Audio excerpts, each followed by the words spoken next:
Good morning, everyone. Thank you all for coming this bright and early for our emergency cardiology session, or roundtable, actually. So, without further ado, I would like to invite Dr. Musato to come and take the stage. Enjoy.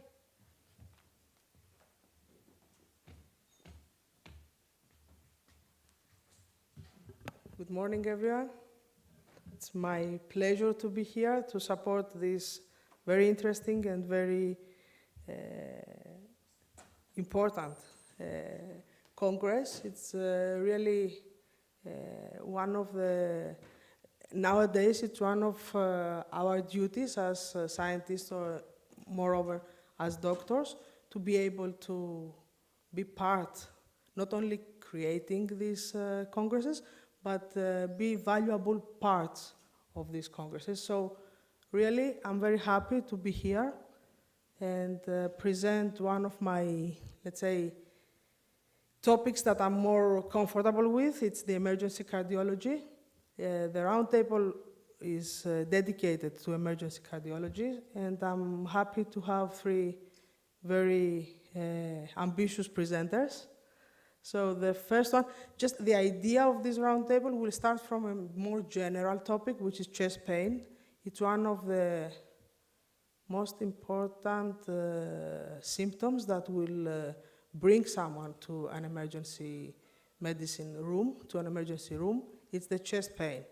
Just to have an idea, it's around 20% of patients coming to emergencies, they refer chest pain. Doesn't mean that everybody has something. Marius will explain to us how we should proceed, but it's one of the main symptoms that will bring people to the emergency. This is the first topic. The second one will be about one of the most advertised cardiomyopathy. It's a broken heart syndrome, so you will get an insight on what do we mean when we say broken heart syndrome. Indeed, it exists. This one, Takotsubo cardiomyopathy.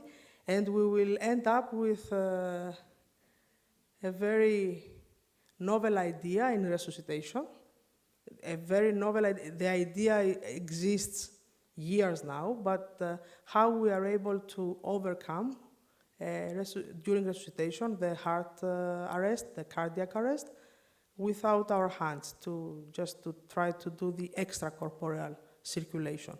So it's a good idea. We start to imply it in some countries, so you will hear really a very interesting new procedure, new approach of resuscitation.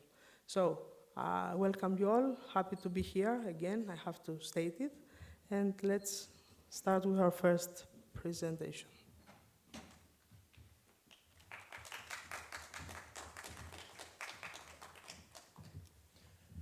Thank you for your introduction.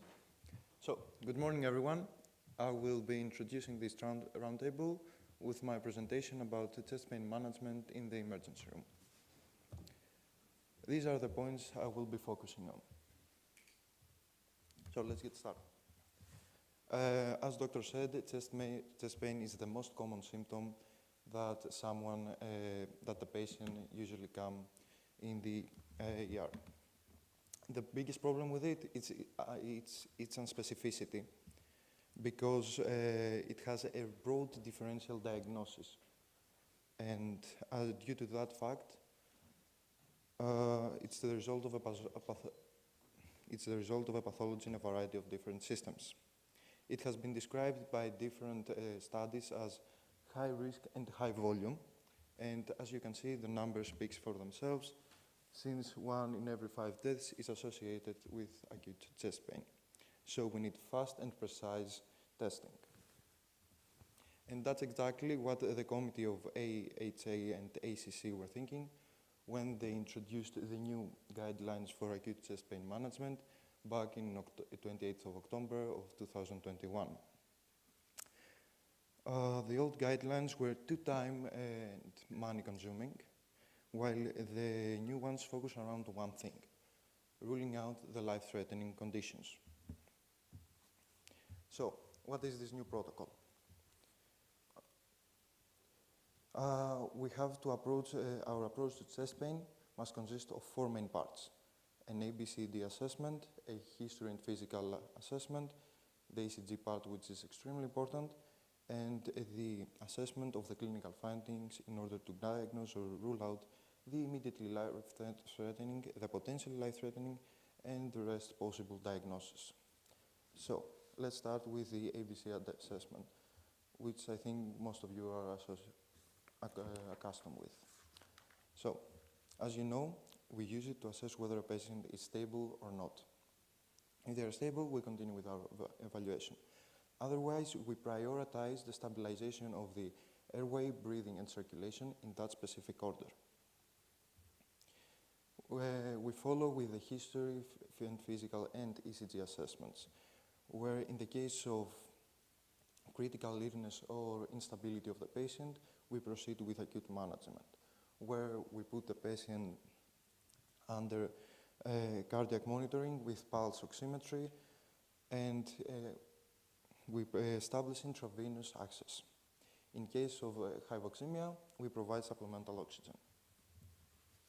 So, we must focus on the ECG part because it can be diagnostic for ST elevation myocardial infarction or STEMI. Specifically, we have to look out for localized ST elevations in 2 contiguous leads. And if they are present, they are diagnostic for STEMI. However, a left bundle branch block, or LBBB, can mask an ST elevation. The diagnosis can still be made if the LBBB is consistent with the acute coronary syndrome presentation. So, it can present as a QRS complex wider than 120 milliseconds and a dominant S wave in lead V1 and broad node star waves and no absent Q waves in lateral leads like V6. If there is no ECG evidence of a STEMI, we need to assess for immediate life-threatening conditions, which are specifically cardiac tamponade, aortic dissection, pulmonary embolism, tension pneumothorax, and esophageal perforation. But we will talk more about them in a bit.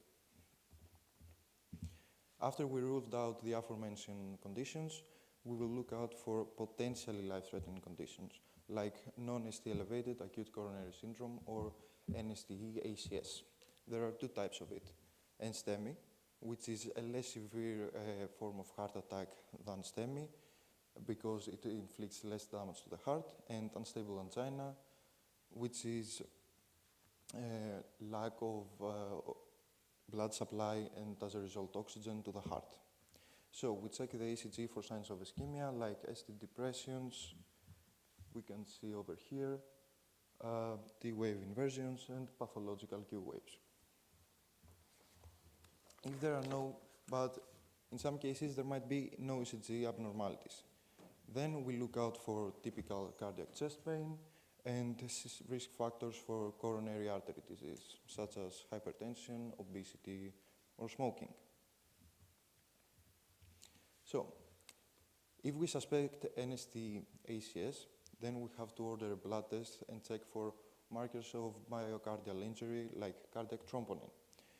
In the case of elevated levels, then we're talking about NSTEMI, whereas if the troponin levels are normal, our diagnosis is unstable angina.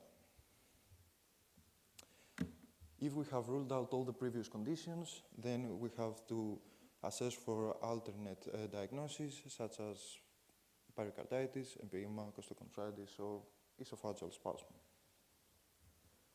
Now, the heart score is the risk assessment tool, the new risk assessment tool introduced by the new chest pain management guidelines, and is used to evaluate the risk of a major cardiac event in people with chest pain.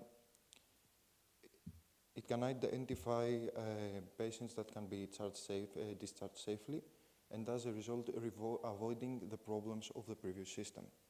It stands for history, ECG, age, risk factors, and troponin. But what do the scores mean? The scores can range from 0 to 2 for each part, with the 0 being normal normal indications and age under 45 years. One being some indications of ACS, age between 45 and 64 years, and troponin levels 1 to 3 times higher than normal. And finally, two can be indicated being the ACS-specific indications, age above 65 years, and troponin levels more than 3 times higher than normal. So, how do we interpret these results? So, for results between 0 and 3, we are talking about a risk of approximately 1.7%. And the patient most of the times can be safely discharged. Otherwise, for scores between 4 and 6, we see a significant increase of 12 to 17% risk of adverse cardiac events, and the patient is required to be admitted to the hospital. And finally, for scores of 7 and above, we see an astounding 50 to 65% risk of adverse cardiac events, where there might be a possibility of the patient undergoing early invasive methods in order to reduce the risk. So, the life-threatening conditions we mentioned before. As I said, there are the cardiac tamponade, aortic dissection, pulmonary embolism, pneumothorax, tense pneumothorax, and esophageal perforation. Let's start with cardiac tamponade. We suspect this condition if the patient shows up with acute chest pain accompanied by hypotension, jugular venous distension, muffled heart sounds, and pulsus paradoxus. The ECG may show sinus tachycardia, low QRS voltage, or electrical heart lamps.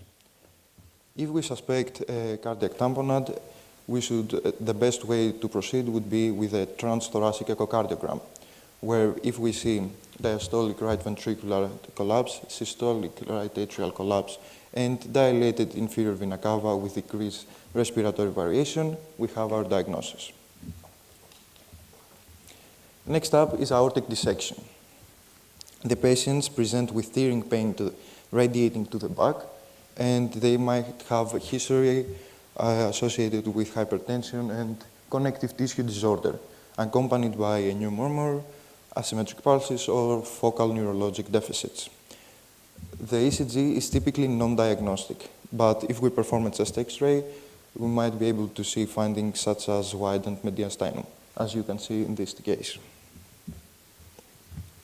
If we suspect aortic dissection, we should proceed with a CT angiogram of the chest, where we will see an intimal dissection flap and a true and false lumen. We can see it in this case, where the arrow points at the dissection flap, right to it is the false lumen, and left to it is a true lumen.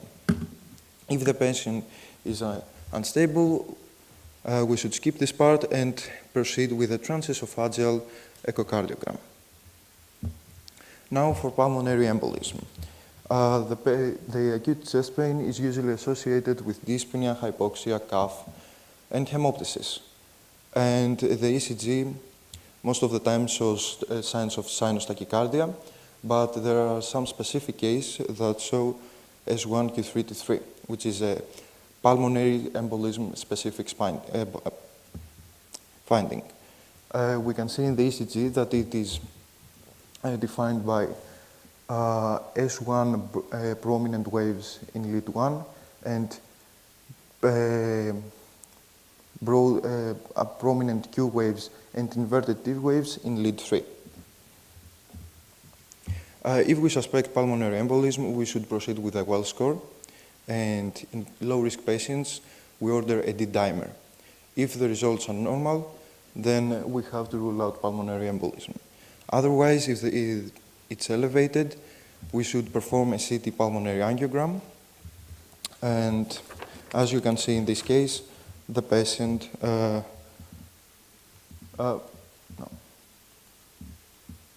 And as you can see in this case, we will see these deficits in the pulmonary vascularization. And if the patient has kidney disease, then we should proceed with a VQ scan, or also known as ventilation perfusion. In high-risk patients, we should skip the D-dimer and perform one of the two aforementioned examinations.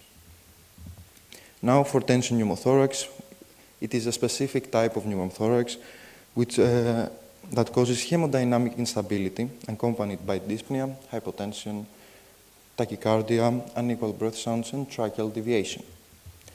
The ECG usually shows signs of sinus tachycardia, and in the X-ray, chest X-ray, we might see findings of collapsed lung and mediastinal shift.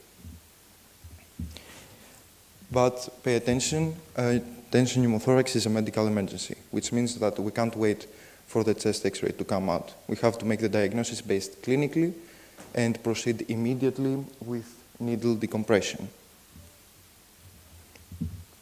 And now for esophageal rupture, the last one.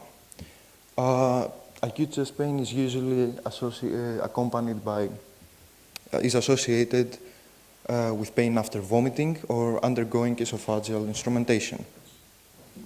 And the ECG is again non-diagnostic.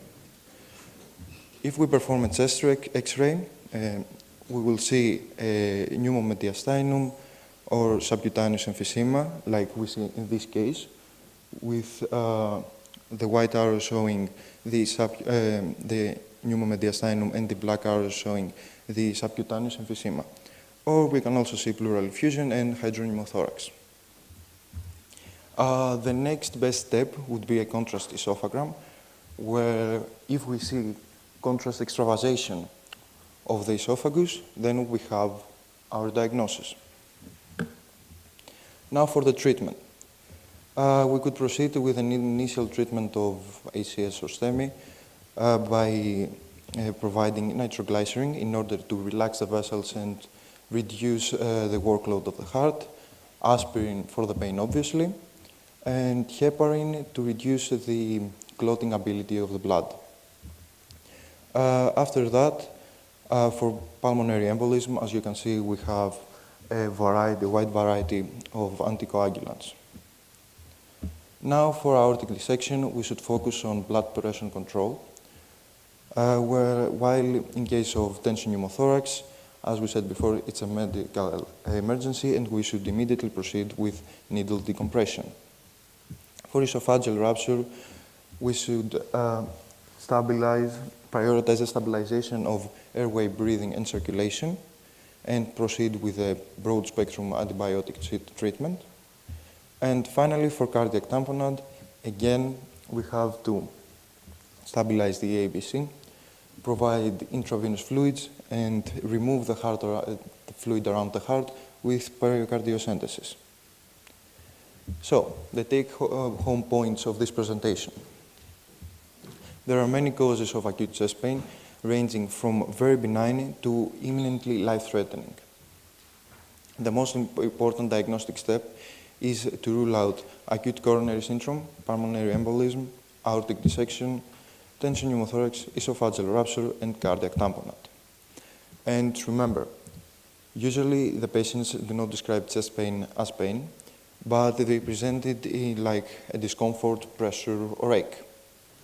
And with this, my presentation comes to an end. This is my bibliography. Thank you for your attention and time.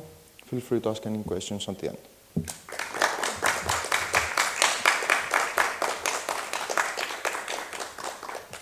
And now I'll be giving my spot to my colleague Nikos.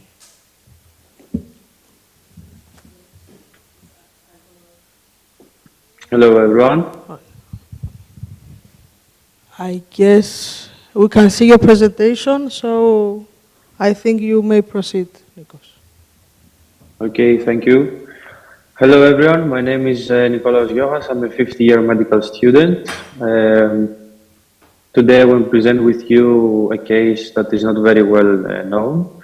It is called Takotsubo, and at first I would like to thank Dr. Muzaru for giving me and helping me with the case, and the organization committee of CAMeSM for giving me this opportunity.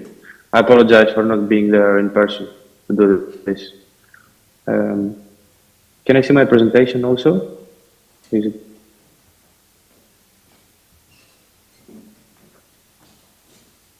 We have some technical difficulties. Yeah, okay.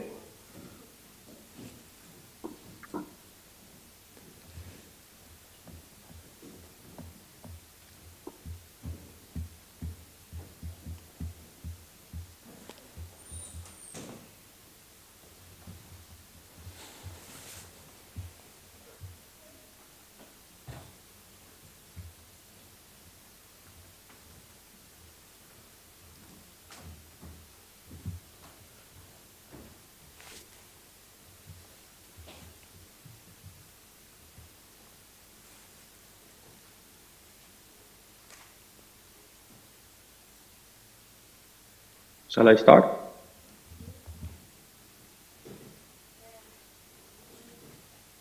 Okay, we can start. Okay. So, if we can proceed with the slides, we're going to begin with a case presentation of the next one. This is my outline, and we're going to begin with a case presentation of a 58-year-old woman who came to the ER with chest pain and dyspnea. She also complained of dizziness and palpitations, but denied any syncope or loss of consciousness. From her vital signs in the initial investigation, she only had hypertension, but an increase in troponin levels that kept rising within the next hour. The most important thing here was that the most important thing here was that she felt very anxious because she had a family fight just an hour before. She also has history of hypertension and hypothyroidism, which is very well controlled with losartan and levothyroxine. So how are we going to deal with this patient? The first thing we did was an ECG, which showed an ST elevation on leads V2 to V6, and some ectopics. ECG was not enough, of course, so we proceeded with transthoracic echocardiography, known also as the ultrasound, which showed the dyskinesia of the apical and mid-ventricular walls, along with a basal hyperkinesia. Now, we did a coronary angiography in order to exclude the case of acute coronary syndrome, which is important in this case. The coronary angiography was normal, and a left ventriculogram, which shows the movement of the left ventricle, showed the presence of an apical ballooning, which is characteristic, and we'll discuss it later. So what is really Takotsubo? It is known also as stress-induced cardiomyopathy or apical ballooning syndrome or broken heart syndrome. It is a transient disease, which is a systolic transient dysfunction of the left ventricle, which means that it's not permanent. It's only for a couple of time. In the absence of a significantly coronary artery disease or a plaque rupture. It is characterized by in medical literature by Sato and co-workers in Japan in 1990. And the term Takotsubo is from the octopus trap that was used in Japan. You can see in the next slide also the picture of the trap, just to have it in mind. Okay, concerning the epidemiology, the Takotsubo usually affects postmenopausal women above 55 years, as you can see. The reason for the female predominance is not known, but we imagine that it has something to do with estrogen levels, the decrease in estrogen levels that occurs after menopause. Overall, Takotsubo has been reported in approximately 1 to 2%, 1 to 2% of all troponin suspected ACS presentations, and almost 6% of all women that presented first with STEMI, ST elevation myocardial infarction, and then underwent an angiography. Now, There are four different anatomical variants that we classify the Takotsubo cardiomyopathy based on the wall motion abnormalities. The first one and the most common is the apical, which actually account for 80% and shows a systolic apical ballooning of the left ventricle. The second most common is the midventricular, while the basal and focal are considered more rare. Continue with pathophysiology. Continue with the trigger factors. There are some triggering factors that usually precede the disease, and they are divided into emotional and physical. You can see them here. And we move on with the pathophysiology of the disease that is not very well established. However, the most widely accepted theory involves the activation of the sympathetic nervous system, which further causes the release of catecholamines. This release is, of course, triggered by some physical and emotional stressors that I mentioned just before. The increased levels of catecholamines result in a microvascular epicardial spasm, dysfunction of myocardium and myocardial stunning and injury. The increased levels of catecholamines, the levels of catecholamines are further increased in comparison with MI or acute heart failure, which is very important. And also the administration of catecholamines along with beta agonists has shown to directly trigger episodes of Takotsubo. So here, we'll stick a bit. It's a busy slide, but we'll try to simplify it. At the top, we see the coronary arteries, which is like a tree. It begins with the large epicardial arteries and then is branched into small conduit vessels. The nitric oxide and DDH factors that are encircled are vasodilatory mechanisms, vasodilatory factors that cause the nitric oxide is responsible for the vasodilation of the large epicardial coronary arteries, while the DDH factors cause vasodilation of the small conduit vessels. Now, as was previously mentioned, the overactivity and activation of the sympathetic nervous system causes the coronary vasodilation, but also increases the cardiac workload. What does this mean? It means that the heart demands on oxygen are increased while the oxygen supply is decreased. So we have an ischemia, they also known as inoca. What is inoca? Is an ischemia without an obstruction of the coronary arteries. We'll discuss this later. However, in order for this to happen, we have to have some inflammatory markers known that are shown here, which are the RHO kinase, serotonin, endothelin 1, and neuropeptide Y. On the other hand, the right in the picture, we have the impaired ability of the small coronary arteries to vasodilate, which result in a microvascular dysfunction. And this also leads to inoca. So a recap is that inoca can be caused either due to a vasoconstrictive overactivity of the large epicardial vessels or from an impaired vasodilation ability, which results in a microvascular dysfunction. Now, every patient with Takotsubo usually presents with chest pain and breathlessness. But also some patients may mimic symptoms of heart failure due to the left ventricular dysfunction or even stroke-like presentations due to the apical thrombus embolization, which is a complication we'll discuss in the next slides. Approximately 10% of patients with stress cardiomyopathy develop cardiogenic shock. Now, these are some diagnostic criteria that we use in order to diagnose the Takotsubo. The Mayo Clinic criteria on 2004 and InterTAC registry on 2018. The newest one, the InterTAC registry. I want you here to focus on the coronary artery and the presence of pheochromocytoma, which are encircled. The InterTAC registry, the newest one, supports that we can have an atherosclerosis with thrombus occlusion in the coronary arteries, but less than 50% occlusion. And also that we can have a pheochromocytoma as a trigger for Takotsubo.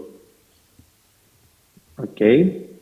So how are we going to investigate a patient with Takotsubo? First, we do an ECG.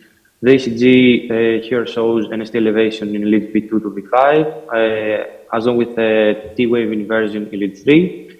The most important part here is that there are no reciprocal changes in leads 2, 3, and AVF, which is something that we usually call mirror image, and it happens in STEMI, so we can differentiate from STEMI based on ECG. However, as you know, the ECG is not specific and diagnostic for Takotsubo, so we have to do further investigation. The next step is to do a transthoracic echocardiography, an echo, an ultrasound, which shows a mid-ventricular and apical dyskinesia or hypokinesia, along with a basal wall hyperkinesia.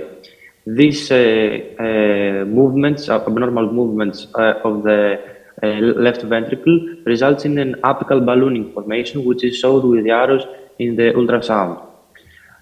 Here we should actually mention that Takotsubo is not a disease of a single artery, as occurs in ACS, and also that the ultrasound helps us to identify the acute complications of Takotsubo, which are the apical thrombi that are formed due to the dyskinesia of the left ventricle, and the left ventricular outflow tract obstruction, which is created by the hypercontractility of basal segment.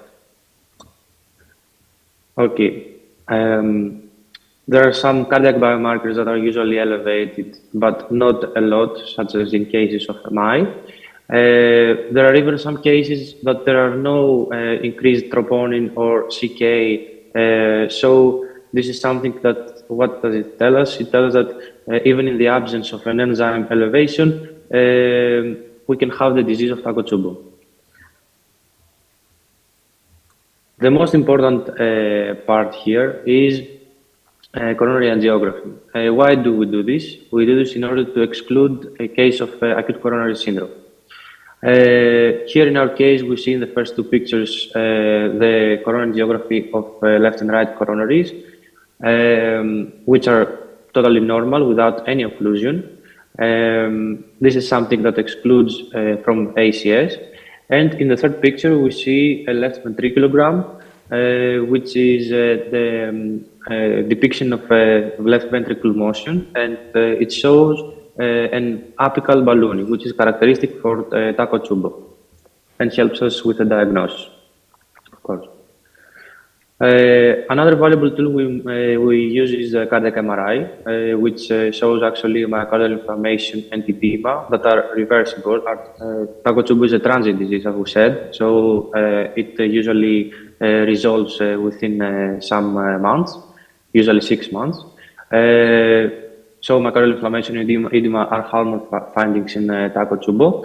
Also, here we have to mention that the absence of late gadolinium encasement in Takotsubo helps us differentiate it from myocarditis.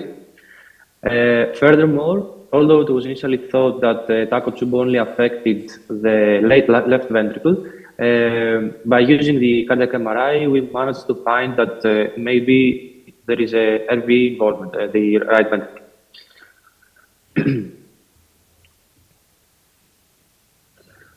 Now, here we should focus basically in the Minoka type 1 and type 2 and acute coronary syndrome. What is Minoka? As we said before, is the myocardial ischemia that is caused in the absence of any significant coronary artery obstruction, which is something that differentiates it from ACH, where we have an obstruction of the coronaries more than 50% after the rupture of the plaque and the thrombus formation. What we have an occlusion less than 50%. Then this is called type 1 Minoka.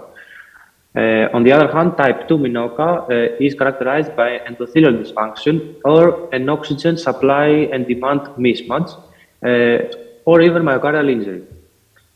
So Takotsubo is included in Minoka, is a case of Minoka, and can be caused by both pathophysiological types, both type 1 and type 2, which we discussed in pathophysiology before. moving on with the treatment.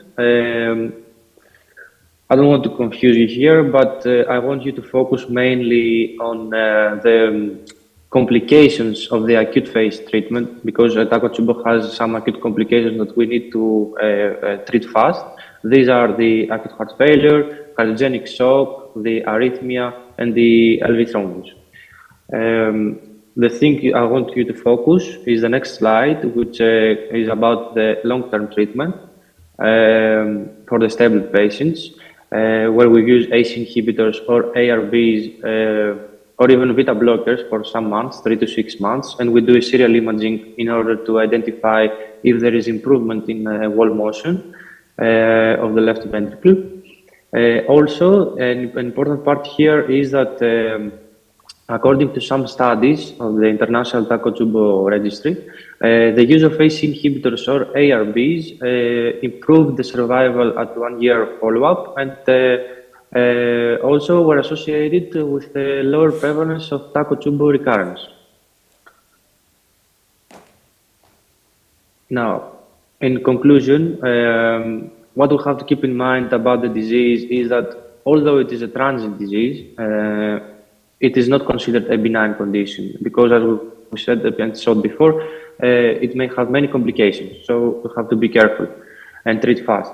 The reported mortality is 0 to 8%, and Takotsubo caused by physical triggers is associated with worse in hospital and long-term outcomes, while males, although are not affected as much as women, we said women about 90% affected.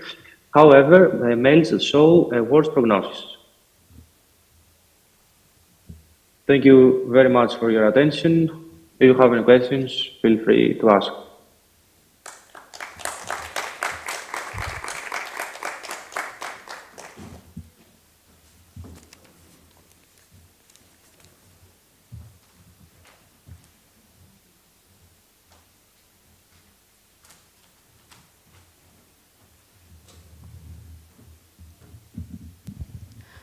I need to excuse me for changing my place, but I really want to see these presentations. I'm very happy seeing them, so it's better for me to watch them from there.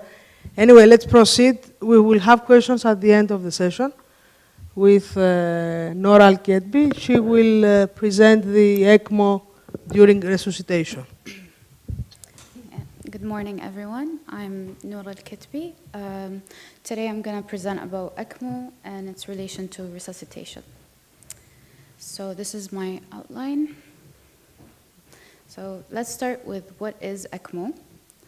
So it stands for the extracorporeal membrane oxygenation, and it's a form of artificial life support for patients with heart and lung failure.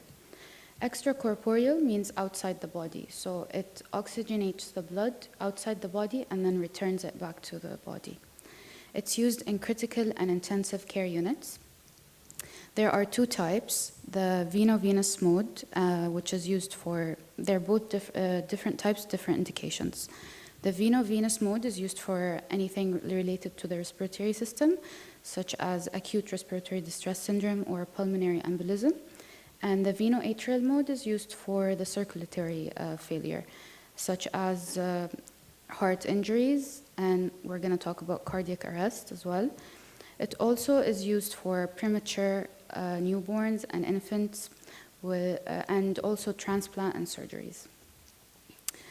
Also, it's used. It was heavily used during the COVID time. And this is a study that shows 45% survival to discharge rate and 41 to 55 survival rate, which is very promising. This is what the ECMO looks like today. It has different components. The most important ones are the gas exchanger, which is the membrane oxygenator, and the pump, and it also has tubes that connect to the vessels of the patient. So even though the ECMO is considered a new intervention, it's been around for almost 6 decades, and it all started from 1868. This is what inspired it. Also, there was another experiment by Frey and Gruber in '85. And this is the precursor of the machine that's used today because it has the heat exchanger and everything. And it's also the first closed machine. And in 1890 as well.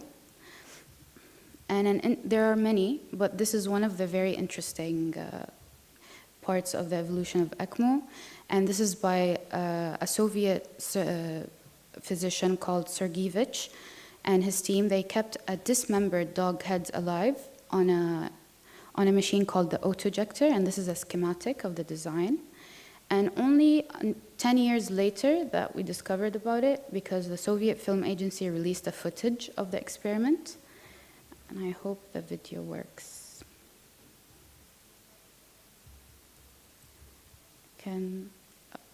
Let's see.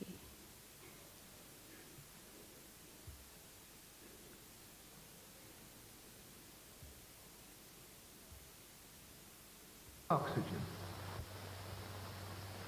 So this is what the machine essentially does. It oxygenates outside and they don't have a body. So it's just the head.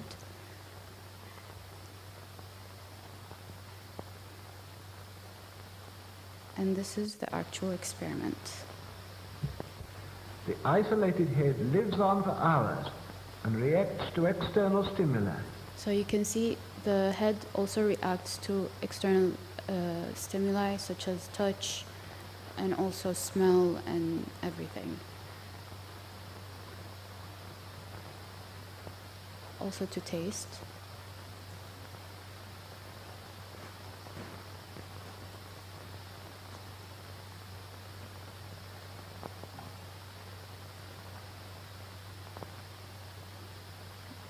So the experiment shows that it's successful.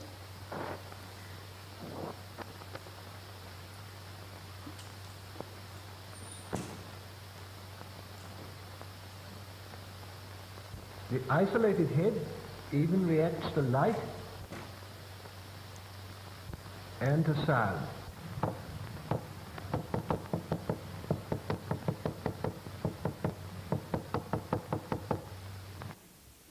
So I just wanted to show you that it reacts to stimuli even though there's no body.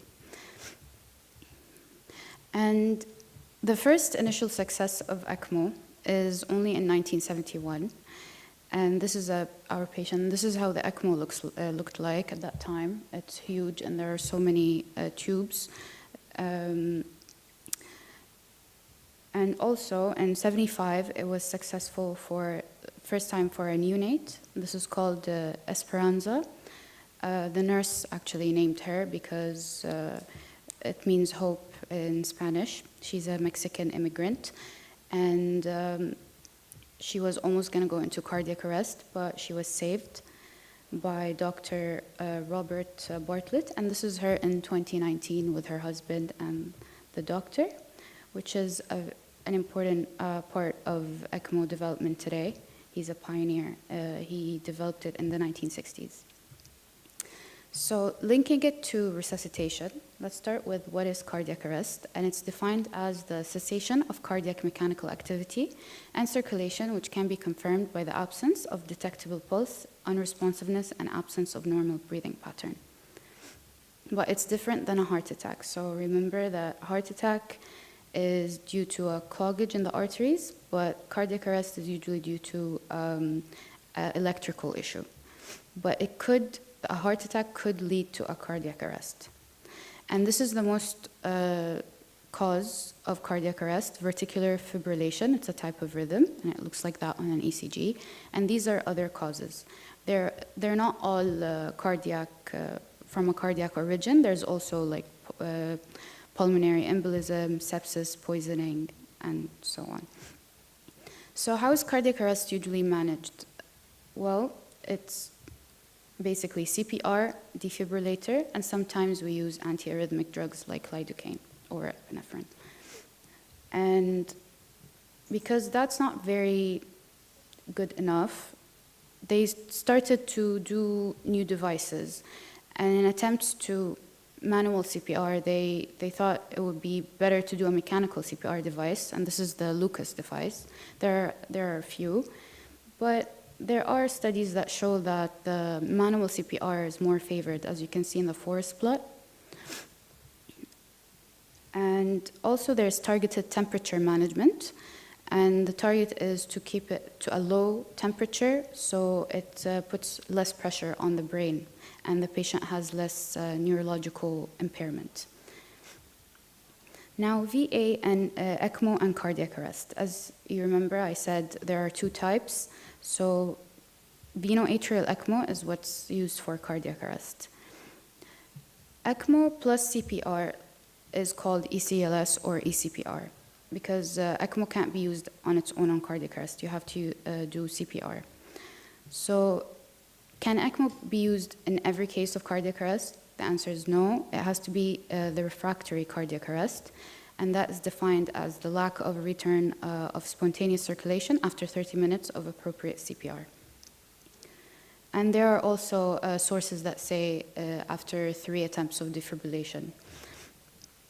This is a study that shows that ECPR is favored over CPR alone, had a higher survival to discharge rate, 30-day survival rate, and 1-year survival rate.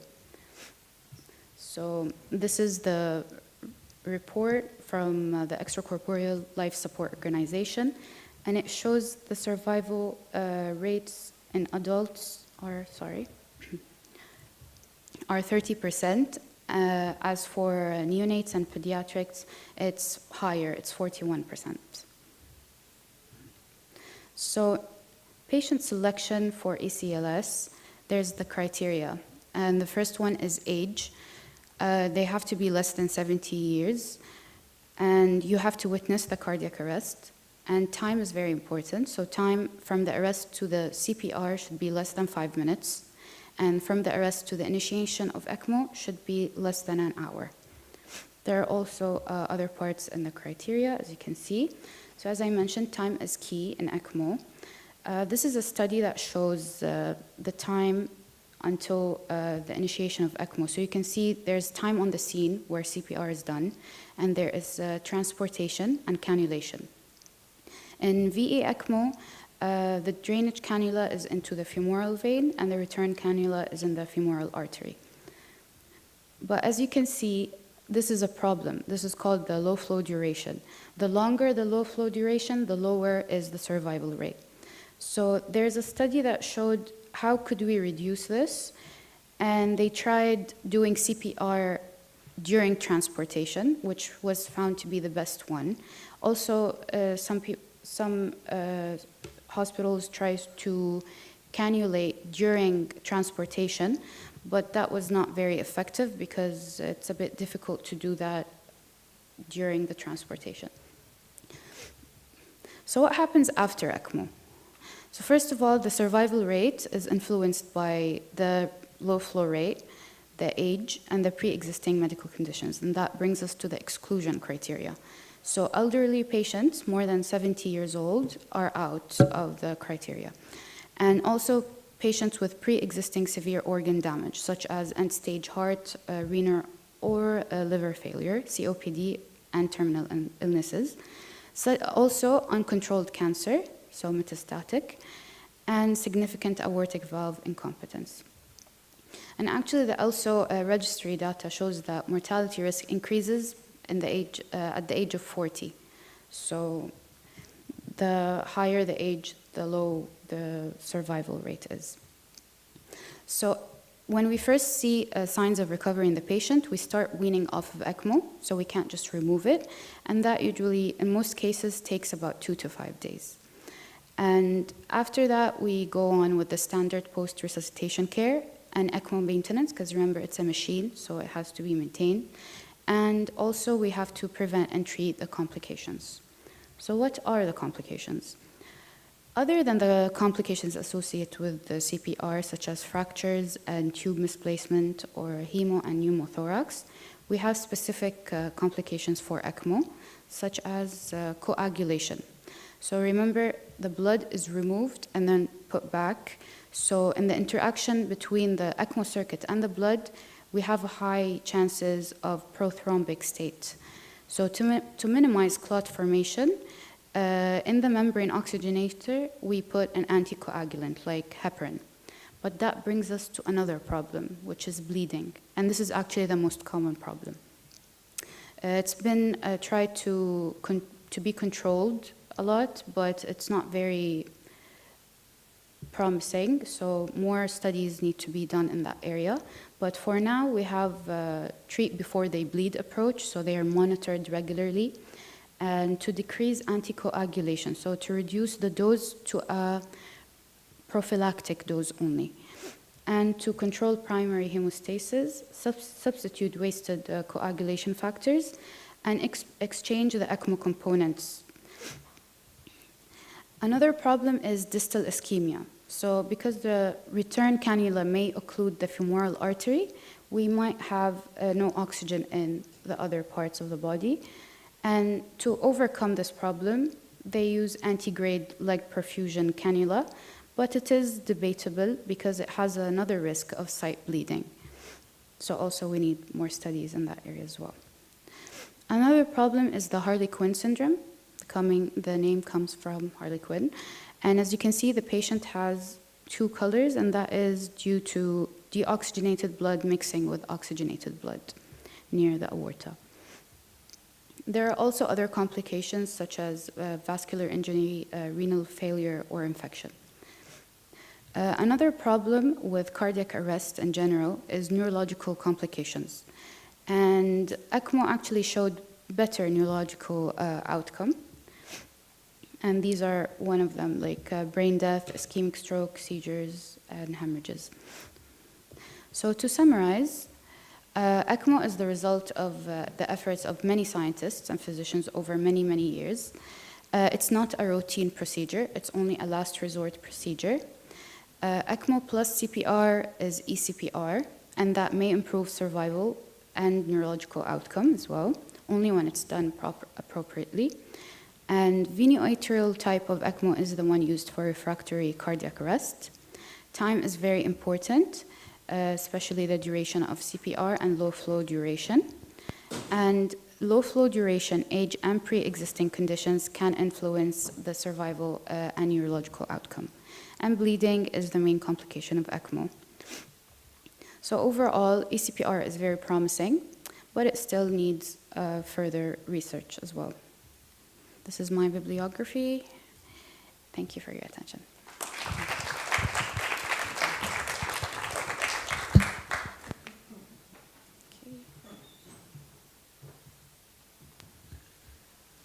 So, thank you all for your presentations. I think it was very thorough, very nice presentations, each from, okay, it's different approaches. I mean, no, different, actually, okay, there are three different, it's a round table of emergency cardiology. So I have no way to link one to the other presentations, but each of them were unique and they were very well approached their topic. Just a comment in all of them, I really liked your presentation, the way that you presented, that though it's the most debatable guidelines that came out in cardiology lately, because you usually use guidelines for a disease, not for a symptom. So this was guidelines of a symptom, actually, chest pain. But it's a huge tool for us working in cardiology field or emergency cardiology, because really we have to, as he said very, very correctly, it's a guidelines to rule in, rule out. Who needs to be hospitalized or who is in life-threatening or not. So very good approach of your presentation. The only comment it was about the big seven, the emergencies. I would add the arrhythmias, just in case someone saw the slide. So we have also to rule out serious arrhythmias, which can be connected to ischemia or not, just arrhythmias. But it was a perfect approach and very nice one. Going to the second one, Takotsubo myocardiopathy, Nikos. Very well approached the broken heart syndrome, and also in a way with pathophysiology, which is not clear. Again, the therapy is not clear, but the important thing, it's not clear, I mean, we know how to assist the whole procedure, though actually what we treat is the complications. especially during emergency. But anyway, what I wanted to say about Takotsubo, the most difficult part is diagnosis, or think of it during the first hours of an ischemic episode, because the ECG is not very typical. I mean, it could be misleading. It shows like MI. You think it's MI, you cannot see the reciprocal changes. So for a physician or for emergency doctors, it's difficult to think of it. But hopefully, and we are lucky to have the PCIs, so the coronary angiography is easy, easily approached nowadays. So everybody will be led to a angiographic table for a coronary angiography, and we can really rule out the myocardial infarction, though we might have a suspicion from the ultrasound that we have already done. And going to the last but not least, the ECMO, I really like the head, the Russian head. I didn't know it, actually. It was no Russian, though I'm working with the European Resuscitation Council. I didn't know how it started, so it was interesting having this history of the ECMO machine, but it's very promising if we find a way to treat the complications. Actually, we know how to use it. We do not know how to prevent the complications. That's the main issue today. So thank you, everybody. We are open to questions, I think.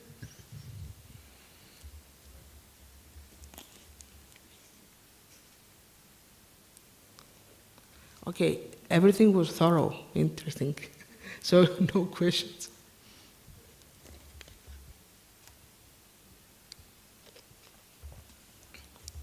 Yes?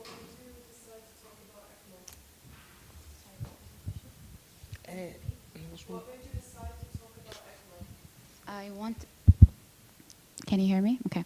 I wanted to talk about a new intervention, so that's why I decided to do ECMO. It was a suggestion by Dr. Mazzaro, actually, but I just didn't know that it was there for so long, so that was interesting, and I had to put that in.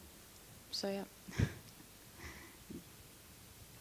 Unfortunately, resuscitation doesn't have a lot of research because it's a very difficult condition, ethically wise, to get permissions and start having researchers. So innovative things during resuscitation, it's hard to come up. So ECMO is one of our lately new toy, let's say.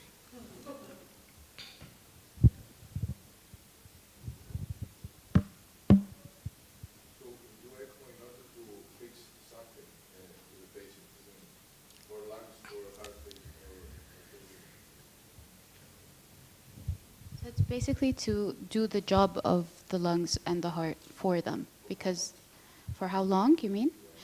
I mean, it depends on the cases, but there are a lot of studies that show the longer they stay on the ECMO, the less chance they are surviving because they're dependent on it. But there are cases for the other kind, the veno-venous, you can stay a bit longer. There are cases of like a month or weeks. The longest case I found was 2 months. That's the longest I found. So basically, yeah.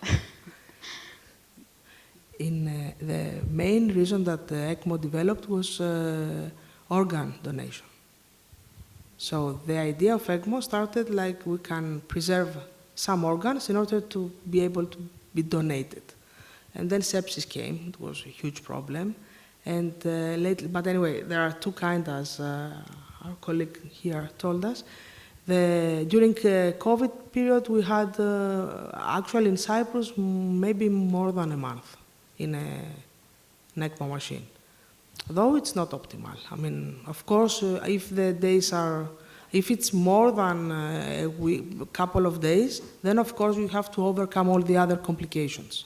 It's not only to have a patient alive, but have a patient viable. I mean, all his parts should be viable. So it's a bit difficult after some days of ECMO because we have the sepsis procedure, we have bleedings, a lot of bleedings. So a lot of blood transfusions. Blood transfusions come, so it's a coagulation problem, so that's the issues. What patients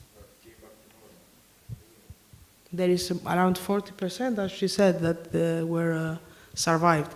ECMO is the ideal, as she said, if you saw the criteria for refractory, for refractory VF. It means that you have an electrical activity of the heart, so it's trying to resuscitate. You are not able to do anything else by giving shock or doing the normal.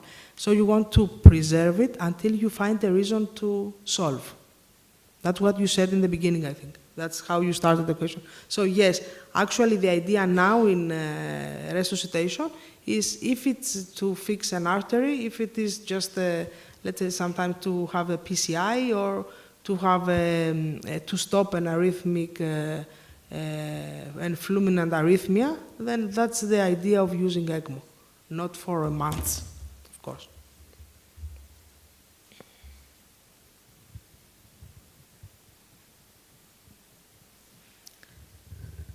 Should I close this round table? I think so. It was a nice one. It was very interesting, at least for me. So good luck with the rest. Hope that you will continue and be on time, because I think we already used a little bit time from the next table. So thank you all. Thank you. Thank you. Thank you.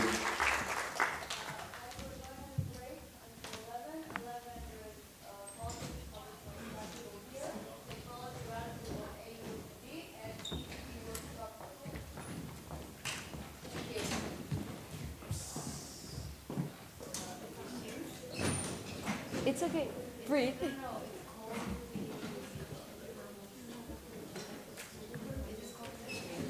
Okay. With round tables, yeah. Public health. Yeah, yeah.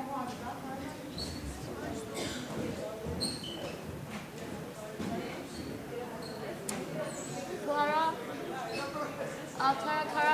we can send you the line, but because we used the line one yesterday, and I was updating on the line spreadsheet. Yeah, I'll send to you via WhatsApp so you have it.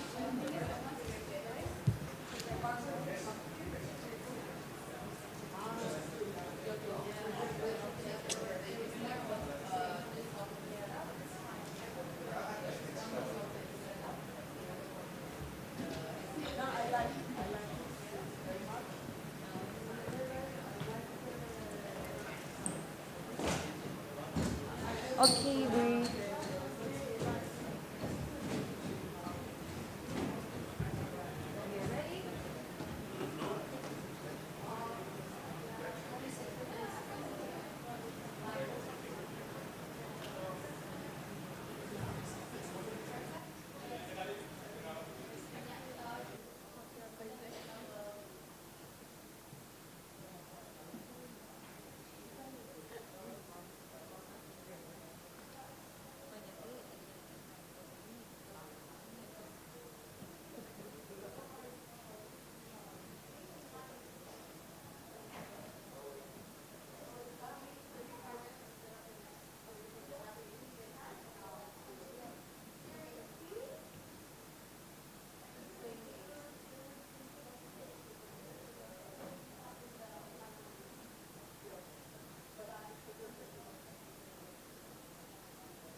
Yeah, the cables. We don't work properly.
Welcome. Hello. We can hear you, and you can start with your presentation.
So the way that this will work is that we will have 4 brief presentations for our students here, followed up by a small panel discussion in which you can also, as the audience, set out your questions. So let me invite Eleni Papadimou first.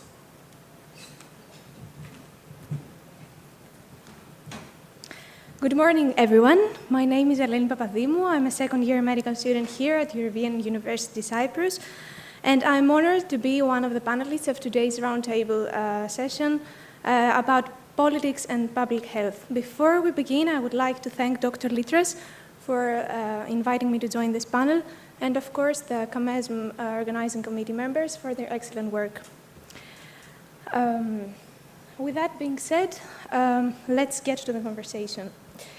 I will start with a brief introduction about the role of public health and politics in society, and then use Virko's contribution as a reference point in order to discuss the situation before and after him. And last but not least, I will talk about some contemporary issues of public health with large political dimensions.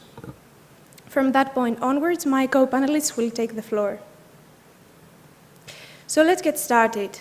According to Winslow, public health is the science and art that helps us prevent disease, prolong life, and promote health through the organized efforts of society.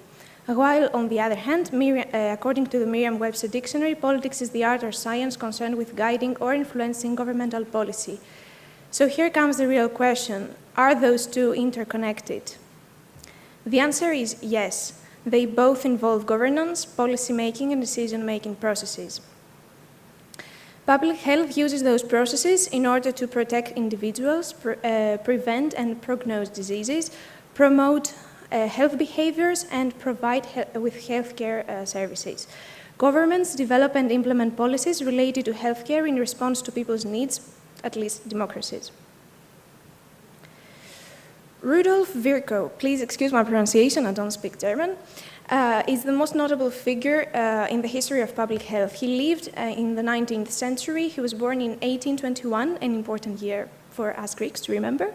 And he is known as the father of modern pathology, even though he studied as well biology, anthropology, and he got involved in politics as a member of the Prussian parliament, fighting for educational reforms and poverty alleviation.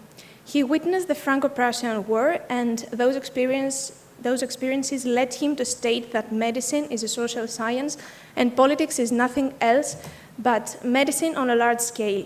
Throughout his career, he was advocating for social medicine because he strongly believed that social and economic factors are those that shape the health outcomes, and if we can improve them, only then we can talk about social justice.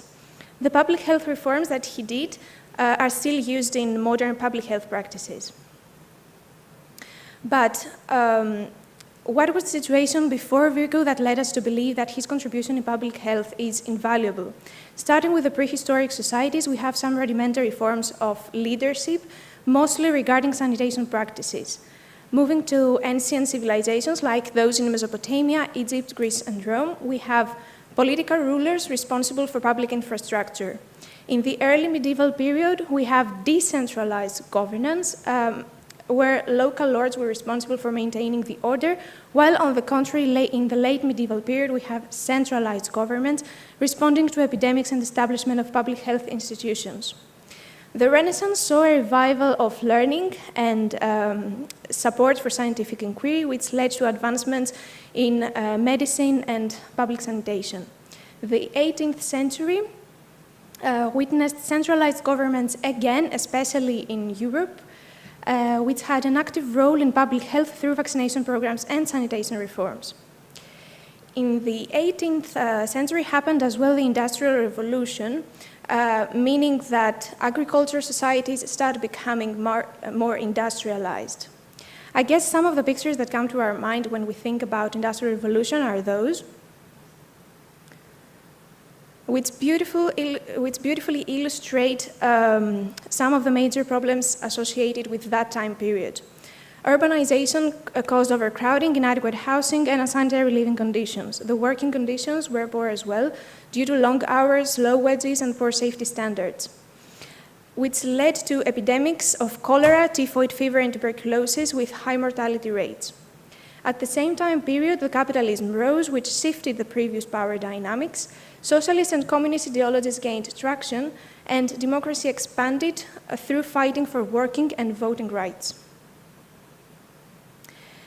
After the end of the Industrial Revolution time period, in 1848, the Public Health Act happened in England, which was practically a legislation aiming to promote public health sanitation practices. With that, we covered the whole period before Virchow's life. So let's explore now the years after him. The 20th century got marked by various health crises. First of all, Spanish flu, which happened during the World War I, and in which quarantines and social distancing were implemented as measures of public health, for public health sanitation. And second, HIV/AIDS epidemics in 1980s was highly politicized due to the prejudice that healthy people showed towards HIV patients. In the 20th century also, we achieved tobacco control with the contribution of the Tobacco Industry and Research Committee and its anti-smoking advertisements. And the fourth crisis was about the environmental pollution, which was one of the major subjects of governmental action. After the end of the World War II and during the Cold War, the need for intergovernmental organizations was created due to global health threats and advances in sciences and medicine. So in 1944, the World Bank got founded in order to invest in healthcare in health-related initiatives. 1 year after, in 1945, the Food and Agriculture Organization was established in order to deal with concerns related to food safety. In 1948, the World Health Organization was founded in order to create some norms and standards of public health. And in the same year, the National Health System of England got founded as well in order to provide healthcare services free for all. But what about the contemporary issues? What were we dealing with and what we continue to deal with those years?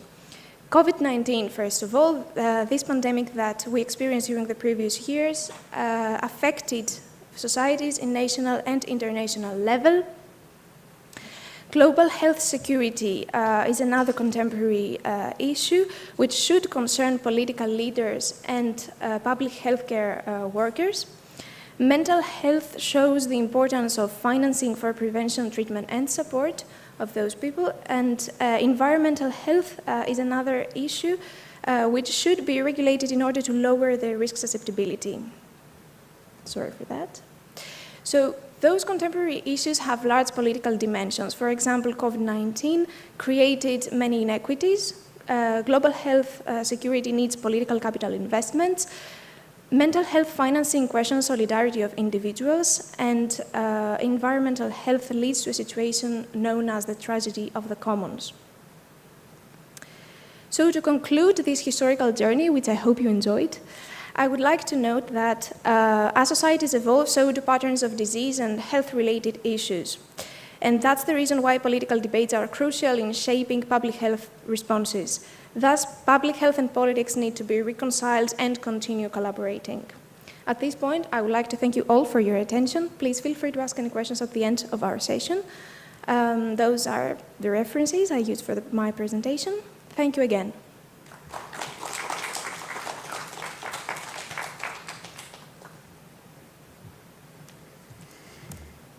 Hello everyone. First of all, I salute the dazzling crowd, and above that, so today we're going to speak about one decade, the 90s.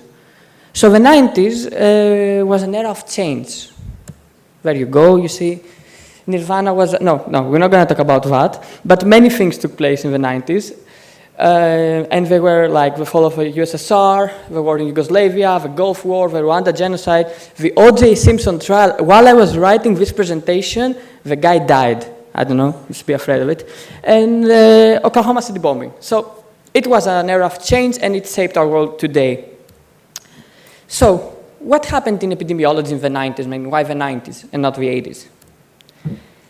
So there was a debate sparked by this guy, Neil Pearce. So Neil Pearce strongly criticized modern epidemiology. He blamed them for being very individualistic. He essentially said that what you do is you blame the individual and not the population. And apart from that, he also blamed that the modern epidemiologists tend to ignore the socioeconomic aspect of health. And finally, he stated that modern epidemiology, the one that's stated in the 70s and onwards, fails to produce a multidisciplinary approach. It just says, like, okay, don't smoke, just that. So once again, he's there. So what is the link to the politics to this era? So I think everybody in this room recognizes this lady. Her name is Margaret Thatcher. She's a symbol of like modern neoliberal politics, but she stated that there is no such thing as society, there are only families and individuals. So epidemiology kind of follows this trend. And generally, at the same era, the Anglo-Saxon politics tended to put the responsibility in the individual. For example, economic crises were kind of blamed to the individual. So what he proposed? He proposed that epidemiology should go back to its roots, to the 19th century, to the era that Eleni previously described, where it was more population-focused, and to distance itself from this blaming the individual from everything approach. Apart from that, epidemiology should acknowledge the socioeconomic determinants, like, for example, the socioeconomic status. But there was an answer. So there was a heated response by Rothman and his team, and Dr. Trihopoulos as well, who's Greek. So what these people said is that the modern causal epidemiology is not a problem on its own right, and it can provide solutions. Modern epidemiology, not the one in the 19th century, eradicated smallpox. And about that, the modern approach can produce substantial change in the broader level. So what we essentially said is that what Neil Pearce says is wrong, and even if it is right, it's not that bad actually due to the results that we had. So there were some people that agreed with Neil Pearce, you see in 1997, in the same era, so it was a big discussion, that they stated that yes, it's true, the modern epidemiology does not take into consideration the people's status, the population, it is too narrow. And there were others, that these slides were inverted by the way, in any case, there were others who disagreed, who said that epidemiology is an established scientific discipline, and even though in the past it was greeted with a lot of criticism, now epidemiologists can produce change. And let's give an example for that. The example is that epidemiologists couldn't persuade the people and convince the people that smoking is bad. And now they have a word for pretty much everything. Even the slightest and minute change is subject to epidemiological research. So the question is very simple. The debate is simple. Should we have a more socially and population-based approach, the one that Neil Pearce suggested, or a more active role and, in the same time, responsibility by the individual from Dr. Trihopoulos and his team? But on the same page, is this dilemma really relevant? I mean, I believe that if we said in the 90s to someone that the two epidemiologists are fighting, it's the same thing to me that two marine biologists are fighting about tuna. I mean, okay. So until then, it was a pretty much academic discussion. But the future showed that this discussion was really relevant. And the event that pretty much changed everything.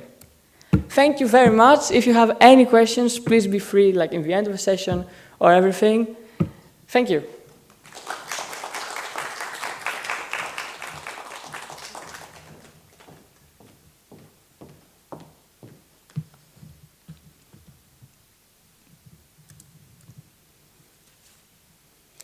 So, hello, my name is Elena Mistakidi, and I am a fourth-year medical student. Today I'm going to analyze the relationship between public health and politics during the COVID-19 pandemic. So, My presentation is going to have two parts. The first part scope is to examine the degree to which newspaper and network news coverage of COVID-19 between March and May of 2020 was politicized and polarized, and please keep these two terms in mind. And in the first part, we are also going to examine the frequency with which political actors were represented in news stories compared to scientists. So, now, these two terms, politicization and polarization. Politicization is the degree that politicians are mentioned in conjunction with the issue, and polarization is how the discussion varies based on the presence of actors from different political parties. And politicization is not inherently negative. For example, coverage of politicians coming together to address a social risk is likely to be highly politicized, but biases in newsroom norms and the desire to draw audience attention to a story can also lead to greater politicization, and this is what gives the negative tone in this term. So while there was a broad public agreement for some preventative measures, such as restricting international travel to the United States, canceling major sports and entertainment events in the United States, the Americans have been divided in their perceptions of the government response, confidence in scientists, and support for protective actions. For example, 83% of the Republicans rate President Trump's response to COVID-19 as good or excellent, whereas only 18% of Democrats did so.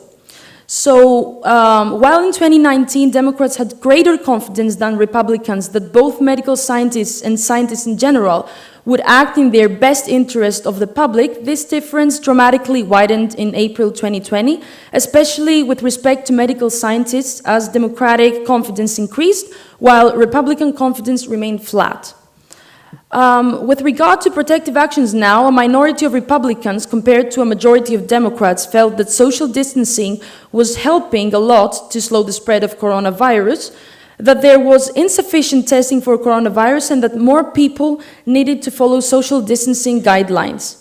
So several other studies corroborate that Democrats are more likely to comply with social distancing guidelines, while Republicans and individuals with greater faith in President Trump are less likely to do so.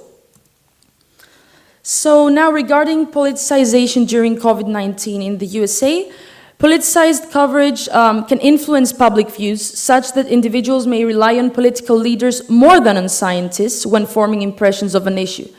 For science and risk issues such as COVID-19, it's therefore beneficial to examine the degree to which both politicians and scientists are featured in news in order to determine how much emphasis is placed on scientific and political perspective. So analysis suggests that politicization is greater in newspaper than network news coverage. The patterns of politicization are different in newspaper and network news coverage.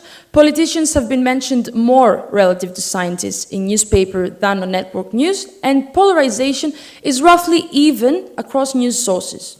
So overall, in 3 bullet points in order to keep them in head, the analysis finds that newspaper coverage is highly politicized, network news coverage is somewhat less politicized but still politicized, and both newspaper and network news coverage are highly polarized.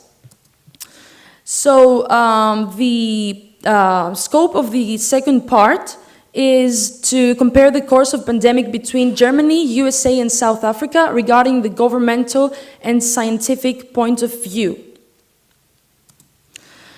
So the course of the pandemic was fairly similar in Germany and in the United States. All 3 countries experienced 2 waves during 2020, and the impact in terms of infection and death was fairly similar in Germany and in South Africa, relative to their population size, while the USA was hit hardest. So in the USA, the perceptions differed sharply between Democrats and Republicans. About 30% of the Democrats said that the virus was a major threat to the health of the US population, compared with only 30% of Republicans that believed so. The gap grew also 40 points as the year progressed. In Germany, the level of fear rose from February to March and then subsided again somewhat during the summer when infections dropped, and similarly in the South Africa, the level of fear was correlated more or less with the number of infections. President Trump communicated contradictory messages and predominantly downplayed the threat. The heads of governments in Germany and South Africa, on the other hand, signaled repeatedly that they took the pandemic very seriously. It can be assumed that this attitude toward the pandemic also determines the politicians' decisions and if and how to rely on the advice of scientific experts. So, it is notable that in all three cases, the disciplinary scope of the scientific expertise was limited to virology, epidemiology, microbiology, and intensive medical care. So, it is also apparent that differences within the virologist community were not represented in the advisory panels in Germany and South Africa. These two governments evidently sought to secure acceptance of their decisions by presenting a unified image of the advice followed, although with some differences between them, and the US government, however, followed an entirely different route. There, the polarization of the public in relation to the perception of the threat posed by the pandemic favored the politicization of the public health measures implemented by the president. He frequently contradicted the advice from CDC, and he also installed the scientists who favored a herd immunity strategy. In the USA, trust in science was not very high at the beginning compared to Germany and South Africa. And in all three countries, it is evident that the scientists gained trust in the early months of the pandemic. So, to conclude my presentation, first, the level of fear appears to be the most important factor, as it determines public attitudes, in particular, trust in science and scientists. The more serious the policymakers take the threat of the pandemic, the more they proclaim to follow science. And to openly ignore expert advice showed that it risks loss of approval. So, loss of trust both in scientists and government decision makers was also evident due to politicization of mitigating policies. Politicians may use the promise of certainty of expert advice as a protective shield to present their decisions as inevitable, but they may also attempt to dismiss the advice if it runs counter their political interests and convictions. The dividing line between being an advising expert only and becoming involved as a political actor erodes as the issue at hand is debated in the public, and the conflict becomes evident when reference to scientific expertise sidelines political decision-making. So, thank you for your time. This was my presentation, and any questions will be answered at the end of the session.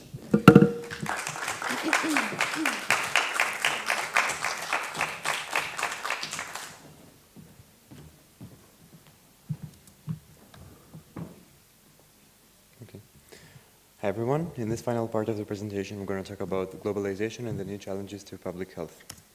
So to start off, we're going to talk about global health and One Health, challenges the world faces because of globalization and how we can actually fix those challenges. To start off, the WHO defines globalization as the increased interconnectedness and interdependence of countries, economies, cultures, and societies, accompanied by the technological advancements, communication, and trade. So as you can understand, if everything is interconnected and interdependent, public health is actually a factor that is one of the most effective ones. So we need a global health implementation. The paradigm of global health, very vaguely, is the promotion of well-being worldwide through collaborative methods.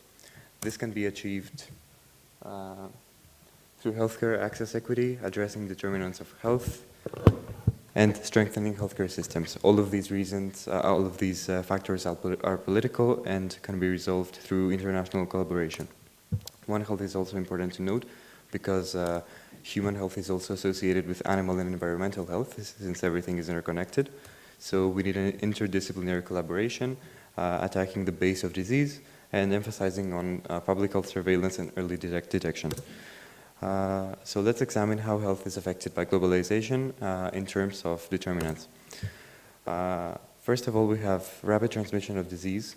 because of globalization. Everyone is traveling, we have international trade. As we saw in COVID 4 years ago, excuse me. We had a lot of economic repercussions. We have disruption in the economy. International collaboration was called into action. And of course, the worst diseases are the ones with high incidence and mortality rates. So the ones that cause pandemics can be influenza, malaria, COVID, coronavirus. The implications of globalization in the environment are the emerging risk factors for cancer. Those are found in the air that we breathe, the water that we drink, the food that we eat as a result of those two, the air and water. We travel frequently. This also has an impact on the CO2 levels in the environment. So this calls for food and health protocols. Again, a political system. And since we have climate change, we have a significant increase in vector-borne diseases like dengue fever in some countries, so we need more policies. Global trade also affects greatly public health, as we have intellectual property rights that restrict access to essential medicines. So for example, a company might own a drug, might own a medical device. Sometimes those are not accessible everywhere. We might have insurance problems. So this technological diffusion, which is very wide, is followed by an increase in dissemination of harmful commodities and infectious diseases worldwide. Inequities are highly based on socioeconomic status. As we mentioned before, if you don't have the money, if you don't have insurance, and you rely on public health system, this can have a huge impact on public health. We have cultural differences. Some people might face racism. Some people might not have legal status and they cannot visit a hospital, or they might not speak the language. So globalization basically enhances, exacerbates those inequalities and disparities, both on an individual level and in population cohorts. So this brings us to the big players of health governance worldwide, which is the NGOs and the WHO, which can actually positively impact the global scene of public health as they provide surveillance rules and suggest regulations. Primarily, they offer crisis control whenever is needed, food regulations, and they promote health equity for everyone. But of course, those big players face many political barriers. They may not have funding to carry out their expeditions, corruption. They don't coordinate with each other in the board of directors, and of course, the countries that those measures are proposed to, they might not want to follow them. So we have non-enforcement between the countries. Can they always be right? They are products of political skepticism and exploitation. So the decisions that they make are highly politically based, depending on the country that they're from, their own benefit. So probably not right. However, globalization can also provide for public health in general and enhance health outcomes. Telemedicine has become very common nowadays. In hard-to-reach areas, we can provide treatment and diagnosis. Also, it goes without saying that researchers and medical professionals can collaborate worldwide with ease. And something that many people disregard is that people have actually learned to monitor their own health. So many of you here might have a smartwatch that monitors basic vital signs. Many might have a body composition scale at home. This is a result of globalization. And now let's examine what is happening in Cyprus. In Cyprus, we have the national healthcare system called ECMO, which focuses on chronic conditions through a general physician who coordinates a treatment plan according to guidelines and interprofessional consulting. Since the COVID outbreak in 2020, the general healthcare system paradigm was implemented, which basically means that multidisciplinary healthcare teams are integrated within ECMO, and the patient has a big team of professionals that can assess the situation and provide a correct treatment plan, palliative care, rehabilitation, pharmacies, and medical devices for everyone who's insured. Of course, like every other country, Cyprus is no exception to the changes of globalization. And according to Statista.com, inequities are increasing every year on a global scale. But it has been reported that in Cyprus, because of ECMO, compared to the previous healthcare system, those inequalities have been in decline. And another fun fact because there's a huge debate, a huge political debate about this. ECMO was actually formed by a right-wing government a few years back. So let's focus on what we can practically do as medical students and medical professionals of the future to positively impact the progression of public health reformation because of globalization. First of all, we should be engaging and empowering the community in addressing those global health challenges, as we need to shorten the inequity gap. We need to promote health literacy, participate in communities by providing education-driven awareness, and community-led action requires active involvement by everyone. We need easily accessible information. We need to be advocates for correct policies, be vocal on social media, not only in congresses like those, and always keep in mind that we need to know the audience. So a culture-appropriate approach is necessary. And of course, all of this is irrelevant if we're not in a democratic environment. So the take-home message of this presentation is to minimize the inequity gap and promote viable worldwide growth in an era of rapid globalization. Both national and international collaboration is necessary. The means to achieve global health require an anthropocentric approach followed by the principles of democracy. So is that easier said than done? Is it maybe too late to revert the situation? What have we actually learned from the past? Let's be vocal about it. Let's have a discussion. Thank you very much for your attention.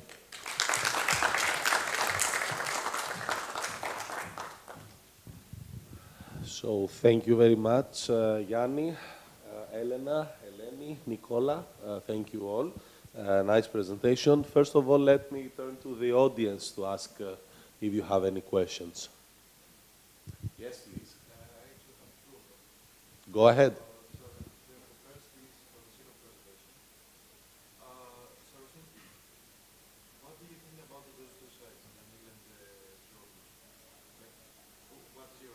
So what's Nicola's opinion about the debate between Neil Pearce on the other side, more focused on the social, structural, contextual causes of problems in public health, as opposed to the more individualistic review of Rothman et al.? Listen, yes, so listen, I can give you a very good diplomatic answer and promote the benefits of both opinions, but I can give you a very sincere personal opinion. You can have a second, eh? So I think, if you ask me, I'm more into the Trichopoulos opinion. I believe that the problem starts from the individual level. It's like an inductive reasoning, like you go from something specific to the general. And it's like when we say, if you don't change yourself, you're not going to change the world. So I think that the solutions in public health problems, let's take, for example, car accidents. It's, yes, a population approach and education will help, but it all comes to the essence that it's an individual responsibility to not drive drunk. So if you ask me personally, of course, Neil Pearce has a point, and of course he's right when he says that modern epidemiology acknowledges the socioeconomic factors, yes, but I think that if we have to make change, I will have to go with Dr. Trichopoulos' opinion, if you ask me. And the other question?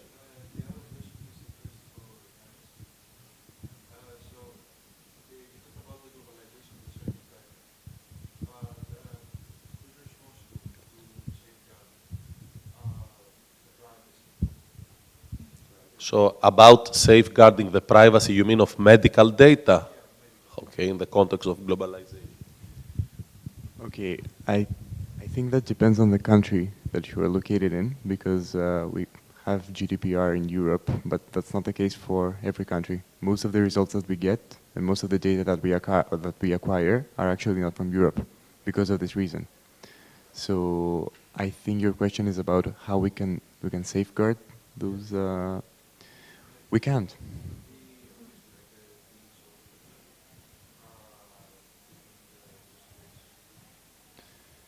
This data is used to get specific outcomes. So these personal data that you're mentioning are actually a product.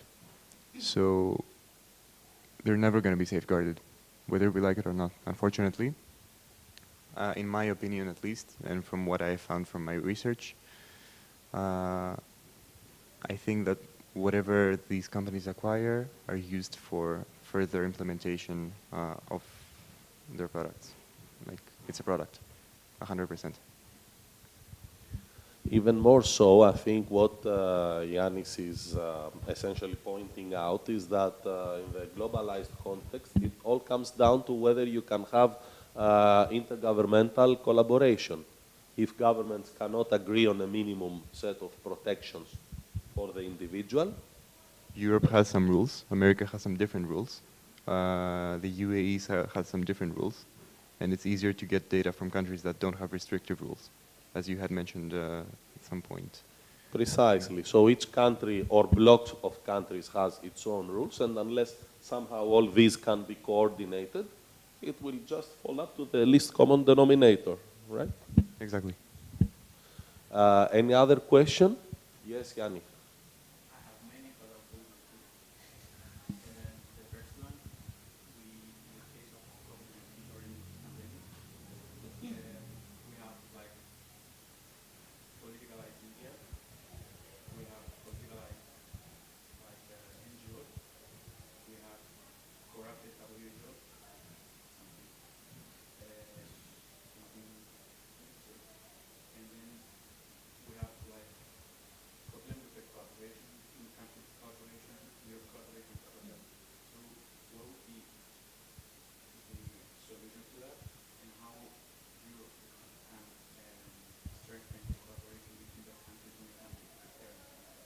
So the question is about how do we solve the problem of coordination between countries to handle a pandemic.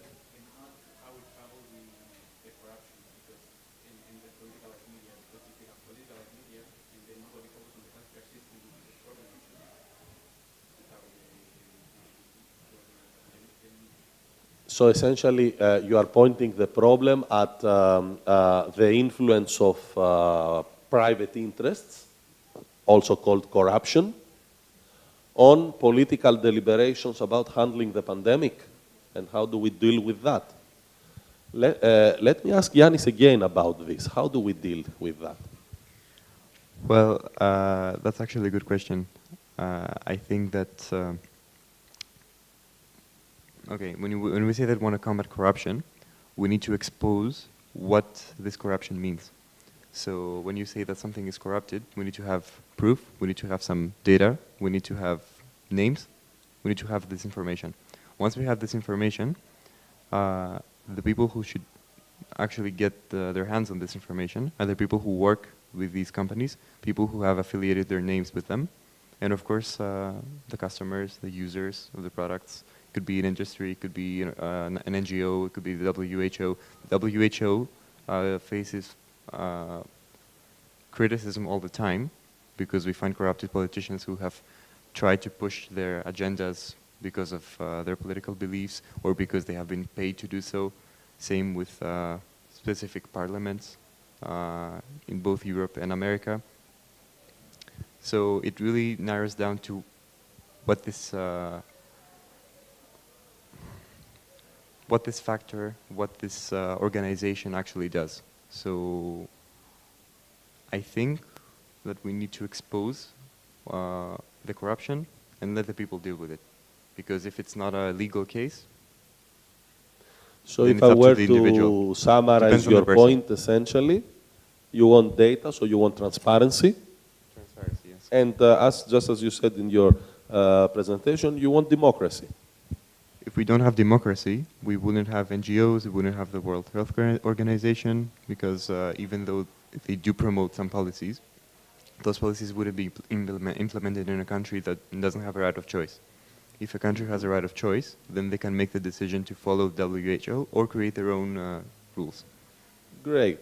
So we need democracy as a prerequisite to fight corruption, and we need transparency, 100%. Transparency. Excellent. So any other question? Yes, please.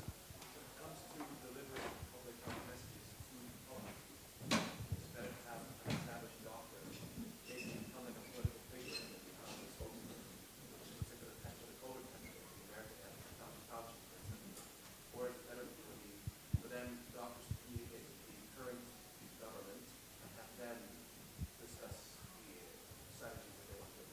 So the question is essentially who should be spokesman, the government or the scientists? That's a very interesting one, but I think fundamentally we have to take one step back, and I would like to ask Elena about this. So Elena elaborated how the politicization about the COVID-19 pandemic and all the political debates and all the disagreements were harmful to the pandemic response. And this politicization led also to a loss of trust in scientists and the science. So especially in a pandemic situation, but not only in a pandemic situation, in general, if gaining the trust for scientists gaining the trust of people is critical for public health, how do we gain that trust, especially in a charged political context? So, okay, I believe that in every pandemic it is really important that scientists are always involved, and this step should be given by the politicians. So the scientists should always use their scientific background, their scientific knowledge in order to show the truth and show to the population what should be done. But they are actually not politicians. So the politicians who have actually the strength to persuade people should actually give the floor to the scientists in order to use their scientific knowledge and show them what should be done. So what was the other scale of the question? So who should be spokesman, essentially, for pandemic Okay, the policies? scientists, I think that the scientists should be the spokespeople because they have knowledge, they have the power to explain, they should be detailed, and they should be very explanatory in what they are saying. So, but they should also always use scientific dictionary so that the people understand that what they're talking about, but they can also understand that they do have a scientific background. So they should have the floor in order to present their arguments, and they should never, I think, in my opinion, they shouldn't choose political parties. So this is also very important, because if they choose political parties, then there is no objectivity. They become subjective, and I think that they won't actually have the chance to deliver the messages that should be delivered from only and just the scientific point of view. So you're just essentially drawing a line between partisan politics and scientists, but still you say that it is scientists that you should be talking to and passing public health messages to the people. Yes, I believe so, because in that way it is more direct, and we don't have any messages being lost that would maybe be lost if these arguments were presented for politicians. But doesn't this run a risk, though? So if you have scientists speaking to the people about the public health messages and essentially carrying the government's message, does that run the risk of people putting partisan political labels on scientists? I actually believe that they should be delivering what science says. So, for example, if they say that we need social distancing for COVID-19, this is what the science believes. So it's a whole different story from what the politicians believe. This may be contradictory, for example, to the economy of a country, or in any other different aspects, but aspects different from public health. So they should always focus on science. They should try to pass the message of science using their background. And then the politicians, the scientists will deliver the messages that they believe are true, but they won't take the place of politicians. They will just try to persuade the people regarding what should be done using their scientific knowledge and background. Great, clear. On that point, though, I want to press further, and I want to ask Eleni, though. So Eleni explained, starting from Virchow, how, as Virchow said, politics is nothing else but medicine on a large scale. And you emphasized also how many public health problems have deep social, political roots, unlike what Nicholas suggested. Furthermore, both Eleni and Yannis noted how we need advocacy, we want to create awareness for public health problems. As scientists, we want to create awareness, we want to create community involvement, we want participation, we want to promote health literacy. So, as scientists, we want to do all that. If we want to do all that, wouldn't it be maybe better to jump ship and engage in the political arena with that? I mean, the partisan political arena. Thank you for the question. Actually, I would like to point out that the term partisan politics comes with a negative meaning of someone who is reluctant to compromise and someone who shows biased allegiance. So I would go with a golden mean, as Aristotle said, avoid extremes and act only according to our knowledge and our position to the society.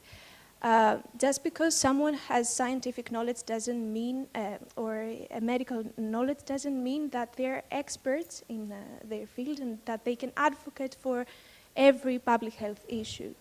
So, so I think that Virchow, with this metaphor, wanted to point out the positive effect that politics can have in a society, and use this to compare it with an effective medical treatment to an unhealthy body. If that answers your question? Or? Yeah, we know, for example, the role that social inequalities play. I've been teaching you that in the public health course, about poverty, about environmental health.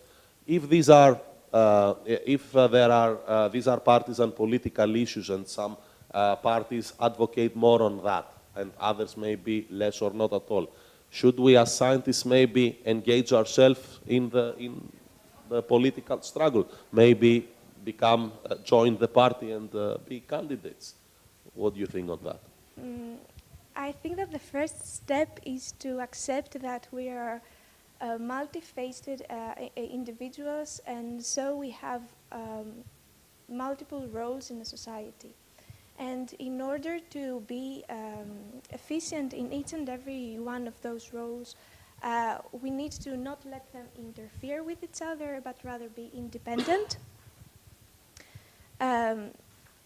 So yes, we need to be loyal to our beliefs, but we also need to be open-minded in front of the diversity of views, and always be critical on everything, even if it is a political point of view or a public health view of things.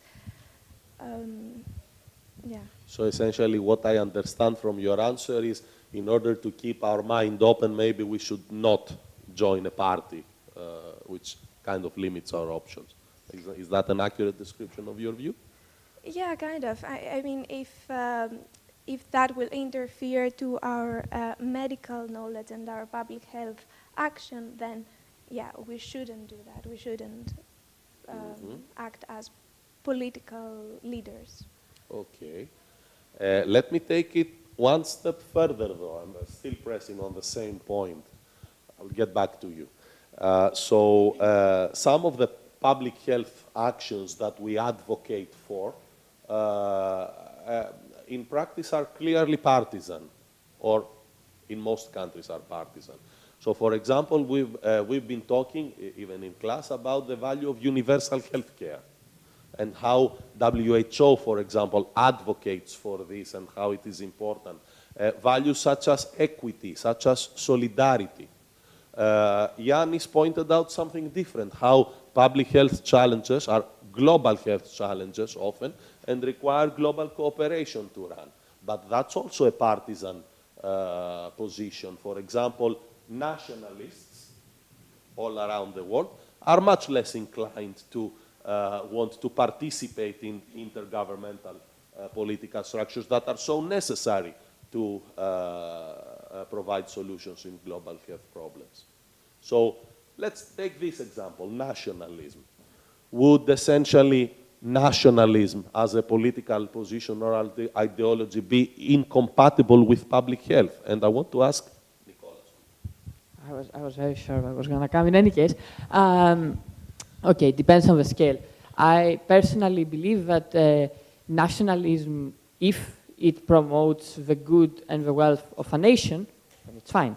But if it promotes hate or if it leads us to impractical solutions, then it's bad. It's very simple. So the problem is not rooted to nationalism itself, it's rooted in how this affects how we solve a problem.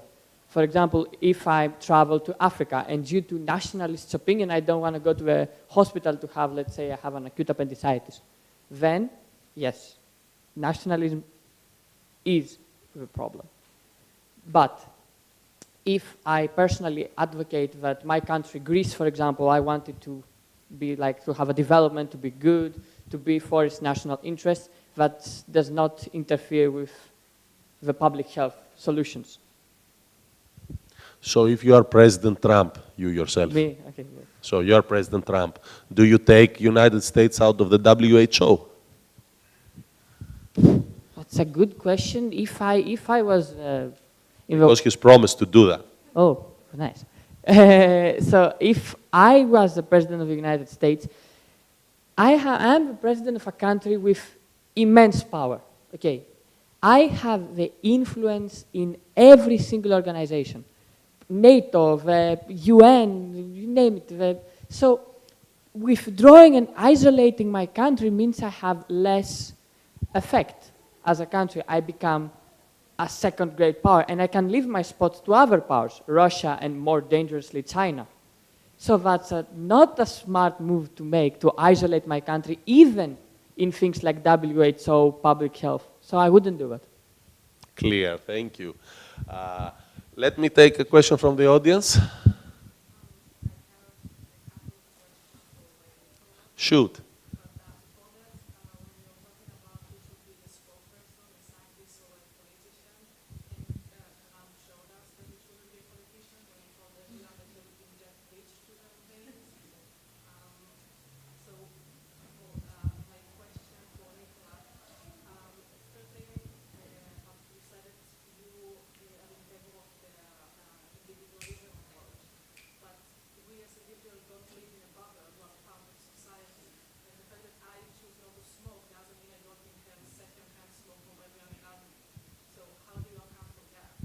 And maybe I should add to that that this is part of MD 215 public health, right? How the social determinants of health, you know, how it's not just your own personal choice.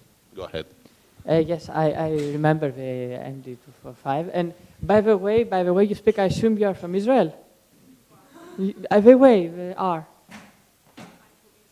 Yes, I guessed it. Good. Great. So apart from that. So what you're saying is essentially right. So if I don't smoke, but everybody in this room smokes, yes, it affects. But let's take it on a different perspective.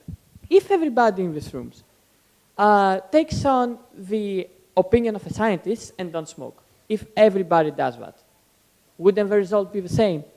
So the thing is to convince heart and minds of the individual to address change. So in that sense, the approach by Dr. Trihopoulos is correct, again. So I don't know if I kind of covered your answer if you have any.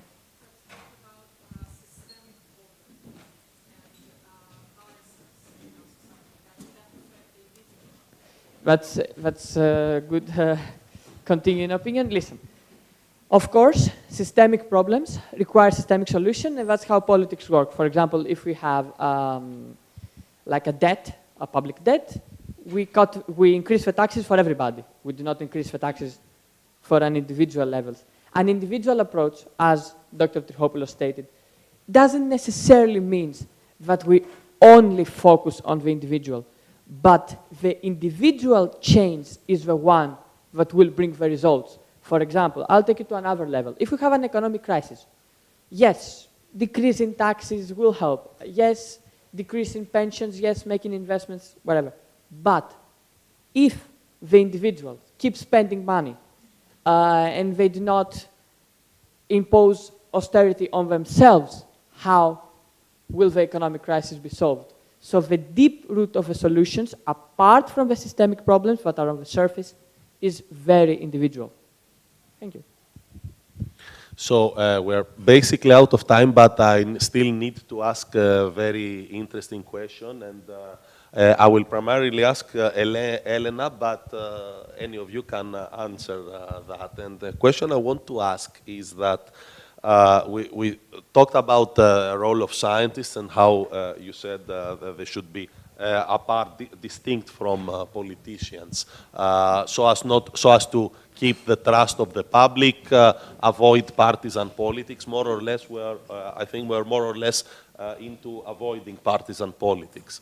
Nevertheless, scientists have been attacked by politicians, and quite adversely, in all countries more or less. And in some cases, let me even remind that Ron DeSantis, presidential candidate in the United States, actually advocated in public, called Anthony Fauci a little gray elf, I think, that should be tossed into the Potomac River. So how do we answer that as a scientist? What is the stance that we should take as scientists against that? So once again, I want to state my opinion that scientists are not politicians, and they shouldn't try to become one. So they should always try and convince politicians and the public by using their knowledge and their experience. Science is not something broad. Science tries to narrow the borders of what should be done, and by using logical sequences, they should maybe decline irrational arguments that the politicians may project as a shield for their economy and and any other community aspects that have nothing to do with health-related problems. So I don't think that by any means they should strike back. I feel like they shouldn't do this, because they should always try to use their scientific language and their scientific background and knowledge in order to try and persuade the public, and they should be as explanatory and as detailed as possible in order to make the public agree with them. So if they strike back, they just get into a cycle that has no end, and they are not lawyers. Okay, so there's no debate in some things. Science is all about objectivity. If they believe that something is true, they should state it, and if the politicians have a different opinion, then okay, maybe answer with scientific words, explain it, but not fight back. That's what I believe. So you essentially we should still strive to be non-partisan, no matter the attacks that we may be getting from a particular side of the political spectrum. I feel like objectivity is the central aspect of a scientific profile. And even though that objectivity might naturally lead you against some candidate. For example, there are lots of scientists out there, expressed in editorials in scientific journals, that say that we should fight against Donald Trump because he's anti-science, and it's an existential question for scientists to push against this kind of narrative. That's just one point of view. I'm not taking that view. So would you still disagree with that view? I would, yeah, so the question is if I would disagree with... The question is, long story short, should scientists be never Trumpers? Okay, yeah, so I feel like President Trump says some things that actually are against science. And I feel like this is projected by many scientists in the world. But what is the use of fighting back in a never-ending cycle? So they should state their arguments, and then if the politicians agree with it and present it to the public, in case the scientists are not have the floor, then they cannot do anything else. They have spoken their truth. They have spoken what science says. They have been as objective as they can. Scientists should be free from political views and political beliefs. So if they have spoken their truth, then I feel like they do not have anything else, and they cannot do anything else because they are not politicians. Thank you. Does anyone else want to disagree? Yes. Actually, we're out of time. So should we cut here? Yes. We're running overdue. So thank you very much, everyone. Thank you very much. Apologies to the next round table.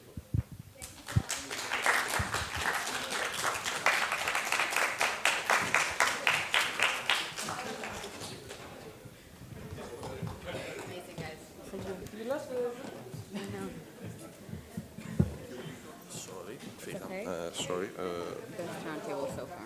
Okay, thank you.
Τι είναι το φως? Δεν το βλέπω. Α, τέτοιο πράγμα. Α, συγγνώμη, θέλω την τεχνολογία ακόμη. Γιατρέ.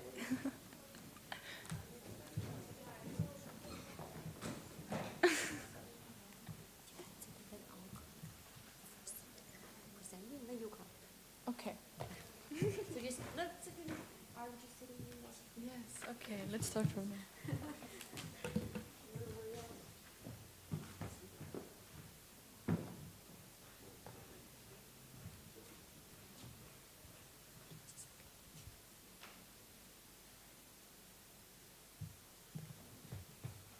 Okay, so now we're going to move on to the second roundtable for today. So we have the neurology roundtable run by Professor Papadopoulos, and we have their lovely students as well here, ready to deliver their speeches. So, thank you. Thank you for being here, all of you. Our topic is cellular senescence and its potential role in neurodegenerative diseases. So there's going to be 3 short presentations. and you can collect questions and we can discuss at the end. Thank you. Okay, so good afternoon from us as well. My name is Vasiliki Sakellariou, and alongside my colleagues Eleni Vossou-Mamai and Ioannis Trapotsis, we're going to discuss about cellular senescence and neurodegenerative diseases. Special thanks to Dr. Papadopoulos for his assistance. Okay, let's now proceed with our topic. A quick review about what is going to be discussed. We're going to speak about the basics of cellular senescence, and then about its relation with neurodegenerative diseases like multiple sclerosis, Parkinson's, and Alzheimer's. Okay, let us now dive into into cellular senescence. So, cellular senescence is a reaction that is marked by a durable halt in growth, while the cells are remaining metabolically active.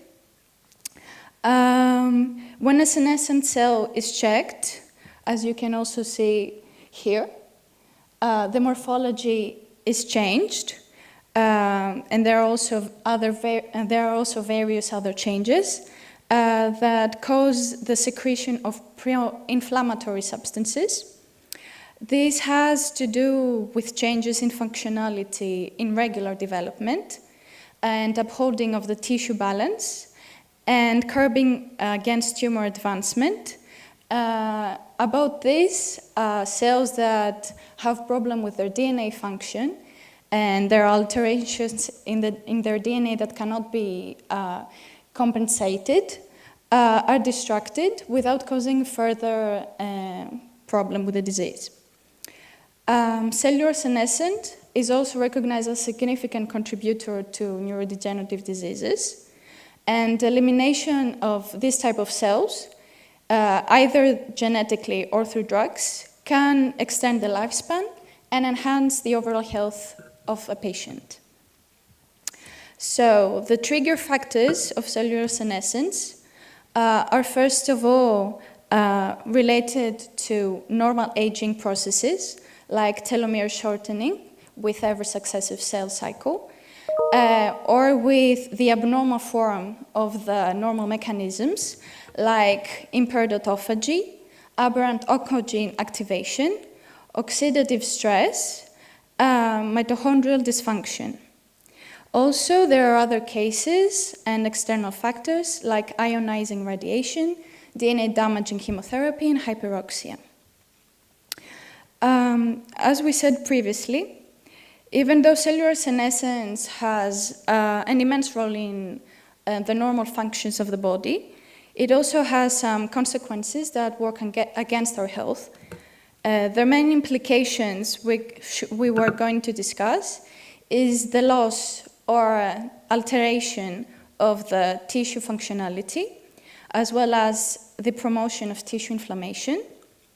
And additionally, we should also mention the impairment of the tissue regeneration, and as we're going to mention further, that there might be a role in the pathogenesis of neurodegenerative diseases. As you can see here, in multiple sclerosis, neurons are affected. It's mostly a disease affecting the central nervous system, meaning the brain and spinal cord. The basic mechanism is the destruction of the myelin sheath. You can see here the different morphology between the normal one and the pathologic. And it is an autoimmune function that can lead to permanent damage and nerve fiber degeneration. Multiple sclerosis can be categorized into 3 different types, starting with the relapsing remitting syndrome. That is the predominant form of multiple sclerosis that is characterized by sporadic bouts of symptoms, which are called relapses, and that they're followed by periods of no clinical episodes that are called remissions. Usually, the relapsing remitting multiple sclerosis turns into secondary progressive multiple sclerosis, where when the relapses diminish and the symptoms progressively become worse without having any relapses or remissions. The primary progressive multiple sclerosis is an autonomous process that the initial symptoms are getting progressively worse without having any relapses or remissions. You can see from the diagram that there are those very steep increases in their functionality, and since we have already found a treatment for the relapses, what is remaining to do is to find a cure about this steep increase and progression of the disease. You can see it here inside the red frames. And unfortunately, we can see here in this picture that multiple sclerosis has to do with the progression of a disability, and it can lead to death. So the current treatment, as mentioned previously, is non-existent as a curative mechanism, but it focuses on having a speeded recovery from the attacks, as well as a reduction in the relapses on both radiographic and clinical level. It also slows the disease progression, and we can also manage the symptoms. So, let us go into a deeper explanation of the process and explain what correlates the cellular senescence to multiple sclerosis. We have to start with the important mechanisms of multiple sclerosis. As you can see, microglia, T and beta cells lead to inflammation. Astrocytes and ECs can lead to both inflammation and neurodegeneration. And 3 types of progenitor cells, OPCs, NPCs, and MCCs, can lead to, again, destruction of neurons through different mechanisms that lead again to neurodegeneration. Our evidence begins from the 2 definitions. Cellular senescence is a key biological process of aging, and aging is also one of the most important risk factors for multiple sclerosis. In mammalian cells, oxidative stress, mitochondrial dysfunction, and cytokines can also trigger the initiation of cellular senescence. The same exact mechanisms are also supported to be key features of the multiple sclerosis pathology. Cellular senescence affects also the oligodendrocyte progenitor cells mentioned there, which are responsible through the mechanisms explained for myelin repair. The inability to repair myelin when they are in the senescent state is the core mechanism of multiple sclerosis. Also, we have results from a study with rat and human microglial cells from Flannery and Streit that reveals that replicative senescence due to telomere shortening can lead to a dystrophic phenotype associated with the functional changes, which finally causes hindering of myelin repair in older patients. Blood-brain barrier integrity is also altered due to endothelial senescence, which causes brain alterations as well, and one of them could possibly lead to multiple sclerosis. We have a new wave of treatments, which comprises xenomorphics and senolytics, 2 different types of compounds. We're starting with xenomorphics, that are small molecule therapeutic agents that can regulate the cellular senescence mechanisms by suppressing the pathways of the senescence-associated secretory phenotype, or LSASP, without causing apoptosis of the cells. These categories include mitochondrial antioxidants, including MitoQ, SKQ1, melatonin, and L-amypretide, WNT or beta-catenin inhibitors like Klotho, JAK inhibitors like ruxolitinib, certain regulators like resveratrol, mTOR inhibitors like spermidine and rapamycin, as well as AMPK activators like metformin and curcumin. We're moving to senolytics that are compounds or regimens that lead to specifically apoptosis of the senescent cells. So we can say that they're selectively causing the senescent cells into apoptosis.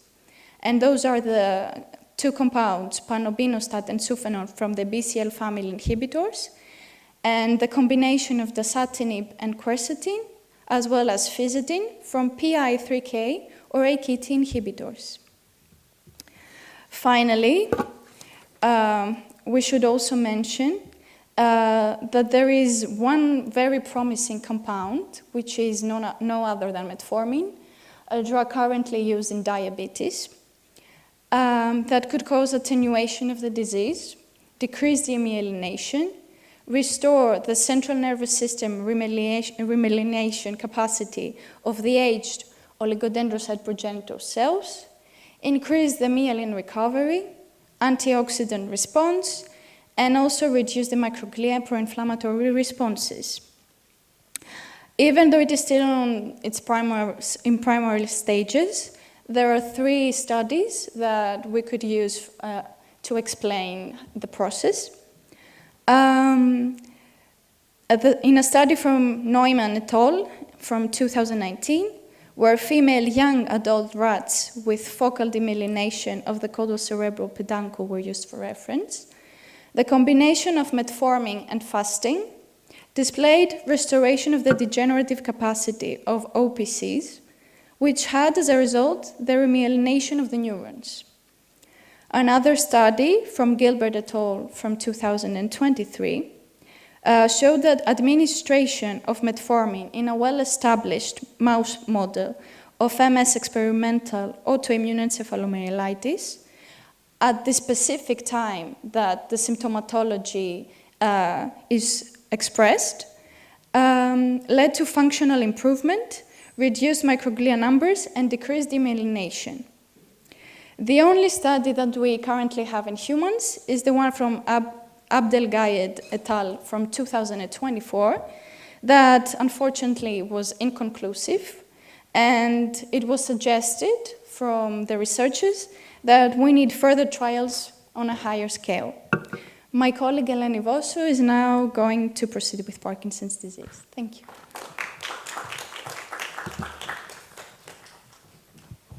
Thank you very much, Vasya. Eleni is now going to talk about the potential role, the hypothetical role of cellular senescence in Parkinson's. Good afternoon, everyone. My name is Eleni Vossou and I'm 4th-year medical student.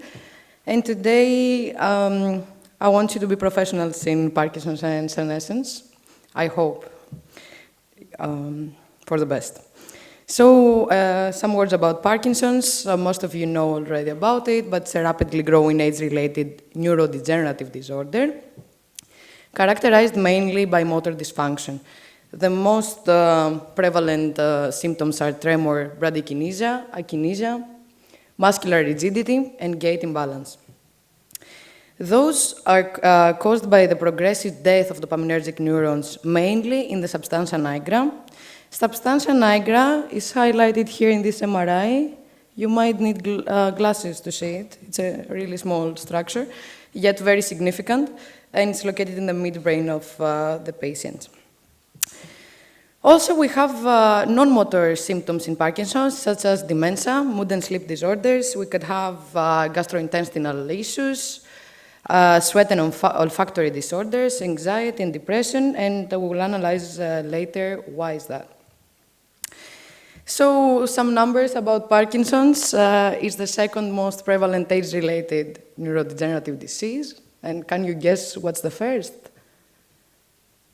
Yanni? Alzheimer's, indeed. So, 0.3% of total global population has right now Parkinson's, and it might sound very small, but this translates to more than 10 million people worldwide. So, it's huge. The incidence of the disease in the US the last year was 90,000 subjects, which, based on the Parkinson's Foundation, it's approximately the amount of fans that can fill the Rose Bowl Stadium. 3% of those subjects are more than 80 years old, and men, hopefully, are 1.5 to 2 times higher in prevalence and incidence than women. And this is a picture to show you the stadium filled with people, and imagine that all those people every year are diagnosed with Parkinson's, so it's kind of a big number. About the treatment that we know for now, we have only symptomatic treatment. None of it changes the disease pathway, unfortunately. The main medications are levodopa, dopamine agonists, catechol-methyltransferase, nerve growth factors, and many others. But the thing with them is that imagine you have a half-filled glass of dopamine, and you pour inside more, you pour more, it goes away, and you pour more. But okay, it could help. It sounds like a plan. But in the long term, they have many side effects, and that's their main issue. And a significant example here is that the prolonged use of levodopa actually causes dyskinesia. So imagine that you are taking levodopa to fix your dyskinesia, and in the long term, it causes a side effect. We have some surgical procedures as well, called deep brain stimulation. Yet, as we said before, none of them are disease-modifying treatments. A little about the pathogenesis now. The pathogenesis is really complex and interplay genetic, environmental, cellular factors, and it's not very clear right now. The dopaminergic neurons in substantia nigra are particularly vulnerable because they are multitasking a lot. They have high levels of reactive dopamine, high energy, they need high energy demand, they have mitochondrial turnover, they're handling calcium, and they have large arborizations, so you can understand they have multiple jobs to do, so that's make them vulnerable. Here I have a list of the pathogenetic mechanisms that could lead to Parkinson's. Of course, the first is dopaminergic neuronal loss in substantia nigra, as we mentioned. We have the formation of Lewy bodies and alpha-synucleic protein misfolding and aggregation. We have mitochondrial dysfunction, oxidative stress, midbrain inflammation by activated microglia. Environmental toxins, like pesticides, this is a very famous one.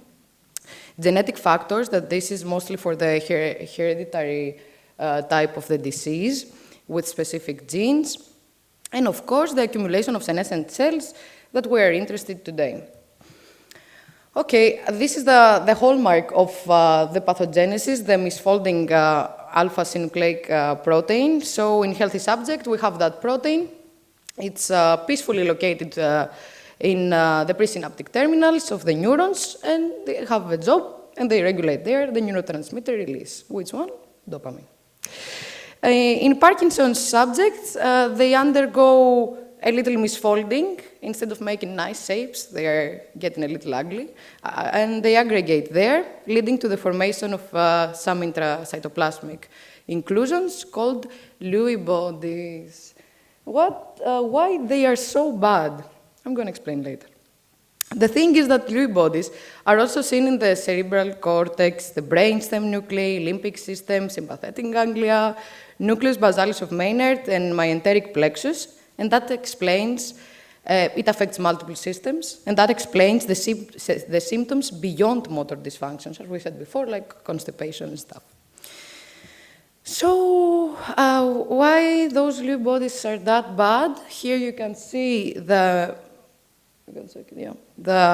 pathological alpha-synuclein and the accumulation of Lewy bodies causing the motor and non-motor symptoms. They actually block dopamine's production and transmission. That's a bad thing. And they trigger the activation of inflammation and inflammatory responses generally, leading to cell death and neuronal loss. Now, the connection of cellular senescence to Parkinson's, we have some evidence. Here we have some studies. Most of them happened in mouses. The first one is the correlation of the expression of that mutation of the protein to cellular senescence. Then we have also studies in human brains, in post-mortem brains. That one is published in 2022 and showed the lower mitochondrial DNA copy numbers and high cellular senescence gene expression. So it's not a hypothesis, it's kind of a fact, and studies, we're expecting more from the scientific field. So, okay, the studies support the role of senescence in pathogenesis of Parkinson's. Why is that? We said that dopaminergic neurons are doing a lot of stuff there, and they are victims of senescence. How? So the cells, one day, while they were doing their nice cell cycle, they getting into arrest, and because of chronic activity of P21 and maybe of P16 as well, DNA damage is triggered, and we have this response machinery causing cellular senescence. So we have a full bloom senescent phase there. In fact, apart from neurons, we have also mitotic and post-mitotic brain cells like astrocytes and microglia that are vulnerable for senescence as well.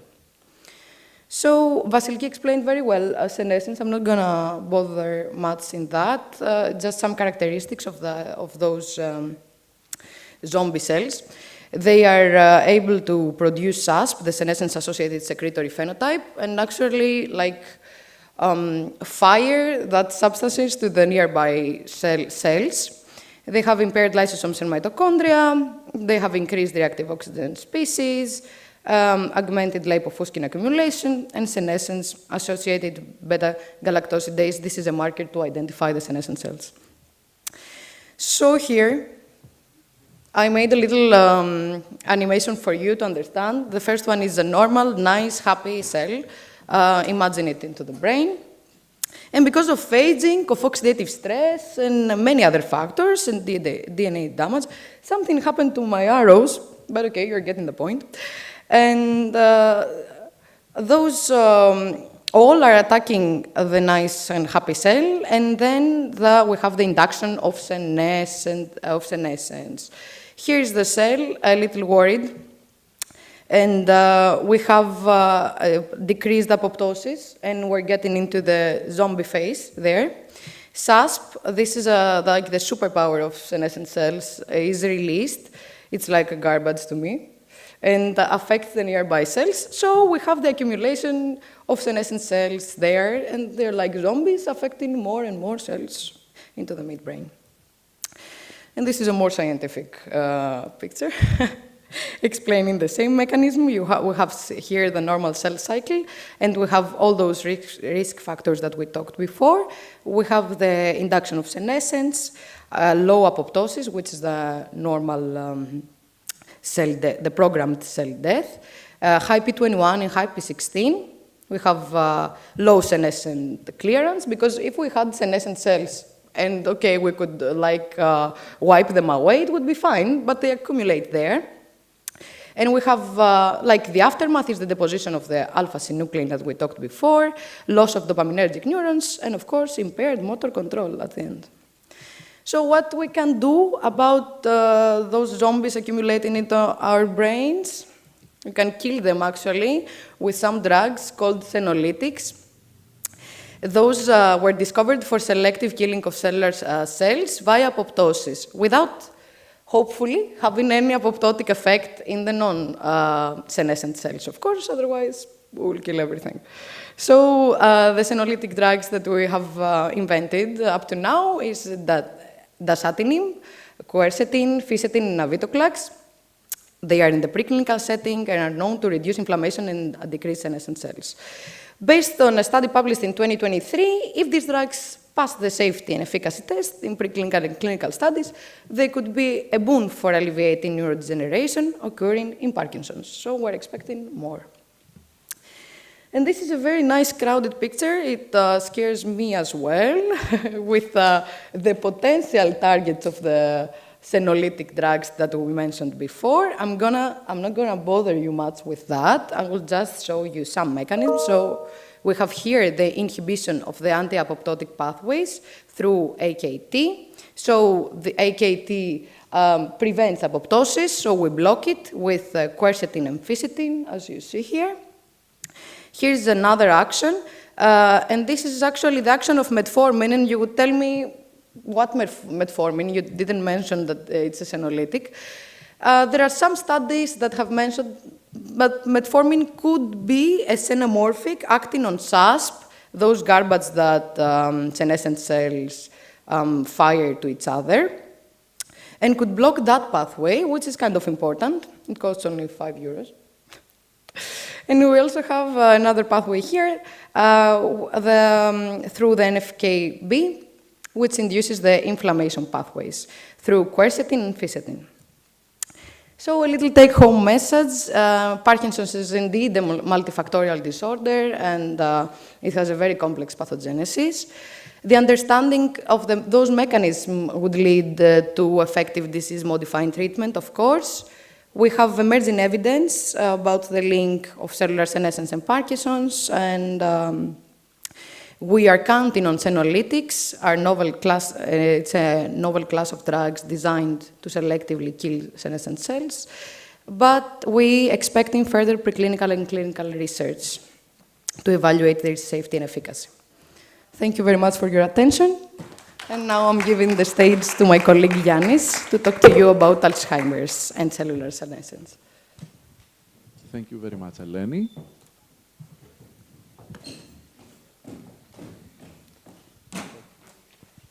So Yannis is going to present to us what do we know about Alzheimer's disease and cellular senescence. So Yannis, the floor is yours. Okay. So hello everyone. My name is Yannis Travatsis, and I'm going to present the relation between Alzheimer's disease and cellular senescence. So Alzheimer's disease, or AD, is the most common type of dementia, and dementia is a general term that refers to a decline in cognitive ability. So regarding the epidemiology, the prevalence ratio for AD ranges between 1.9 and 5.8 cases per 100 people aged 65 and over.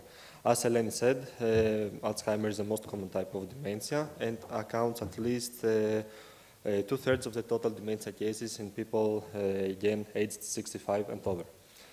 Now the etiology of AD is accumulation of amyloid beta peptides, which lead to neurodegeneration. Now, about the pathophysiology, AD mostly affects the medial temporal lobe with two mechanisms. First of all, it's the accumulation of the amyloid beta peptide in the brain tissues, which form clumps that are called neuritic plaques. Which you can see right there. And the second mechanism is the hyperphosphorylation of microtubule-associated tau protein in neurons, which lead to the formation of neurofibrillary tangles. Both mechanisms represent the pathological hallmarks of AD, and both mechanisms lead to a loss of dendritic spines, presynaptic terminals, and lead to axonal dystrophy. So there is a lot of recent data that suggest that cellular senescence and Alzheimer's disease are closely related to each other. So several inflammation markers, as I have here, they were found to be key mediators to cellular senescence in either AD human patients or AD mouse models. And here you can see where these markers were found, in what regions. So, some events of cellular senescence in Alzheimer's disease. So, first of all, regarding cell metabolism, there is upregulation of lysosomal senescence associated beta-galactosidase, and there is accumulation of lipofuscin in the cytoplasm, which is a key marker for senescent cell identification. Now, regarding the mitochondria, they are a major generator of reactive oxygen species, as Eleni said. And these oxygen species impair cellular signaling and promote SASP. Furthermore, there are some proteins that in the mitochondria that are involved in both DNA damage response and mitochondrial biogenesis, which means basically when DNA damage response is activated, then mitochondrial biogenesis is activated in the same manner, let's say. So now, some researchers wanted to identify some mouse models of AD and AD-related dementias that are appropriate for further studying of cellular senescence. So the researchers decided that these models that will be selected should develop measurable markers of cellular senescence. So the mouse models that were selected for the study were known to exhibit key pathological features of AD and related dementias, such as amyloidopathy, which means the buildup of amyloid proteins, and tauopathy, which means the buildup of tau proteins. So the following models were finally selected, which is the P301S model, which is express the mutant forms of the human tau protein, and the H-tau model, which expresses the normal tau protein. So now regarding the H-tau mouse model, the researchers observed elevated senescent markers, as you can see in figure A, and they observed as well increased senescence-associated beta-galactosidase activity. As you can see in figure B, which is fluorescence, you can see the increased activity. So the summary indicates that the expression of normal human tau protein can strongly trigger cellular senescence in the brain during the early stages of Alzheimer's disease. Now, again, for the other model as well, the researchers observed elevated senescent markers, as you can see in figure A, and they also observed increased SA beta-gal activity, again through fluorescence. So again, the summary was that the expression of the mutant form, this time of the human tau protein, can also strongly trigger cellular senescence in the brain during Alzheimer's disease. So now, because there was some failure in some clinical trials that were aimed to develop some ways to clear amyloid beta plaques, some questions arose, and these were whether the amyloid is indeed the central driver of AD, and whether the delivery of some therapeutics were delivered early or late regarding to disease progression, and if these therapeutics were delivered in efficacious concentrations. So there is some evidence that Alzheimer's disease is primarily a vascular disease. And this is because some changes in the blood-brain barrier are observed. Also, widespread vascular leak is observed, and some risk factors that are connected with dementia and cerebrovascular disease overlap. And these are hypertension, diabetes, and hypercholesterolemia. Furthermore, the gene ApoE4 is a major genetic factor for Alzheimer's disease, and it is also been shown that impairs the blood-brain barrier and cerebrovascular integrity. So, some things about the blood-brain barrier. The anatomic barrier consists of brain endothelial cells, astrocytes, and pericytes. The blood-brain barrier is selective and semi-permeable. It restricts the free diffusion molecules between the CNS and peripheral circulation, which are mediated by influx and efflux transporters and cell-cell adhesion structures. Furthermore, there are some metabolic enzymes that contribute to a protective barrier against neurotransmitters, drugs, and toxins. So, now about the physiologic barrier of the blood-brain barrier. It consists of junctions. These junctions interconnect the endothelial cells. And there are two types of junctions, the tight junctions and the adherent junctions. Between these junctions, there are some molecules, proteins, that, yes, there are some proteins. And these proteins are the major ones. There is Claudin 5, which is present in the tight junctions.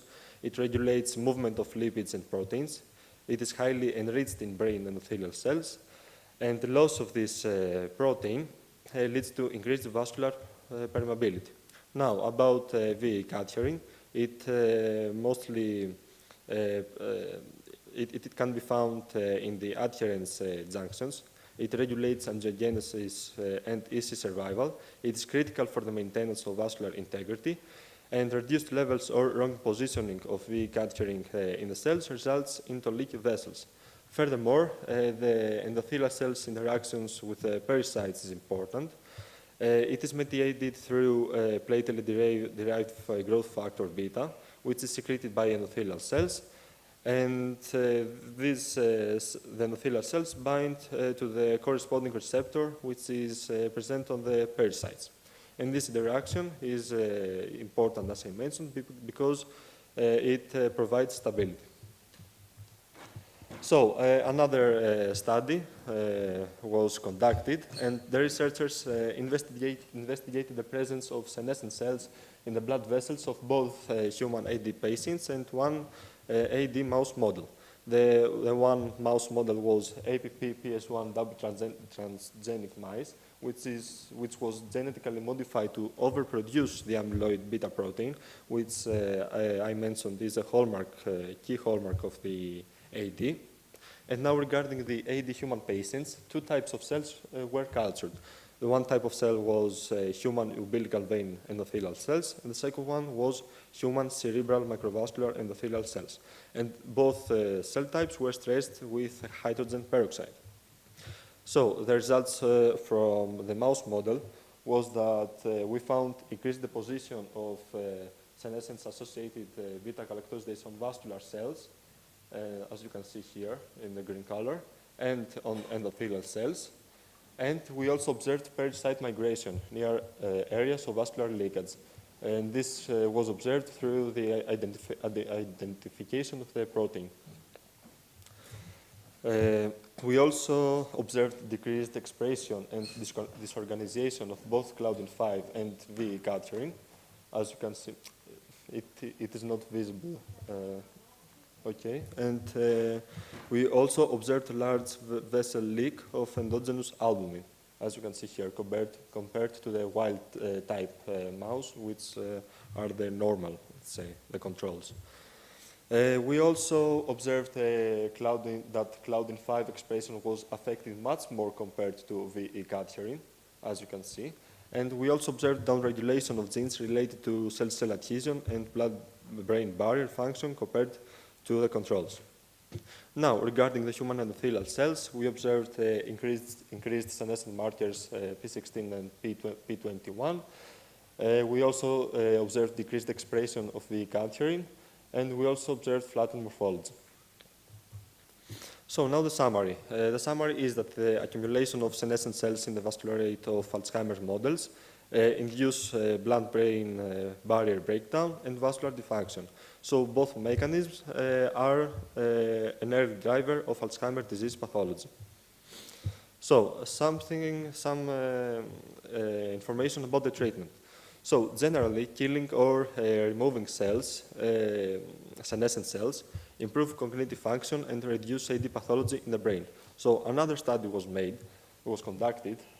So the researchers wanted to observe the effects of clearing senescent cells in 3xTG mice models, and these models produce both tau and amyloid proteins, either by genetic modification. And this genetic modification, it makes the bodies of the mice to automatically selectively kill P16 positive senescent cells.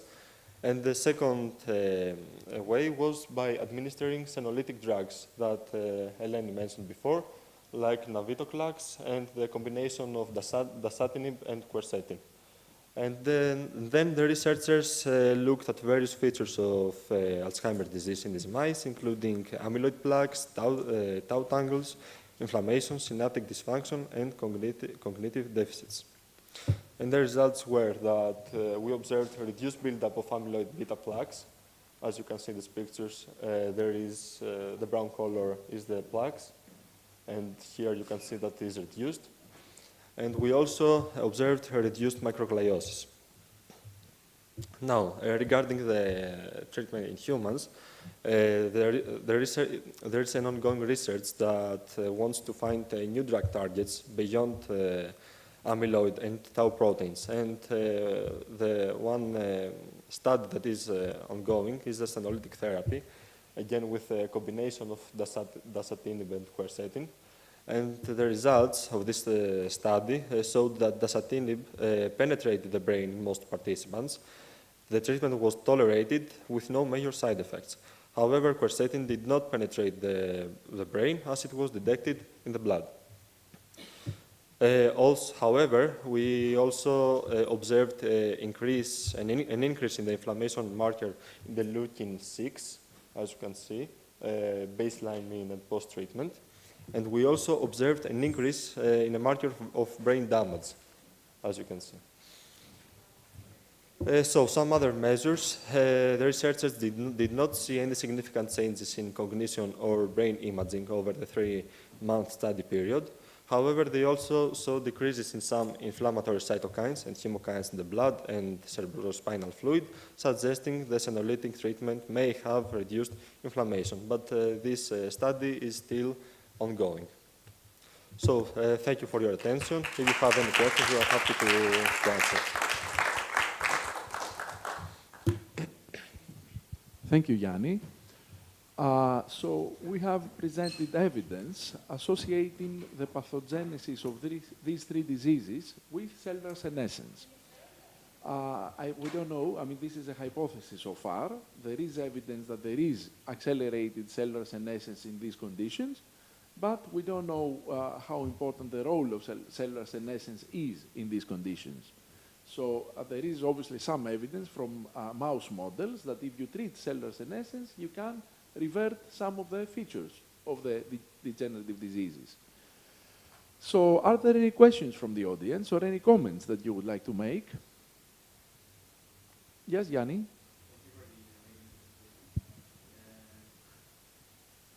Welcome.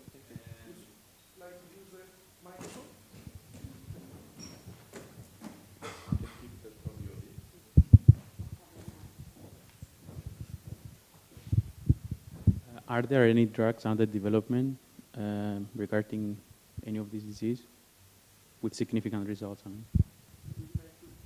Okay, because I mostly did my research on multiple sclerosis.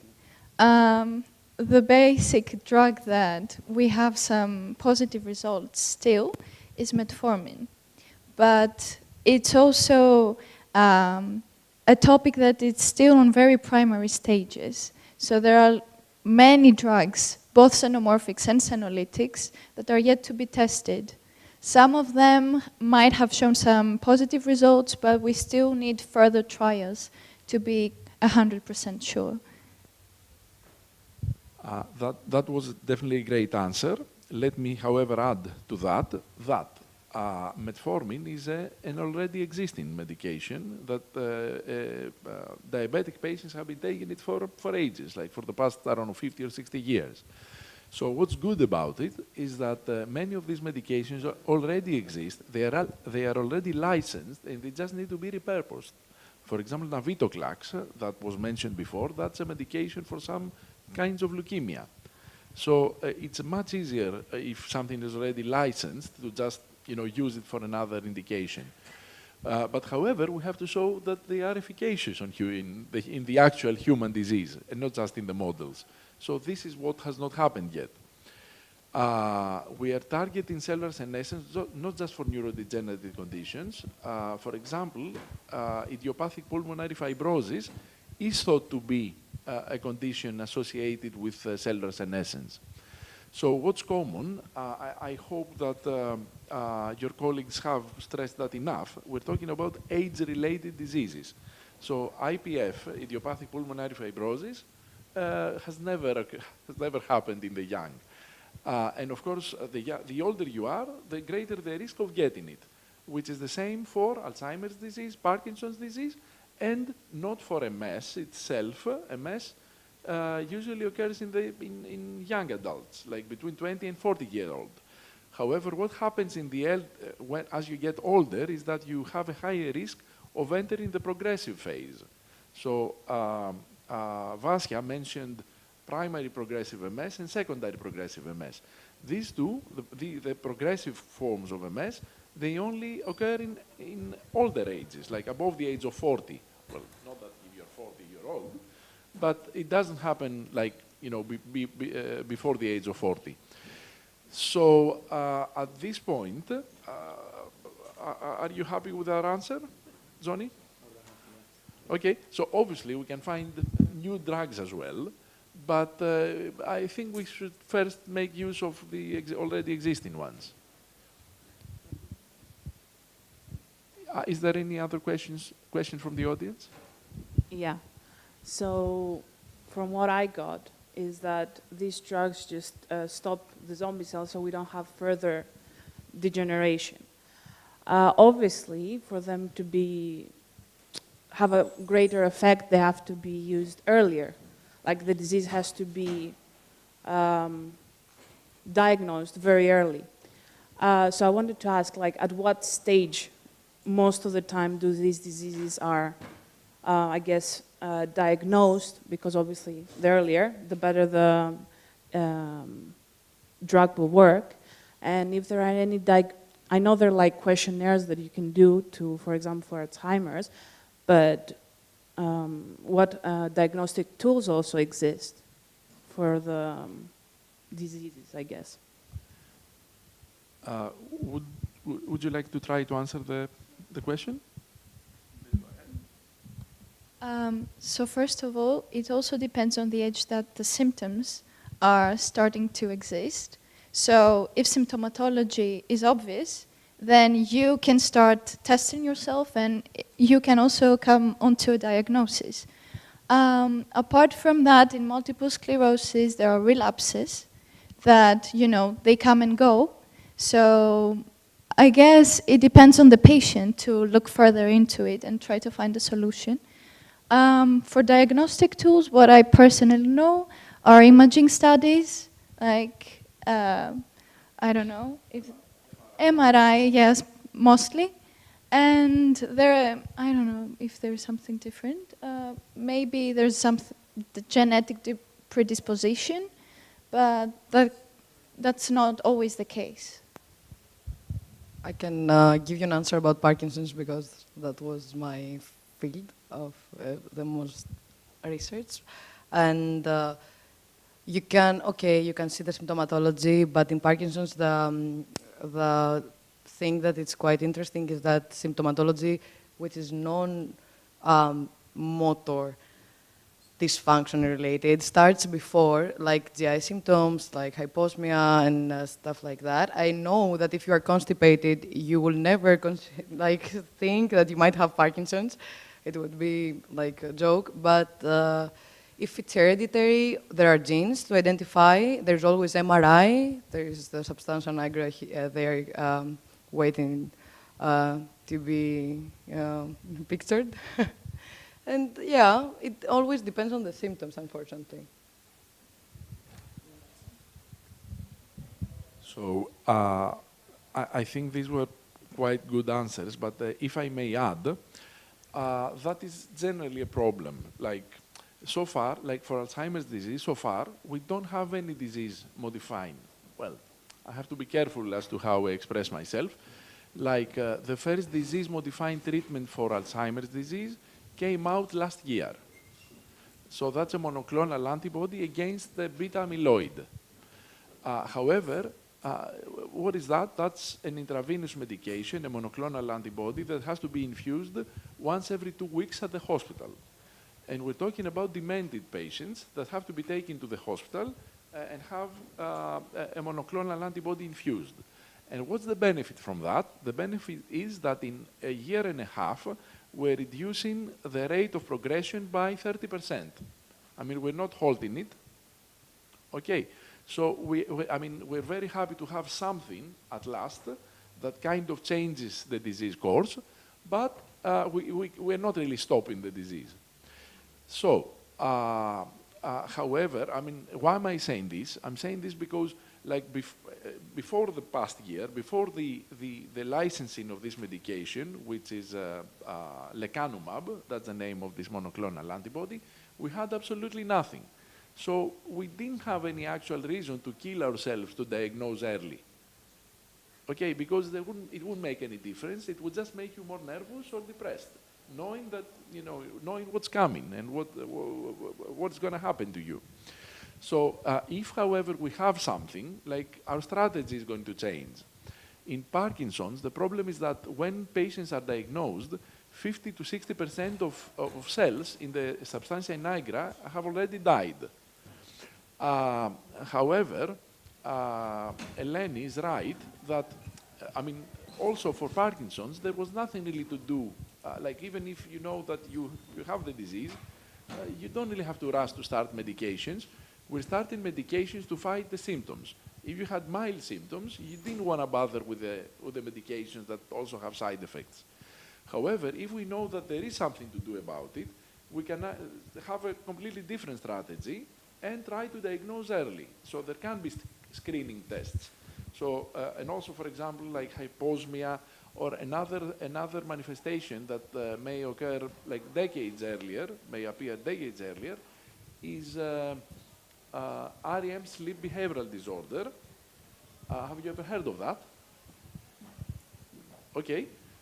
Maybe not everyone has, so I will try to kind of explain. So when do we dream? During REM sleep. During REM sleep, there is this mechanism of paralysis, of normal paralysis, so that we don't act out our dreams. So we cannot move, even though we may have fearful nightmares or something. However, in these patients that have REM sleep behavioral disorder, as it's called, they lose this normal paralysis, so they actually move in their sleep. This may happen decades before the diagnosis of Parkinson's, and not just Parkinson's, other neurodegenerative conditions. So we may be alert, and we may try to diagnose earlier. In any case, for so far, we haven't used these medications on humans anyway. But it would be good to have them and have some evidence of their efficacy.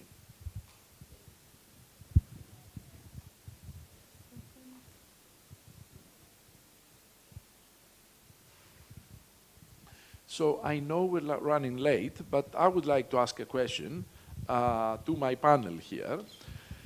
So obviously, cellular senescence is a biological mechanism which explains aging. Okay, the idea comes from the fact that these diseases are age-associated. But do you think that with senolytics we can also delay aging? So, unfortunately, aging is inevitable. So, we're all gonna age one day, and we have this production of senescent cells. So, this is for fact. Now, studies, as we explained, showed the accumulation of them, and okay, we're expecting more from the scientific society about senolytics, but if they can kill those senescent cells being accumulated in the brain or other tissues, it would help a lot with their degeneration, even if it's a neurodegenerative disease or not. I think we should also add that even though in theory something might work, we also need evidence, scientific evidence, to support this statement.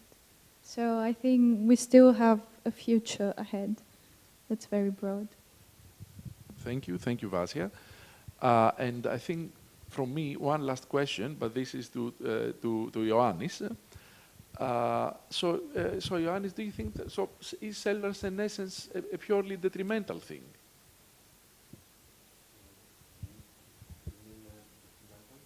Detrimental, is it just a bad thing that we have to fight? Well, yes, senescence, as we see, promotes aging. Maybe it stops the division of the cells. So, as all of us discussed, cellular senescence can be associated with various diseases, neurodegenerative. So, with research, in new drugs and approaches. We can and we should fight cellular senescence. Thank you. However, I have to add here that Yannis answered like from the point of view of a neuroscientist, a neurologist maybe. If an oncologist was here or a cancer biologist, most probably they wouldn't be very happy with your answer. When there are cells that their DNA is damaged and they are in a constant accumulating stage and they're proliferating and they're causing the cancer to progress, then I think it will be a great idea to have cellular senescence because it stops the proliferation of the cells, the angiogenesis and, you know, everything that comes along cancer. So it could be a protective mechanism. So the idea, I mean, we learned everything about cellular senescence from cancer biologists. So what was happening is that damaged cells, if they're very, I mean, obviously there is DNA repair, but this is not always, we cannot repair every damage to the DNA. So if there is damage to the DNA, there is a possibility of cells becoming transformed into neoplastic cells. So neoplastic cells divide in an uncontrolled manner. So if cells became senescent, they would just stop dividing. So that's the good thing. And the bad thing is, however, that they're pro-inflammatory. And they act as zombie cells, they convert other cells into senescence. That's a good thing, however, because that's an anti-cancer mechanism. But it also has some side effects, obviously. And the thing is that they could act as anti-cancer, and that would be very beneficial, but they end up accumulating. This is another factor that we're trying to control, that they would be zombie, they would stop like tumor proliferation, and then die, like one way, maybe with apoptosis or another mechanism. But they don't, they stay there. So that's what we're fighting. So most probably at this point I have to thank you all because we're running late.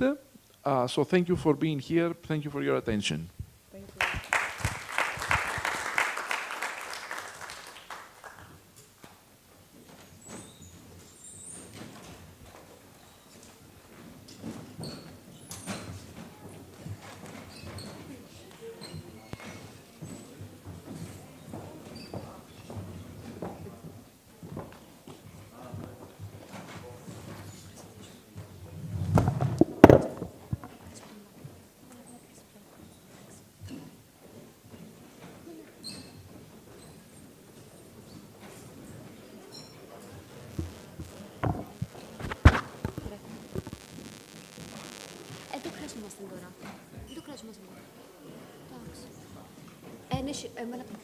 Ναι, μπορώ να τα με.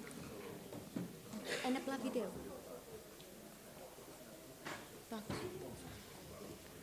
Okay, so let's continue to our next presentation. Dr. Christos Hadjikyriakou will not join us today, so we're gonna show you the video from last year. And at the end, I'm going to explain a few changes that were made for the year 24-25 and on for the UK residency. So, great. I'll share my screen now.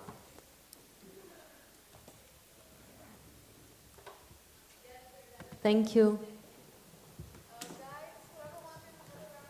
Okay, hello. So my name is Christos Hadjikyriakou. I graduated from EUC in the summer of 2021. I'm going to be doing a presentation for you all about kind of the pathway that I've taken to currently working in the UK within the NHS and the different options that you have. I'll do a short presentation and then have some time for questions at the end if anyone has any questions. So,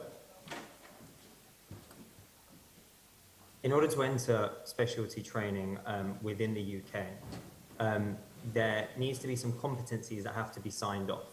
Now, this is assuming that you're going to be entering as a medical school graduate as opposed to having already started a residency program elsewhere. So these competencies are basically, you need to provide evidence that you are at the sufficient level in order to enter specialty training.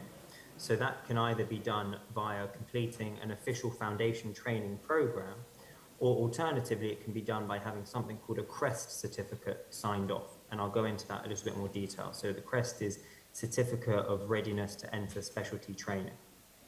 Now, both of these can be achieved either by completing an official program, as I said earlier, or by gaining enough experience either through a trust grade position or a locum position.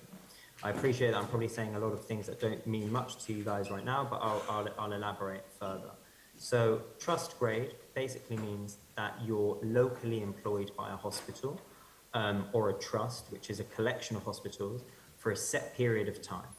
It's a non-training position, which means, and it's something that I'm currently doing. So it means that although I have an educational supervisor and I have a clinical supervisor, I'm not in an official training program, which has its pros and cons, but I'll come on to that shortly. Now, the F2 standalone is a training post where you enter the official foundation program at the 2nd year mark. Now, the reason this is relevant for you guys at EUC is that the fact that it's a 6-year program, a 6-year MD program, means that you are ineligible to do the foundation, the 2-year foundation program that the UK graduates are able to do and some graduates from other countries. So, your residency application. As I said previously, it's not possible to advance into specialty training without first completing and proving your competencies. So let's go into these 2 different options with a bit more detail. Trust grade is what I'm currently doing now. So what that means is that my position, I am a trust grade SHO, a senior house officer. So that means that I am a junior doctor who is at a more junior level than a registrar, so someone who's entered specialty training, but I'm still operating, I'm still working as a doctor, as a junior doctor.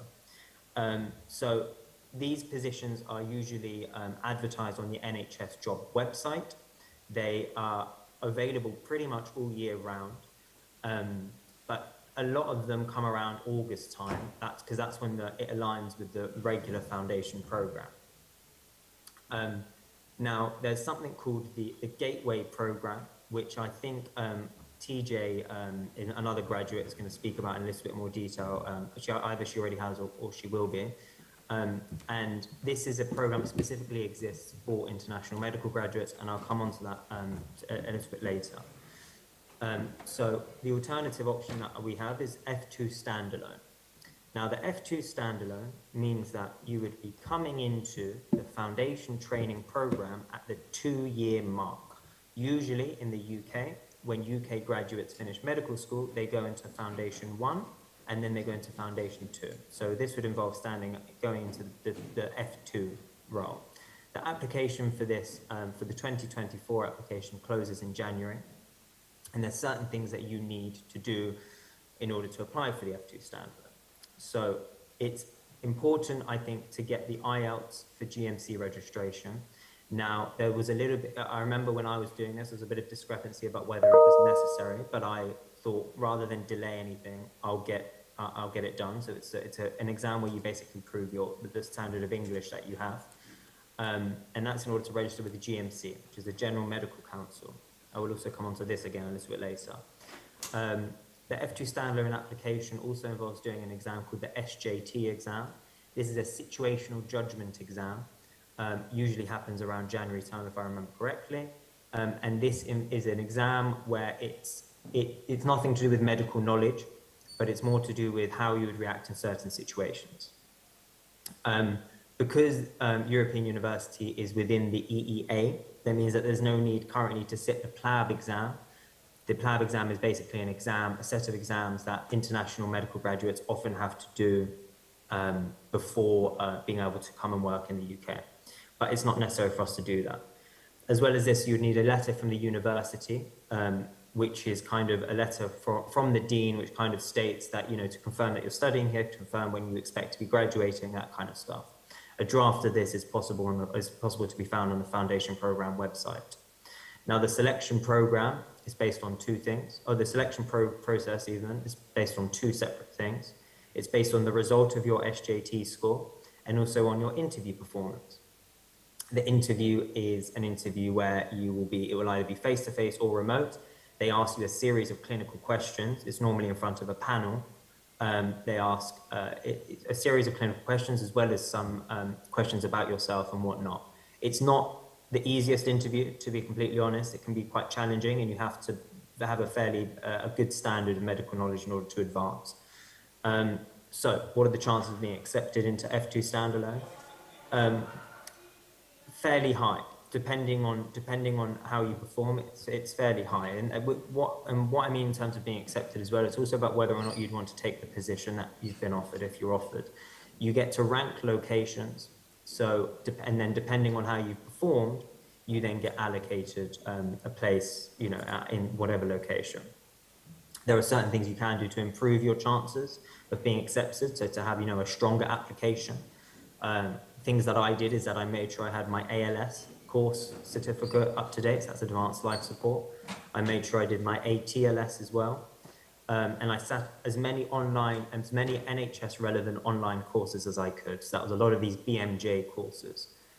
Another thing as well is any form of NHS experience. I can't stress enough how important it is to try and get NHS experience wherever you can, in the form of internships or anything that you can do to get on your CV that you have NHS experience is really invaluable. We'll come on to this a little bit more again in a moment. So I mentioned something called the GMC earlier. What is the GMC? The GMC is a public body which maintains the official register of medical practitioners within the United Kingdom. To put it to cut a long story short, in order to be able to practice medicine in the UK, you have to be a GMC registered doctor. So how do you register? You have to first of all check that you're eligible. Myself and other colleagues who are working in the UK, I guess, are proof that graduating from EUC, you are going to be eligible. So that's one thing. You also need to complete an application. You have to pay a fee, and you have to provide all the required evidence. Now, part of this evidence is providing evidence that your English language is up to standard. That can be done in two ways. Either you can sit the IELTS exam, which is what I did, or you can get a letter which confirms that at least 75% of our course and our clinical rotations occur in English. From what I recall from some of my colleagues, they did the second option, so they got the letter and they were also successful. So it's something that you can kind of find out for yourselves in that regard. As soon as you've finished your final exams, it's important to get a letter from the university confirming the set date of graduation and that you're going to pass all your exams, and then begin the registration. The sooner you're GMC registered, the better. I can't stress that enough. Try and get GMC registered as soon as you possibly can. Now, some details about residency. Your salary really depends on what point in training you are. I'll show you a diagram in a moment, which will kind of show you exactly how, which will show you the exact pay grades. This is also different for locum work. So I mentioned locuming earlier as well, and I'll kind of elaborate on that for you. Locum work is working as a doctor, but you're not working for any specific hospital or any specific trust. You're kind of working, it's kind of like you're working, like an agency working doctor. Now, I know individuals that did a whole year of locum work and then they managed to get the CREST certificate signed off, the thing that I mentioned earlier. The reason that it's possible to do that is because in order to get your CREST signed off, you have to have a consultant to sign it who has worked with you for a minimum of 3 months and is confident, and you've proven to them that you're able, that you've got the competencies to have your CREST form signed off. So I know people who have only locumed and then gone into specialty training. It can be done, but it's a route that takes a lot of independence, and it can be quite isolating at times from what I've heard. The good thing about locuming though is that your pay is much better than a trust grade or in a training program, because you're paid on an hourly basis, and it's very much so where you're required you go, so the pay is good. One of the other questions on the presentation that was asked to me was, how are the hours? They're generally quite long. It really depends on what rotation you're on. So the contract that I've signed here as a trust grade SHO is a maximum 48-hour week. Now, that being said, there are situations where I've worked a 60-hour week, but then you have sufficient time off afterwards. So at the moment, my rota, I just last week came off a set of 4 nights in a row. After that, I had 2 days off. And then after that, now I'm currently doing 12-hour days for 3 days in a row. And I'm working the weekend as well. So it, you know, it is challenging. It takes up a lot of your time. And it is something that you have to that different rotations have different expectations. Specialty training duration can last from a minimum of 3 years. That's if you want to become a GP. Up to a maximum of 7 years. So that's if you'd want to do certain medical specialties and certain surgical specialties. Now, just to make it clear, this is 3 years or 7 years on top of the 2 years of foundation training that most people have to do. The way your specialty training is structured is that you would do a completion of internal medicine training, which is the IMT, that lasts for 3 years. And then following that, you'd have to reapply into specialty training. Just note, this differs for different specialities. There's a lot of different specialities have different requirements. Now, in terms of your own professional development, things that you can do before entering residency training, it's important to undergo many courses. In the UK, they absolutely love it when you can prove your perfect professional and personal development. So this is your courses, online courses, ALS, all of these things. It's all things that can basically make your CV look better, but it does go far. This also includes doing things like audits, paper publications, presentations. All of these things really count towards your CV. As well as this, there are multiple fellowship options, but to be completely honest, it's very difficult to get into a fellowship without first having some form of NHS experience. So I mentioned earlier that there's the pay scales. This is the current pay scales for doctors on the 2016 or the 2022 contract. Just note, these numbers here are for the, if you were working a regular week in a hospital that isn't in London. So I'm working in a hospital in London at Northwick Park Hospital. My current monthly wage is around £2,775. That is because I'm paid as an F2. On top of that, I get extra pay because living in London, there's something called London banding. And on top of that as well, because my rota is currently quite unsociable, lots of nights, lots of on-calls, it means that they increase your pay by a certain percentage as well. So that's kind of how the wages breaks down. Okay, so my pathway.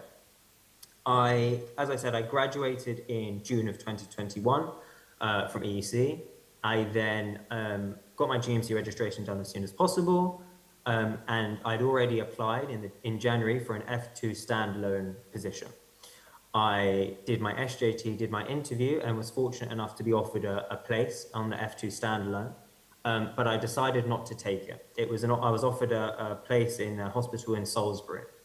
I decided not to take it for 2 separate reasons. The reason number one is that for personal reasons, I was quite set on trying to get work in London, and I really wanted to live in London. As well as this, I felt that at the time, I didn't have enough confidence in my own abilities to enter into a F2 position. So the assumption is if you're going into F2, you're at the standard that all UK graduates are after having worked for a whole year. Now, I know a colleague of mine who also graduated from EUC. He did the same thing, but he accepted his F2 standalone position. And he said that it was absolutely fine. So it really does depend on your individual view of your own abilities and how flexible you are on location. So after I didn't accept that position, I then applied to this program called the Gateway Program. Now, the Gateway Program is a program specifically set up for international medical graduates, so us.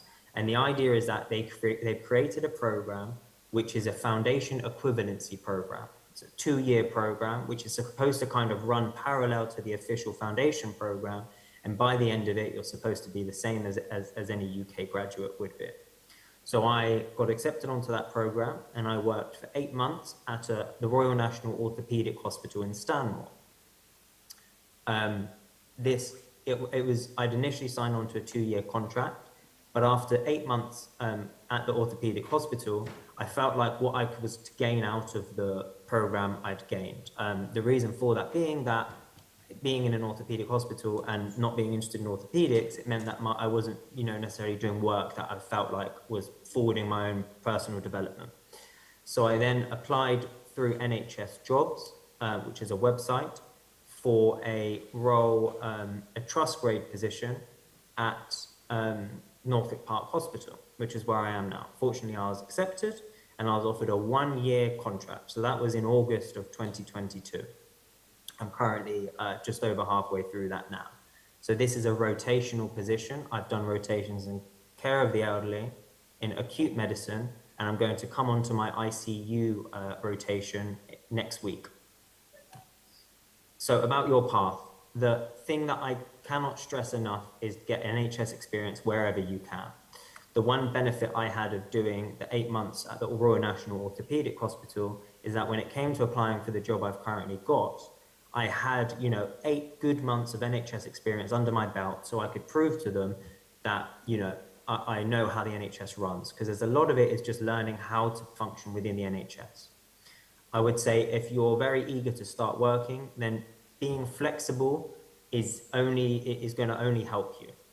Being flexible about location, about rotations, all of these things, it's going to really allow you to get your foot in the door and kind of start working as soon as possible. As well as this, I think there is some importance in looking at what rotations you'll do and understanding whether or not that will suit you. The other thing I have to say, definitely with the job I've currently got, the workload is very, very high.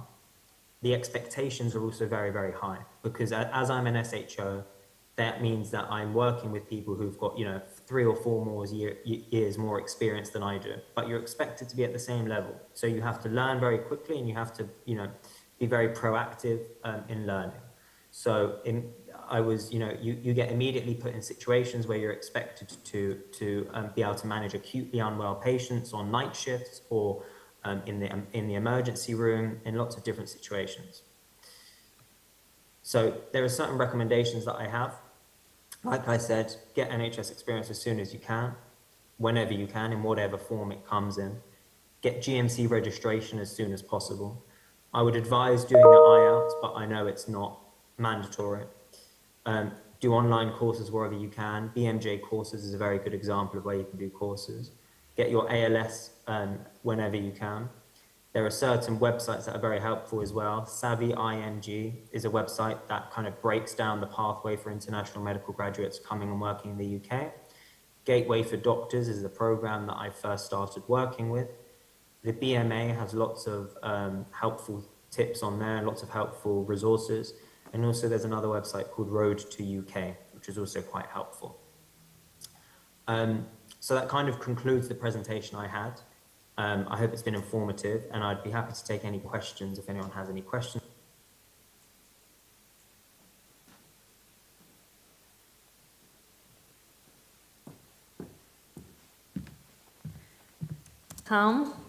Okay, so because Dr. Christos, as I said, is not here with us today, we'll send you an email and you can contact him for any questions. There's another thing for the year 24, 25 and on. There is an extra exam for everyone, UK students or EU students from around the world anyway, who want to do their residency in the UK. You'll have to do the UK MLA exam, which is basically a 2-part assessment made up of applied knowledge test and a clinical and professional skills assessment. So once you graduate, you have to do that exam as well. It's just an extra step that was not applied in the previous years. So that's it for the UK. For any questions, we're going to send you the email along with your certificates. And thank you very much. We're going to have a break now. Thank you.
Alessio?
רותם, יפה לך כחול.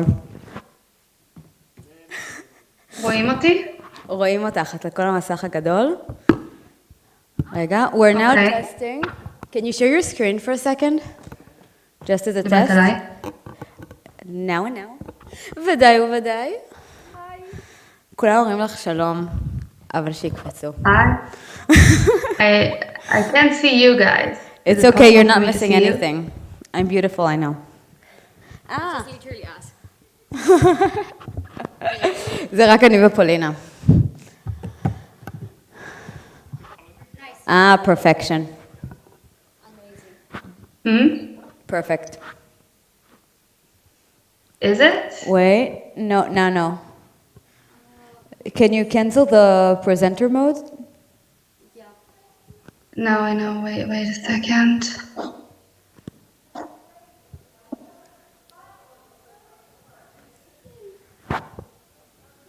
Now? Perfection. Very good. Because I have two screens. Well done. ברור שיש לך שתי מסכים, רותם דיין. ברור. כאילו, לא חשבתי אחרת. ממש יפה לך הכחול, שתדעי. אפילו תואם את המצגת. מה זה? תואם את המצגת, היא גם כחול. נשלח לך תמונה. תואם את זה שיצרתי לפני 5 שנים, מתי עשינו את זה? ב-2018? משהו כזה. וואי, תקשיבי, יש כאן, טוב, אחר כך אני אגיד לך. רגע, תני חיוך. טוב שלי. היי. טוב, מתחילים להיכנס. We have a video. You need to tell me because I don't see you guys. Yeah. I have no idea what's going on. No worry. No, not yet. We're not on live yet. Yeah, you can go over. Is it possible to give us an idea of what's like the other side looks like? What is it again? Can I see you guys from some? I don't know. Can't you see us, George? אני אעלה אליו עוד שנייה. הוא לא מתפקד לנו היום. הביאו לנו איזה אחד למלם, באמת, שלעומת, הנה. Here we go. לעומת אתמול ושלשום ומחר, הביאו לנו היום אחד שצריך להניע. Okay, her name is רותם. רותם. דיין. Diane is easier. רותם. נה. Okay? You can do it. It's easier than my name, so. Dr. Diane works. Or Dr. Diane works. Rotem, you approve?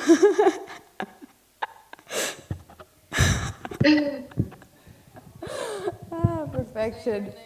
Yael. You go. Yael. Yeah. Ya and El. It's two vowels, so it's hard to pronounce. That's why. Yeah. Good job. Good job. I'm impressed. That was a quick one. We'll do good.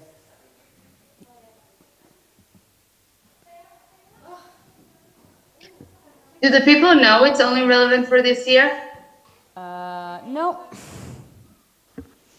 No, but we'll enjoy it. Okay, no, they need to know. I know.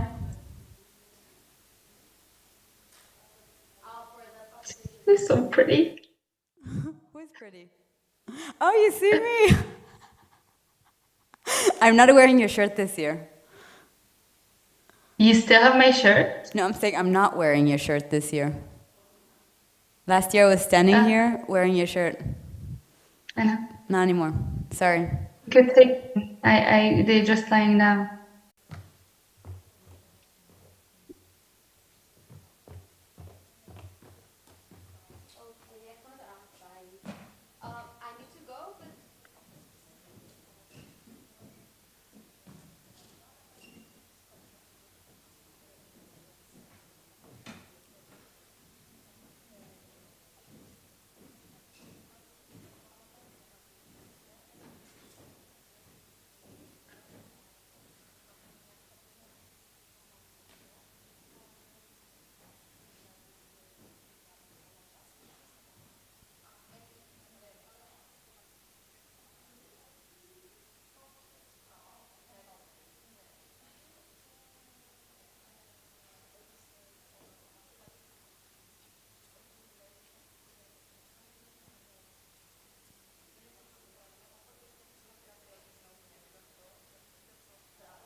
starting? You ready? George, we're ready.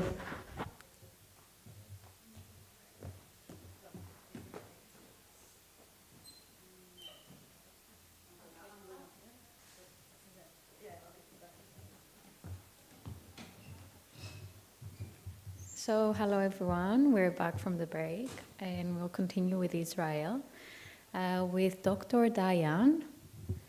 Thank you.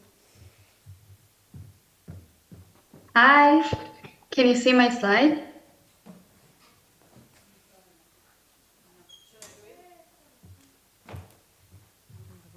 I need someone to tell me if you can see my slide. Hello. No, give us a second, please. Okay.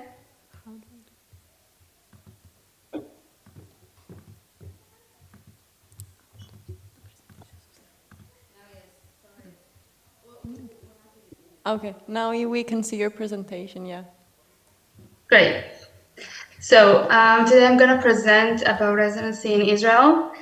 Not quite residency. The process in Israel starts with an intern year. That's an obligatory for everyone, those who graduated in Israel and those who graduated abroad. Unfortunately, whatever I'm going to say, only relevant for the current year because as of 2019, the guideline changed.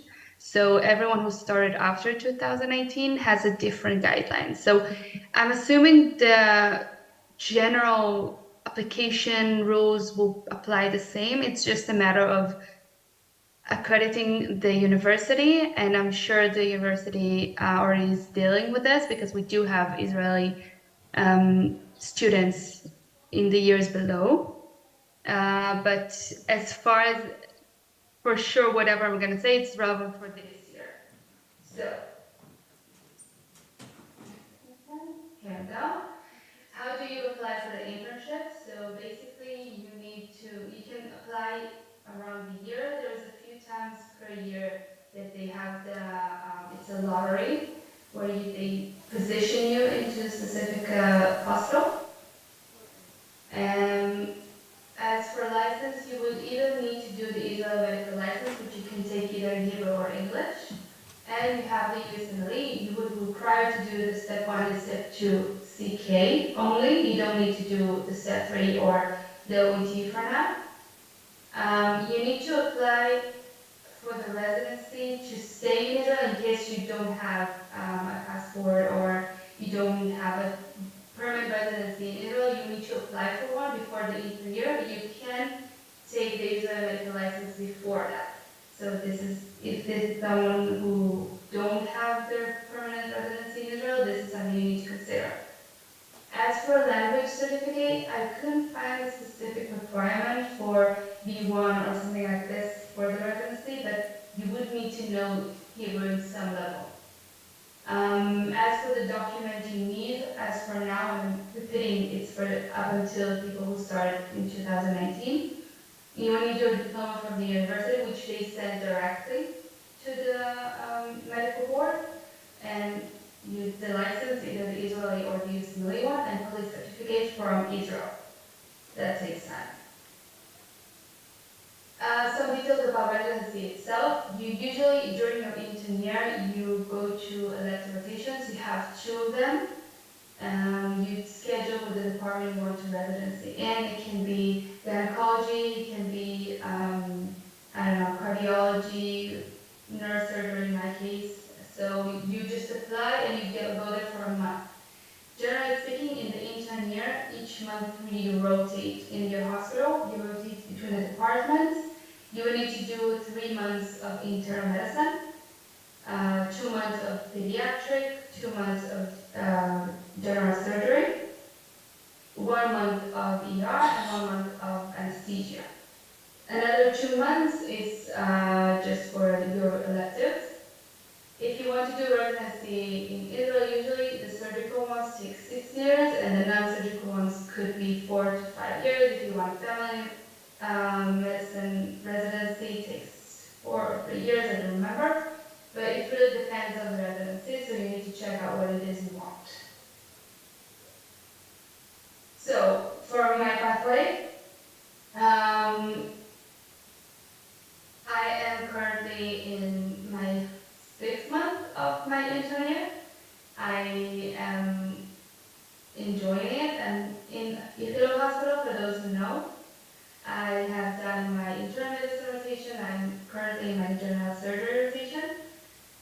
do learn a lot. If you're more of a doctor, you do whatever it is you can. It does give you a step in, instead of just being a doctor as a resident, now you just have your way into it. Generally, what I would recommend, this is not the right presentation. So what I would recommend for you guys is to do rotations in Israel. I know the university still allows it, so do your rotations in here, because then the department gets to know you. It's all about here to get to know you. It's not like in the US, you need to do research and then you get in. They mainly focus on people they know. So if they know you and they know you're good, they would want you to be there in your residency. You can work as a doctor assistant. I did that for 2 years. So basically you come after hours during the on-call shift, and then you take blood, you take history, you check the patient, you help the on-call doctor. It really helps. They get to know you very well, especially the residents, and it really gives you a step in, as much as like clinical step in, and they get to know the department you want to be in. You can do research with some of the departments. They're really looking for, like if you come into a department and say, hi, I'm interested in this field, I want to do some research, please let me in, they will, for sure. And one last thing is to show interest. Like if you're doing rotations, show interest, ask questions, be part of the team, stay extra hours. We do appreciate it. I think that's generally it. Everything I have to say. Sorry, this is not the right presentation. It just got stuck. But if you guys have any kind of questions.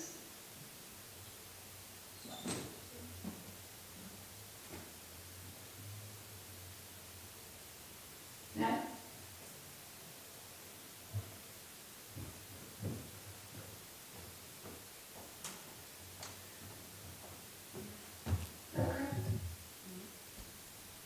Questions, anyone?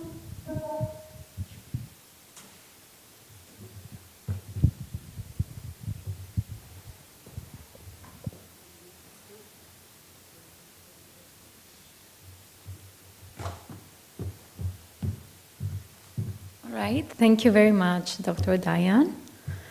And we will continue with, we're going to have a short break and then continue with our next presentation. Thank you. Thank you very much.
Yeah, so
Hello, everyone.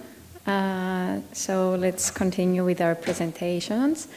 This is going to be the presentation from Dr. Paul Jassenhoven about the residency in Germany. Thank you. Hi everybody, I hope you can hear me well, and I hope you are all doing fine. My name is Paul. I graduated last year from the University in Cyprus in June, and I received my license, or as we call it, activation, last year in September. What I'm doing now, I'm now working as a research assistant, and I'm writing my dissertation, which is basically something similar to the thesis, and cardiology at the Technical University of Munich, and the hospital I'm in is the German Heart Center or the Resuscitation in Munich. And the reason why I'm writing my dissertation, and as I wrote this year, is because if you want to work in a university hospital, I'll get to it later again. I put this in whatever these are called. It's mandatory or required. So you want to work in a university hospital in Germany, they either require it before you apply, or once you apply and you start the residency, and they tell you to do it. It's like an unwritten rule. And I think this will spark a bit of controversy between my colleagues or my other fellow graduates, but from my experience, this is how it has worked. So that's what I'm doing now, that's my application. It's not impossible to do a residency and write your dissertation at the same time, but the workload is insanely high, but it's possible. I mean, you can do it. And my plan is to start residency probably in September, not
for my colleagues or something like this. For me, I think it took 3 months or 4 months. And where you apply for your operation or your license, depending on the state where you lived previously, so if you are German, that's the state where you were living before, and as a non-German, it's the state where you apply to, so where you start working in. You don't need to have the activation to apply, so you can apply to hospitals. We'll get to that on the next slide. Before you have the license, but sometimes it's good if you have it already, because then they can tell you, okay, you can start working immediately, especially because they don't really tell you how long it will take for you to receive the application. And when you call the government, they will just tell you, yeah, we'll get to you once it's done, or you will receive it once it's done. So the documents you need are very dependent on the state. All the documents, they have to be in certified copy. That's very important. Very important is the criminal record, and which you need from all countries that resided in the last 5 years, including Cyprus. You need a letter of conformity, which you will get from the health ministry in Cyprus. Usually takes about 2 weeks. So you go after you get your diploma from the university, you go to the health ministry in Cyprus, and then you can apply for the letter of conformity. You need that for the application later in Germany. Everything that is in a different language than German has to be translated into German, so English also doesn't count, it has to be in German. Obviously proof of higher education, and if it counts, you need proof of German language. Proof of German language means that as a German you have to have at least 10 years inside the German school, so if you've done your A-levels in England, and you've not been inside German school for 10 years, and this 10 years count for you as for other non-German speakers. For those that are learning German, you need to have B2, and then they require a test that is from the government. It's called Fachsprachen test, where they test your knowledge of German medical language, basically. Okay, so for the residency, how do you apply? Basically, the process of how you apply is that you can always apply. So there's not, we don't have a system like in France or Italy where you have to write the test and then they distribute you depending on the score of your test. For us here, you just apply, and you can always apply to the hospital, and then depending on if they need doctors or when they will give you, the starting time or the starting date. So yeah, you apply directly to the hospital, or actually more precisely, apply directly to the department. As for a language certificate, obviously it's specified in the application, and then usually you send your CV, and then they always do an interview, and then in this interview, they clearly see it's going to be German, so they clearly see if you speak German or not, or how to do German, let's say. Okay, so for EU citizens, you don't need a visa, obviously, you just need to, move to the country, and then in due time, I think it's a month or something like this, you have to go to the state and tell them that you now reside here. For non-EU citizens, and there's something called a blue card. For this blue card, you need a working contract in the hospital where you work. There's multiple things that the three I said here, those are the major things. So you need a working contract, you need to have the approbation or a statement that you will receive the approbation, and a B2, but you need to be due for the approbation anyway. So how are residents selected? The selection process works by the department, so the chief of the department directly decides if he wants you to work for him or not. Always an individual decision. There's no test or anything. So how can you improve your chances? Always extracurricular activities, papers, dissertation, as I said before. And from my experience, the best thing you can do, the best improvement is to do internships within the department that you want. So if you want to do cardiology inside a specific hospital, you have to go to that specific hospital and do internships in the specific department if you already know. And if you don't know, just build your knowledge or just do internships in the department that you want. But if you already know which hospital you want to go, or if you know the city that you want to go to, it's very beneficial if you do internships in this department, because then they will know your face, they will remember your face, and then sometimes they even offer you jobs at the end of your internship if they have. There's something else. So if you don't really care where you want to work, or you don't really want to work inside, let's say, more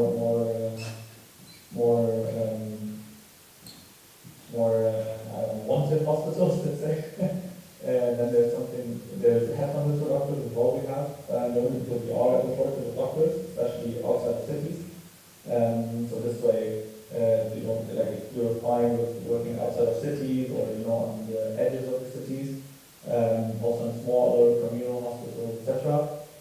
There's headhunters, and they will get you, as long as you have the license, they will get your job in a week to 4 weeks, so very, very fast. Concerning acceptance rates, for us university hospitals, depending on the department or depending on the specialty, it's very important, may have harder acceptance rates than non-university hospitals. So just for you to know. So about residency itself, or the details, the salary is always by collective wage agreement, which means that everybody earns the exact same amount of money. It's regulated by the Marburger Bund. It goes up every year. We just had a new renewal of the money you would earn. So in the first year, you start with 5,084.92 before taxes. I'm saying before taxes because after taxes you're left with around 3,000 euros. It depends slightly on the hospital you choose. You can check all of this if you just type Marburger Bund and then Ärztevertrag or something like this. You will see exactly how much in each year, so first year to 6th year of residency, and then so on and so forth. But it depends slightly if you go to university, private, or communal. For example, I think Helios clinics, they have their own wage agreement with the state. Yeah, so working hours, they depend between 8 hours and 12 hours a day. So you can have a very chill, I don't know, 7 to 3, 7 to 4, but you can also work from 7 to 7. It depends on the hospital, depends on the day. You can't really say that every day is going to be the same. For the duration of the residency program, Germany has or in my opinion, higher time, but that's why also the residency in Germany is considered as good. So for example, the shortest time you can do is a GP, which is 5 years, or also gynecology is 5 years. Cardiology would take you 6 years, general surgery also 6 years. For example, for cardiothoracic surgery, it says that it's 6 years. It's never 6 years. That's why I wrote under optimal circumstances. For us, how it works is that you have a logbook, and in this logbook, you have to fill in the desired time in whatever it states in logbook, plus certain, for example, for cardiothoracic surgery, certain operations that you have to do. And the reason why some specialties take a lot of time, for example, here in this hospital, cardiothoracic surgery, they say it takes around 10 years to do. And that's because you don't get all the surgeries in the perfect timing. So sometimes surgeries are there's just not enough X surgeries or of type X for every resident to do them. So that's why it takes some time. Or if you do have to do intensive care, but there's no spot for you in intensive care because there's already 2 doctors in intensive care, this will just add to the timing. So under optimal circumstances, it can be 6 years, but it's not really always under optimal circumstances. So for example, for the GP, which would take 5 years, it's 60 months in total. So out of those 60 months, you have to do 24 months in ambulatory outpatient office, 12 months in stationary internal medicines, and a minimum of 6 months in any area of direct patient care with a maximum of 18 months. So this is kind of how the logbook looks like. It looks very similar to the logbook we have in EUC for the rotations. And you just get stamps and signatures for the time you did and for the surgeries or interventions or trainings that you completed. So other opportunities that you can do if you either don't want to start directly with residency, or you want to boost your CV, or you're waiting for the approbation for the license. So what I started to do during my studies even was apply to write the dissertation and research or a PhD even if you want to. But these things are a very valid opportunity, especially if you want to consider having a work in university hospitals, because in communal hospitals you don't need to do that. In communal hospitals you don't really have to do research, or even in private hospitals. But in university hospitals, they really like you to do these things. For the dissertation in Germany, this is the only way to be called a doctor. For us, we have 2 sayings or 2 meanings. So we have Arzt, which is a practicing doctor, and then there's a doctor, which is the one that holds the title. You can be a doctor of medicine, doctor of dentistry, a doctor of economics, a doctor of history, etc. And you have to write a dissertation or thesis in Germany at a German university to hold this title, to be called a doctor.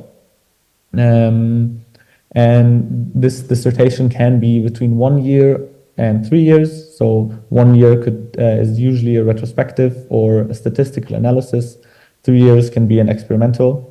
It's unpaid. You don't get paid for this thing. And depending on the university or the city you choose to do your dissertation in, different requirements are needed. For example, for me, it has to be at least 2 years. until you can hand it in, and there's other things that you have to complete.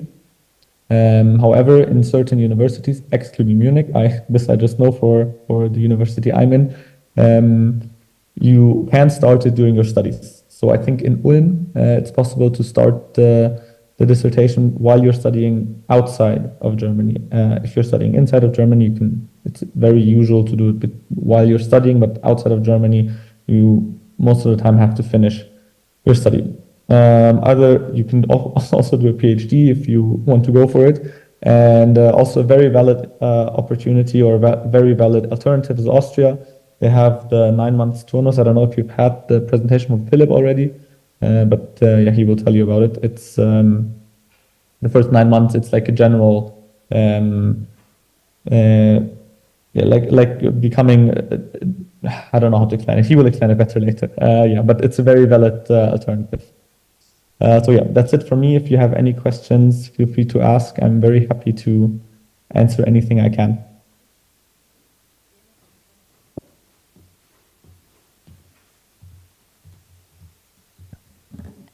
Do you have any question? You have a question? Yep.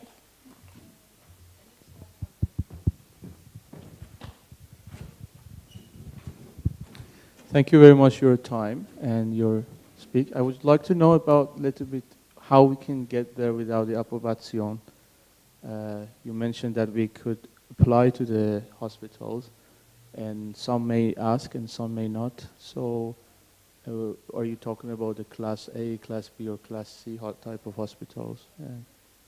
No. So first of all, very important to understand, you can't work without the approbation. Impossible. You need to have the license in order to practice, but you can apply to hospitals. However, you can only start working when you have the approbation. I hope this clarifies or answers the question. So basically you mean that we can apply and they may reserve us the offer, but in order to satisfy the offer, we should have to get the approbation. In order to be allowed to practice as a doctor, you need to have the license. Okay. So it's not a requirement to have it at the beginning, but then later. Sorry, what do you say? So it's not a requirement to have it when we apply, but after, if they are happy to, okay. Yeah, some hospitals, the problem is with some hospitals that they would like you to start, for example, if you apply right after you get your diploma, so in June, they will tell you, okay, can you start in August? But you may not be able to have the approbation by August. So then you're in, but again, it depends on the state. You can start applying for the approbation in July and have it 3 days later. State and case. So sometimes it just takes longer for other people. Yeah. So is there any website that explains about the states? Because it's very difficult to find any uniform place that we can get all the information for different federal states. So again, because we have 16 states in Germany, and this is a thing that each state does itself. There is 16 web pages that each have their own regularities. So you have to choose basically which state that you want to apply for the approbation. And this state is the state that you will later work in. For example, if you choose Bavaria, then you go to the page of Bavaria. It's very easy to find. You can just Google Bavarian approbation license, etc., and you will find it. Thank you very much. You're welcome. Any other questions?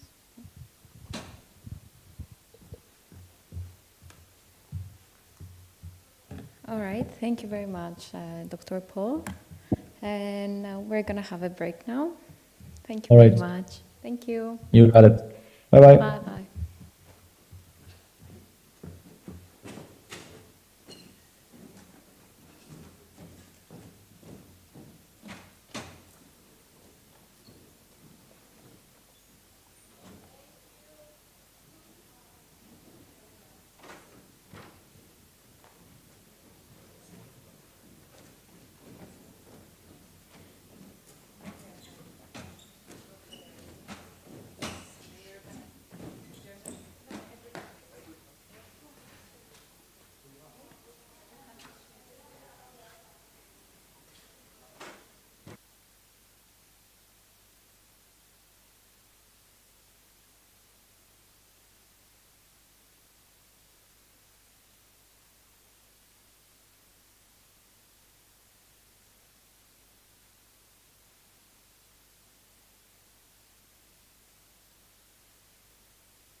So we'll now move on to the last roundtable of the day, which is about oncology. We have here Dr. Struthos that is going to lead the roundtable along with the lovely students as well. So, hi everybody, good evening.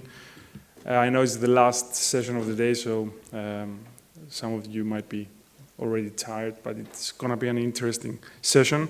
We will be discussing oncology, and I don't think that is an easy subject to cover in an hour, but my colleagues and the presenters will try and do their best to show you some of the aspects of oncology, some of the studies that they have been, that they read and they researched, and they try to present in the best way possible. I'll go through, sorry about that, I don't know if I can actually, I'm not seeing the presentation.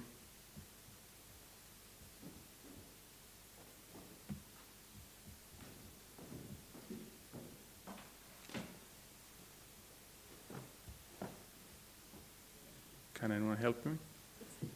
No?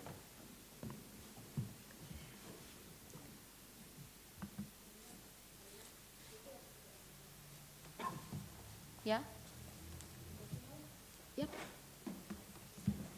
It's off. Okay, that happens usually in live streaming.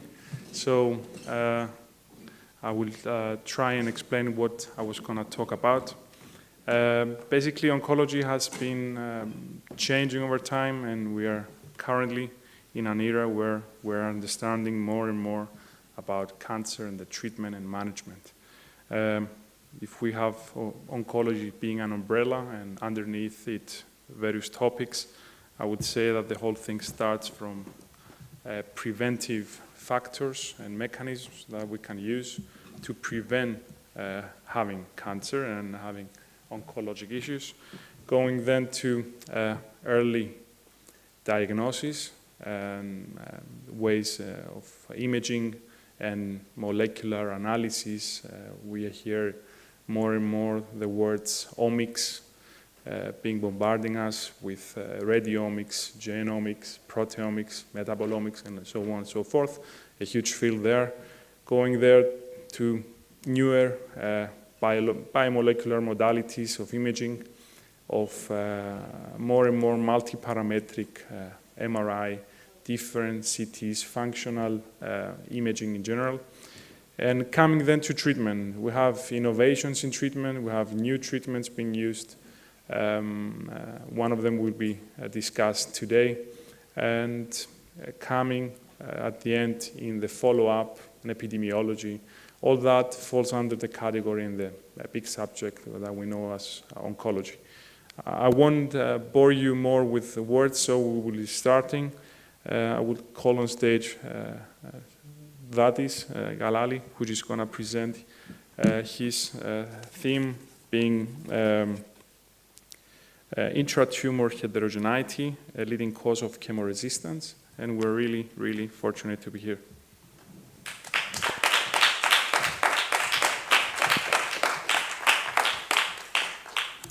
Good evening, everyone, and welcome. So,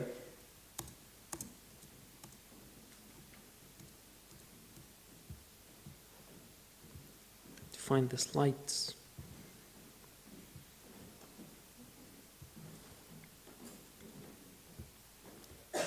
And here we go.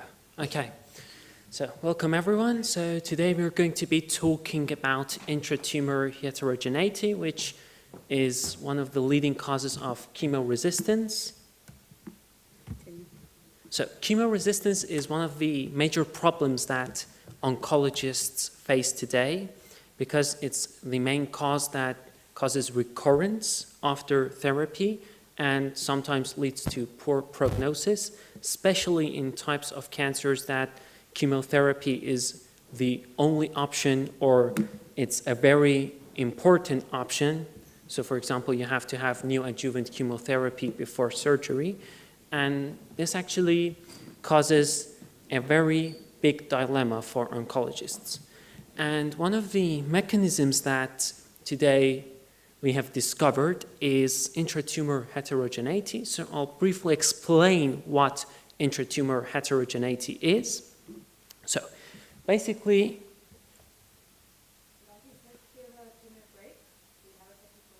yeah, so you have to start again, yeah.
Because I know what I did with mine. It ended up working. And mine stopped. Can you remove the break? No, because it's live streaming. It's all live streaming right now. But basically, there was like a tab that said resume presentation. It was like up here. Because this was the same problem. It wouldn't project there, but it was here.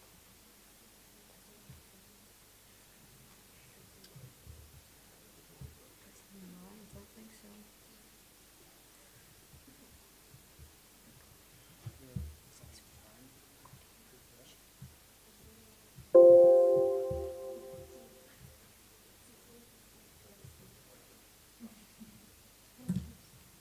It's like the oh, it's changing the slides.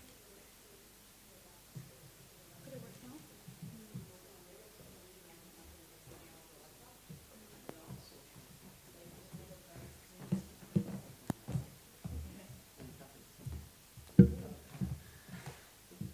And was that it? I don't know.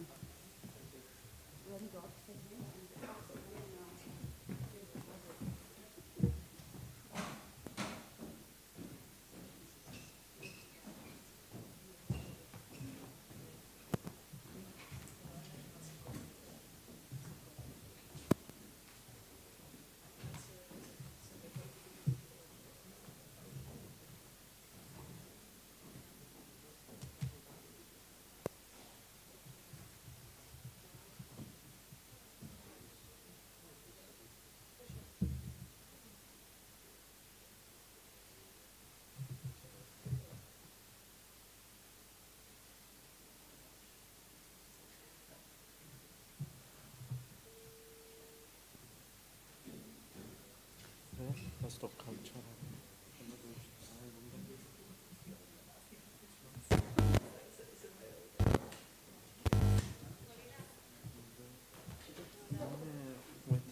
Έμεινε κραγιορισμένο.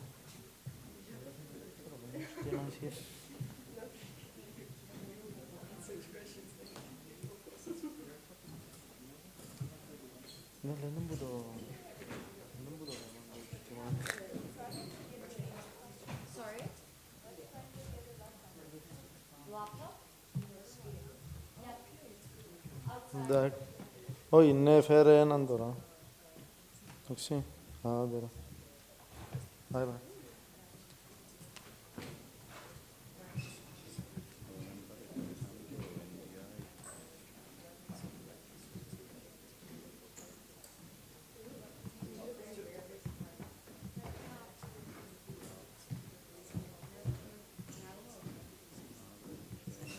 Δεν είναι το λάβο.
Δεν υπάρχει καν HTML.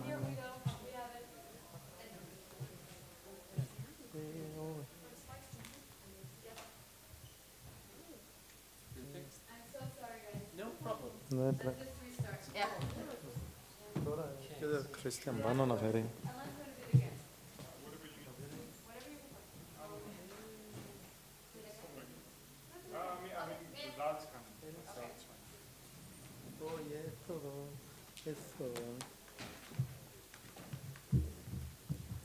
Okay, so good evening again, everyone, and welcome to today's roundtable.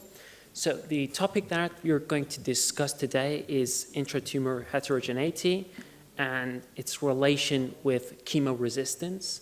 So before starting, I'd like to point out that chemoresistance is indeed one of the biggest problems that oncologists face today, because it's a leading cause of poor prognosis in patients with different types of cancers. And in many cases of cancer, chemotherapy or systemic therapy is the only option of treatment, and in many cases, it's necessary before proceeding to another procedure, for example, neoadjuvant therapy, which is required prior to surgery. So it's an obstacle, and oncologists and pathologists are trying to find the mechanisms behind chemoresistance in order to be able to overcome this phenomenon.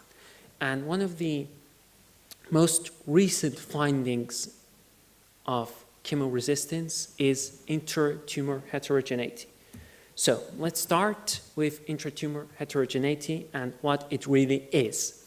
Intratumor heterogeneity is basically the phenomenon where the cells within a tumor express heterogeneity, either in their molecular characteristics, either in their metabolism, or even in their phenotypic profile.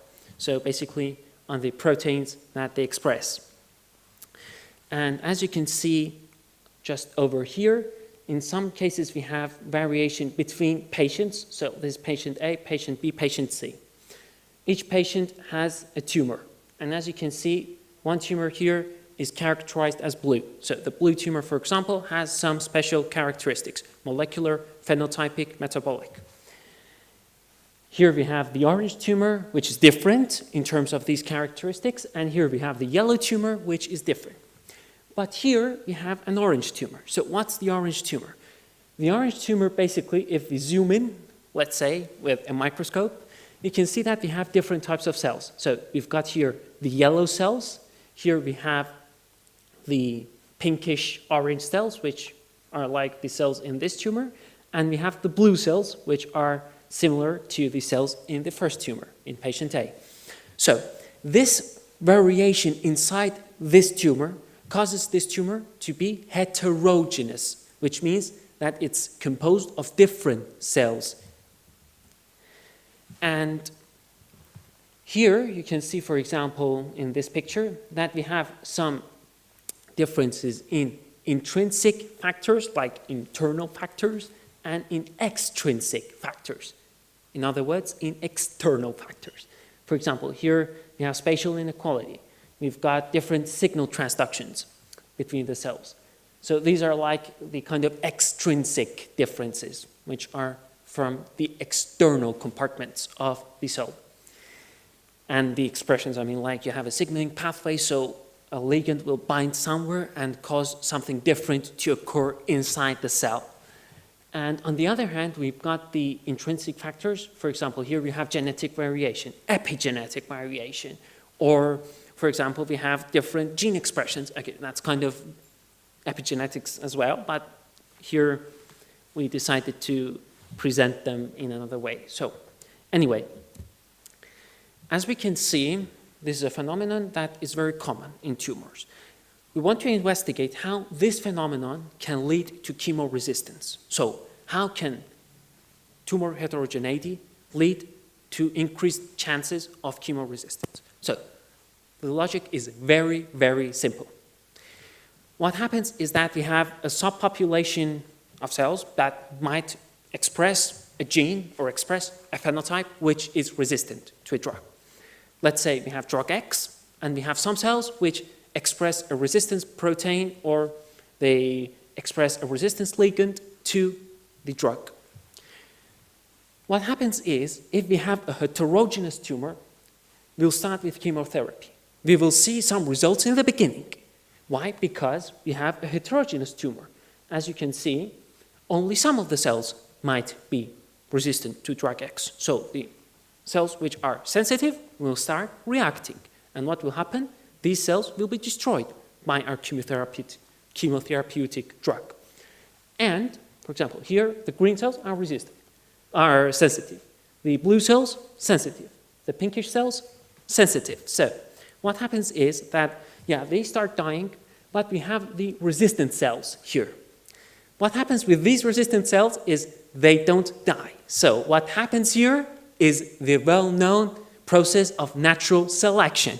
We've got something that's killing the cells, but some cells have the ability to survive. So what happens is these cells remain within the tumor and they start proliferating faster.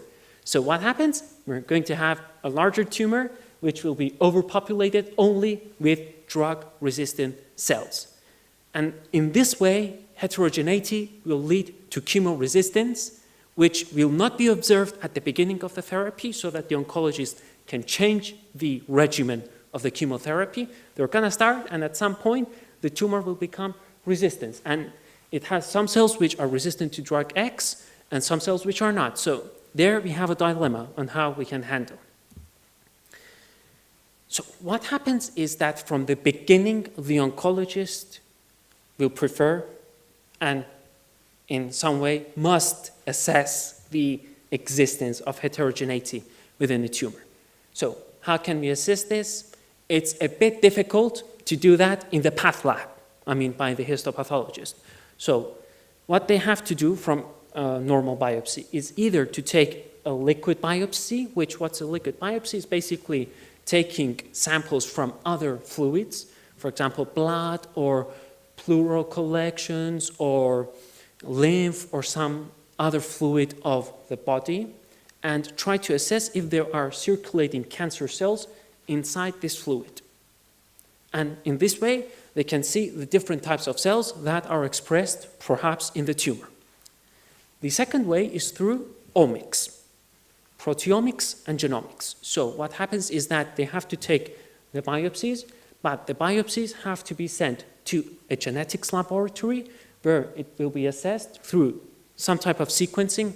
Now this might be single cell sequencing, this might be a normal PCR sequencing. There are many methods, molecular biology. So they're going to sequence it and let the oncologist and the histopathologist know what different gene expressions we have within the biopsy. And just I have to point out that here we have something important, that we have to take a biopsy from all sides of a tumor, because like in one region you can have resistant cells, and in another region we might not have. So we have to be careful when we're taking the biopsy to take from all regions. So that's also a problem that most oncologists are facing today, and surgeons. And last but not least, we have to talk about, okay, so we found that we have heterogeneity. So what? What are we going to do? There are, thankfully, methods of overcoming the resistance caused by the heterogeneity. So here we have 3 examples, which one example is using combination therapy, which is simple. Just you're going to use a lot of different chemotherapeutic drugs. So in case you have cells that are resistant to drug X, you'll also administer drug Y and drug Z, which might be able to destroy the resistant cells. So this is very simple. It's one method, but it has some sidebacks, because if you use a lot of drugs, you'll have different side effects.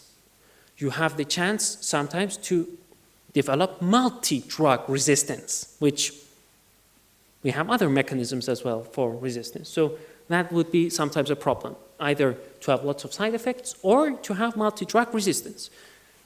The second option is to use combination therapy, which is basically using targeted therapies alongside with our chemotherapy or immunotherapy that we are administering, such as, for example, BET inhibitors or HDAC inhibitors, which these inhibitors somehow inhibit signaling pathways which induce chemoresistance. So this is not to do a lot with the heterogeneity, but still it's a mechanism of overcoming this problem. And the third method, which is the most common method used by oncologists, is adaptive therapy. So let's see what adaptive therapy is. Here we have one regimen, as you can see, with the purple cells and the green cells. So we've got one green cell, which the green cell is resistant and the purple cells are sensitive. And what happens here is that we've got the destruction of the purple cells with the chemotherapy, but the green cell, it's a heterogeneous tumor, by the way, the green cell is resistant. So what happens? Natural selection, and we've got a tumor growing with green cells out of control, as you can see. So if we see the populations, or in other words, the density of the cells, the purple density will drop, but the green density will rise. Now, on the other hand, we can use another method, which is called the adaptive therapy. So what is adaptive therapy?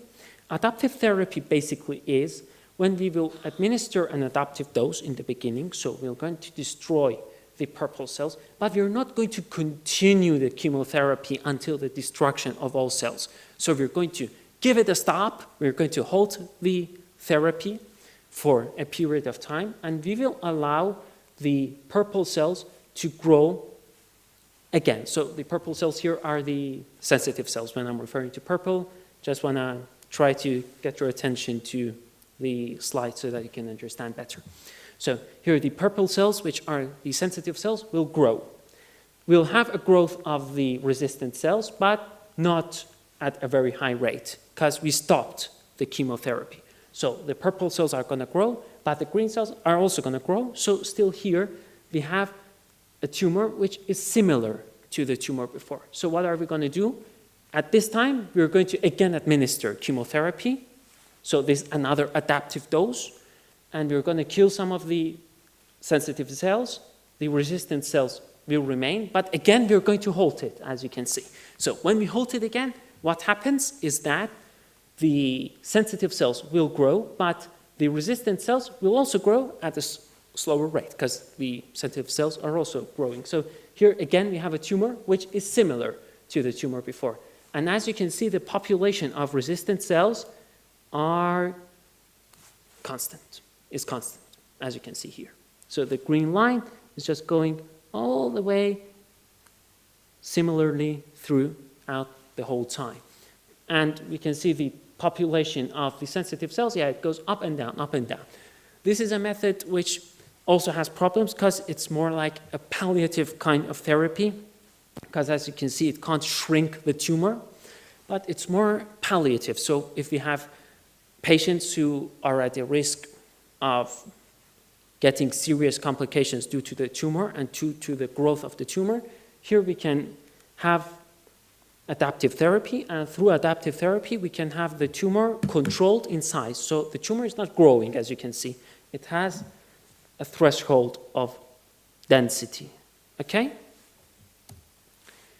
So that's it for our presentation.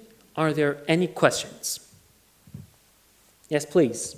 So I see that you spoke about the adaptive therapy. Is there a specific guideline of patients that we give this therapy to? Like, for example, immunosuppressed patients that have risk of infection, recurrent? Yeah, look. When we have, for example, a tumor which we know prior to assessment that we've got heterogeneity, we know that it's a cancer that has poor prognosis. For example, take ovarian cancer, which has poor prognosis, or pancreatic cancer, again, with poor prognosis. So what happens here is that the oncologist, will decide a bit by himself, and also through the guidelines. There are certain ECMO guidelines, which are from the European Society of Medical Oncology, that cover the topic of adaptive therapy, but like any clinician also has to use his own critical thinking to administer. Because sometimes it's going to tell you these cases we are going to administer. So if we've got, for example, an elderly patient with pancreatic cancer or ovarian cancer, we found heterogeneity within the tumor from the biopsy and omics, and we know that this patient most probably will have 6 months to live. So what happens is that, we're going to choose adaptive therapy to improve the quality of life and perhaps improve prognosis.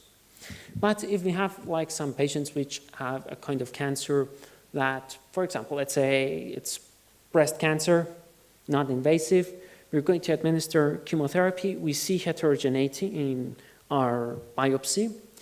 So there it's up to the oncologist to decide, because we're not talking really about palliative care. We want to destroy the tumor, either through neoadjuvant therapy and later on to surgically resect the tumor, or administer radiotherapy alongside with chemotherapy, which is called adjuvant therapy. So there's no point really on using adaptive therapy, except if there is something special, like you mentioned, some kind of immunosuppression, something that the doctor will know that even radiotherapy and adjuvant therapy will not work. It's impossible to perform a surgical operation on the patient, then they're going to choose adaptive therapy, most likely, Any other questions over here? I don't know, you can hear me. I would suggest that we keep questions at the end, so that we have a proper discussion, seeing all the three presenters. Yeah, sure. I thank you, Ladis, for the amazing talk. We'll go further on with the next presenter, being Lania Fike. She's going to present an interesting topic on thermography and mammography in breast cancer that allows us for prevention and detection. And we're really happy to hear you. All right, hi guys, my name's Lania. So today I'll give you a short presentation on mammography and thermography in detecting and preventing breast cancer. So we'll have a short introduction, we'll discuss mammography and thermography, and then we'll end it off with a discussion. So since we are talking about cancer, I do want to briefly go through how cancer arises. So you have your normal epithelial cell that mutates. And then you have this genetically altered epithelial cell that likes to divide a lot quicker than normal cells, a lot more haphazardly. And then you get hyperplasia, and then you get dysplasia, which is disordered cell growth. And if that continues, you get carcinoma in situ, where the dysplasia extends throughout the epithelium, but it does not cross the basement membrane just yet. If it does invade the basement membrane, then you get cancer, and it has the potential to metastasize or spread. Now, there are many things that can cause a cell to mutate, whether it's a spontaneous mutation, whether it's viruses. We know that HPV can cause cervical cancer, or if it's due to hormones. Estrogen is actually very pro-cancer. So because of that, and the breasts, we know they undergo a lot of hormonal changes every month. It's supposed to happen at some point. The breasts are supposed to lactate naturally, which is why it comes to no surprise that breast cancer is the most common cancer in females and the second most common cancer in men and women combined. Sorry, I'll use the laser from now on. So yeah, the global burden of breast cancer is very, very high, which is why it's a good thing we have quite a few ways of detecting it. So the first image, you have a breast self-exam. If a doctor does it, then it's a clinical breast exam. Then we have ultrasounds of the breast. Now these are nice because they show you big lumps and bumps and cysts in the breast. Not so much the smaller details, but they're great because they're cheap and they don't give you off any radiation. And then finally, we have mammography and breast thermography, which I'll discuss today. There are other methods of detection like 3D ultrasounds and biopsies, but we'll focus on mammography and thermography. So a mammogram is an x-ray of the breast. So the breasts get sandwiched between two plates, and then two x-rays are taken of each Sorry, breast. Lanya, we cannot see your presentation sorry, now. guys. I don't know if anyone can help us again. Okay. Alrighty. I can catch my breath. Oh, is it there? Okay, so mammography. This is essentially an x-ray of the breast. So the breast gets pressed between two plates, and then you have two x-ray images per breast. So you get a very nice image of the architecture of the breast. And as you can see here, I don't know how to use this. Oh, you have a lot of white dots in the yellow circle, and those are microcalcifications. And different types of breast cancer can show up differently on mammograms, but a general consensus, microcalcifications are a sign of breast cancer. So mammograms show you those smaller signs, and microcalcifications cannot be seen on ultrasound, and they can't be felt, which is why mammograms are great at early detection. And early detection is important because if you detect cancer early, you can eradicate the cancer early. So this came to no surprise that mammography was the screening tool of choice for breast cancer screening. So a screening tool is essentially used in a healthy population to check for a disease before it's clinically obvious. And it was implemented pretty much globally. Mammograms are available to everyone, well, people aged between 50 roughly to 70 every 2 years. And in Europe, there was a reported decrease in breast cancer-related mortality by about 20 to 30%, which is very nice. But a lot of people said this wasn't because of mammograms being a screening tool. It was because we have better therapies. We have targeted therapies for specific types of breast cancer, and we have a lot more education on breast cancer. People these days are very aware about doing their own breast self-exams and going to the doctor if they feel anything abnormal. Other than that, there were other things with mammography that people disliked. The fact that it came with so many false negatives and false positives. So false negatives mean people were told they don't have breast cancer when they did, and then they got a late diagnosis, and by then the breast cancer was a bit too aggressive, or they were told they had breast cancer when they didn't. And the reason for this is we said mammograms show you the anatomy of the breast, but breasts vary in density. So as you can see in this image, as the breast density increases, and by the way, denser breasts are more common the younger you are. The denser the breast is, the harder it is to point out any pathologies. It's hard to see if there's cancer here. In these breasts, the fatty breast, you can see the tumor, but in the dense breast, it's almost impossible to tell there's cancer there. So because of that, a lot of cancers were missed, and a lot of breast cancers were diagnosed when they weren't cancer at all. It could have been carcinoma in situ, which we said might not ever invade the basement membrane. And then patients were treated for breast cancer. They had invasive biopsies. And also the diagnosis of breast cancer is very traumatic, as it is. So that was actually a very big drawback of mammography. In fact, I believe Switzerland pulled mammograms out of the screening protocol for breast cancer in 2014.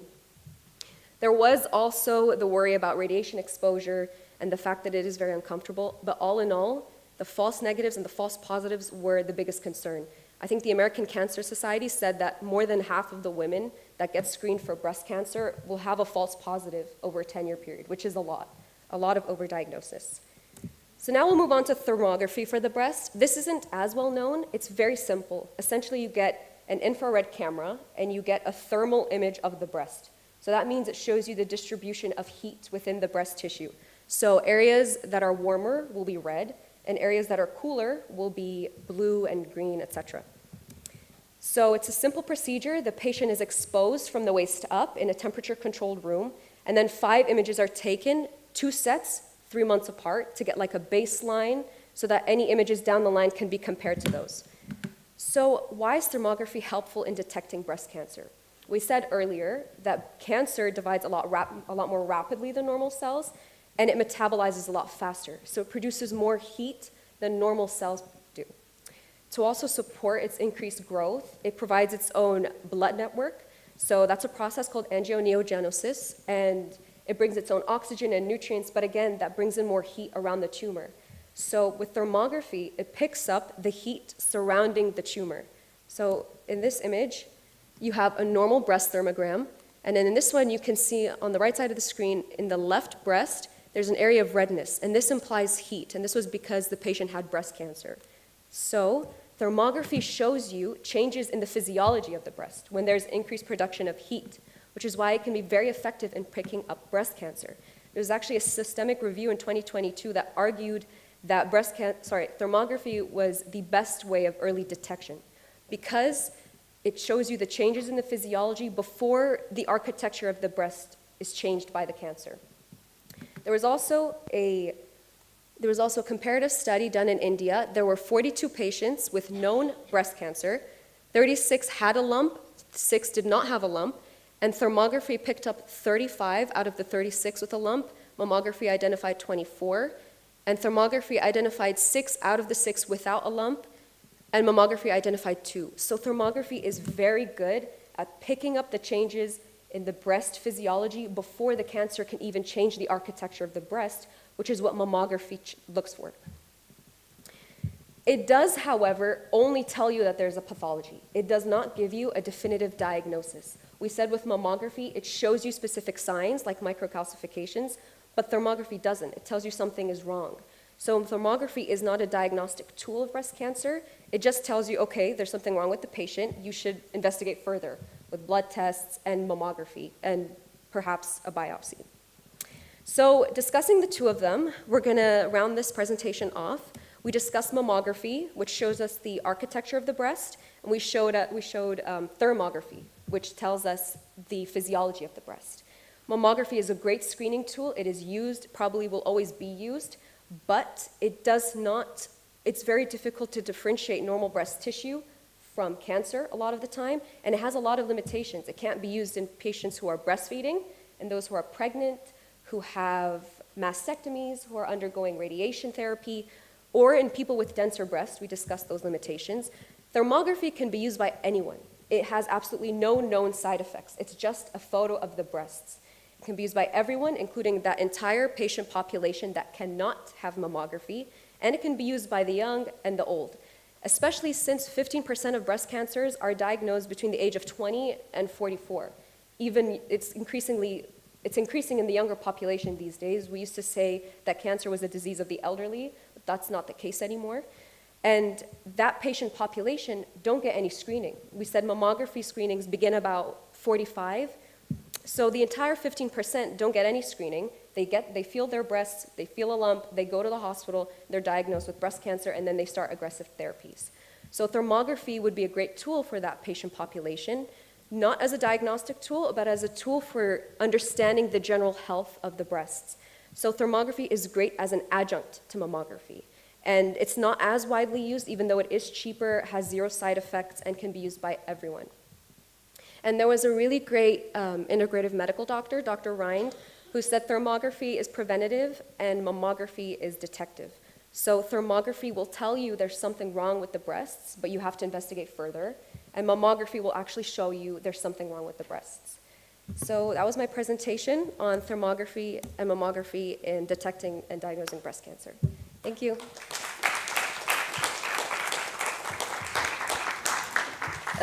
Thank you, Lanya, Yeah. for this informative talk. We will take questions later on, and I think we have, all of us, many. And we continue on with Anna Angelaki. She's going to present on CAR T-cell therapy, the new horizons in this cancer treatment. So, hello everyone, I'm Anna and I'm going to talk to you about CAR T-cell therapy. As you can see, the therapy has two components. The first I'm going to talk about is T-cells. I guess everyone knows what T-cells are. T-cells or T lymphocytes are a type of white blood cells. They're produced in the bone marrow, but they mature in the thymus gland. We have three subtypes. We have the T helper, we have the cytotoxic, and we have the regulatory T-cells. So the T-cells actually recognize antigens presented on foreign cells, and they bound, and this recognition triggers T-cell activation and subsequently the immune response. Now, the first component of the therapy is CAR. CAR actually is an abbreviation that stands for chimeric antigen receptor. It's actually a synthetic receptor engineered to enhance the ability of T cells to bind to and target cancer cells. As you can see, what happened? Okay, as you can see, the CAR consists of three domains. The first one is the extracellular domain that you can see here. I don't know. Here. It derives from a monoclonal antibody that specifically recognizes an antigen on cancer cell surface.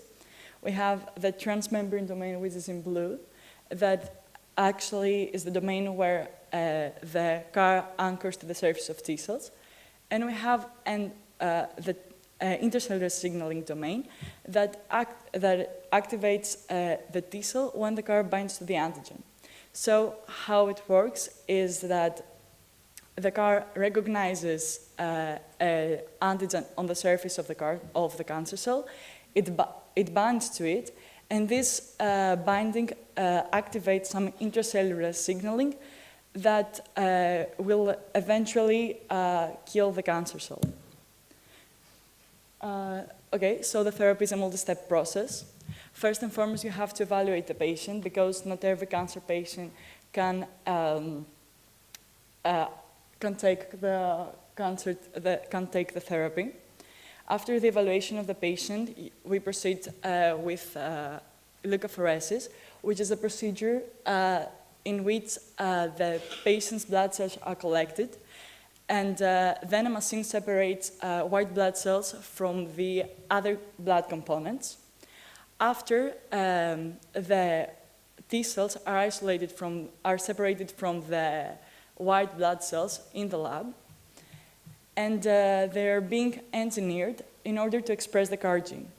So actually we use some viral vectors that can help to put the CAR gene into the T cell. After that, after the T cells are engineered, we wait until they expand and they're activated and primed with the CAR T cell in order to express the gene. After the lab process, it can take up to several days, we infuse the same patient with the CAR T cells intravenously.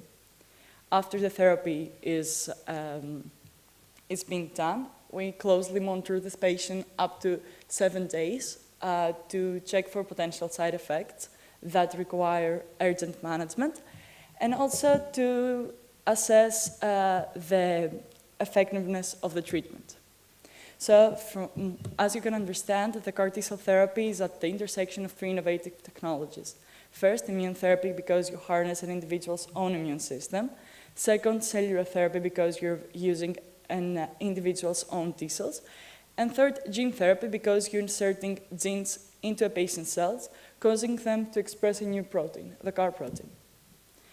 CAR T-cell therapy is a really innovative technology, and it expands rapidly in hematological malignancies. It is approved for beta cell acute lymphoblastic leukemia, which has a high prevalence in kids, for multiple myeloma, for follicular lymphoma, mantle cell lymphoma, and diffuse large beta cell lymphoma.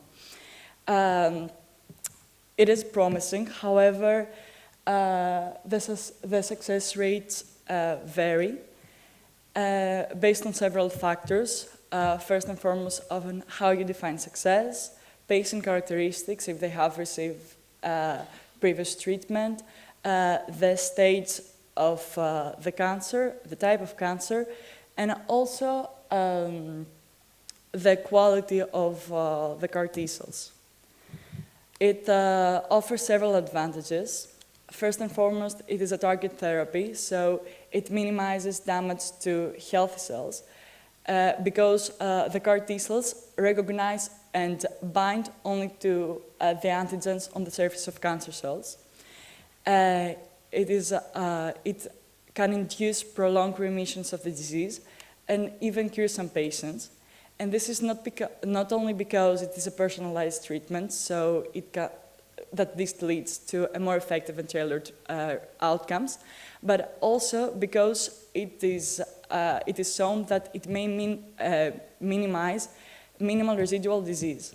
Minimal residual disease are actually cancer cells that remain in the patient's body after initial treatment. So by targeting MRD, this can prolong the outcome of the treatment. Finally, it is shown to improve the quality of life of the patients because it is a single infusion therapy, and that comes in contrast with traditional treatment, cancer treatment methods that may require several cycles over a prolonged period of time. However, as every cancer treatment, it comes with several disadvantages. The most important ones are toxicities. We have cytokine release syndrome and neurotoxicities. Cytokine release syndrome is characterized by symptoms such as fever, hypotension, tachycardia, hypoxia, and multi-organ dysfunction, and can be lethal.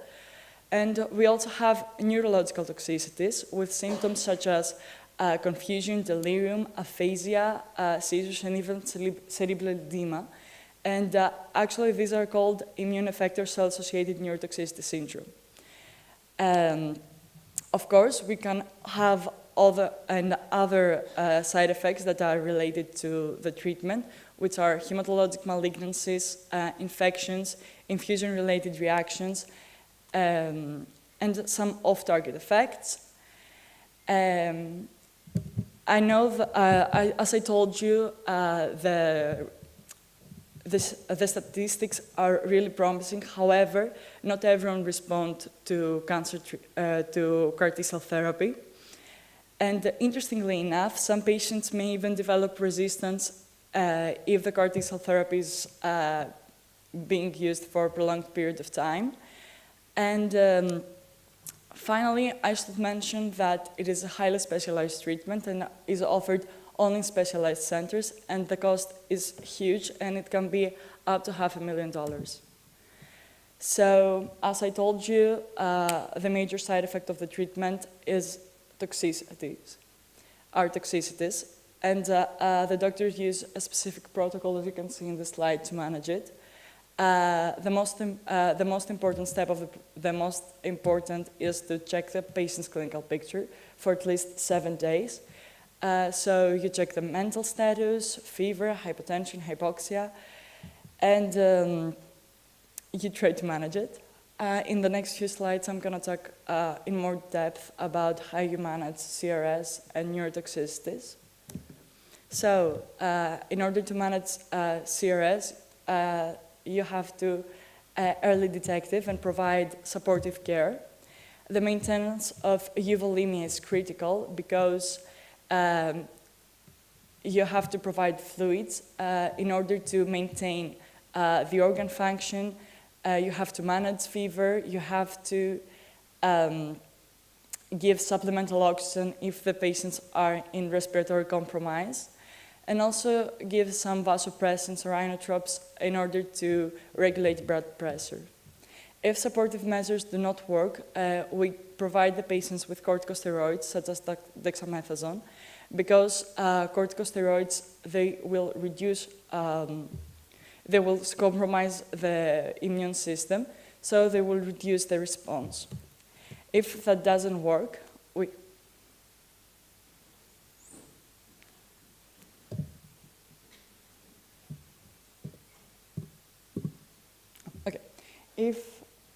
If this doesn't work, we will provide patients with interleukin-6 inhibitors, such as tocilizumab, that actually will inhibit the interleukin-6 pathway that plays a major role in the pathogenesis of CRS. Finally, we may also use some other immunomodulatory agents if the previous steps do not work. Now going for the management of immune effector cell-associated neurotoxicity syndrome.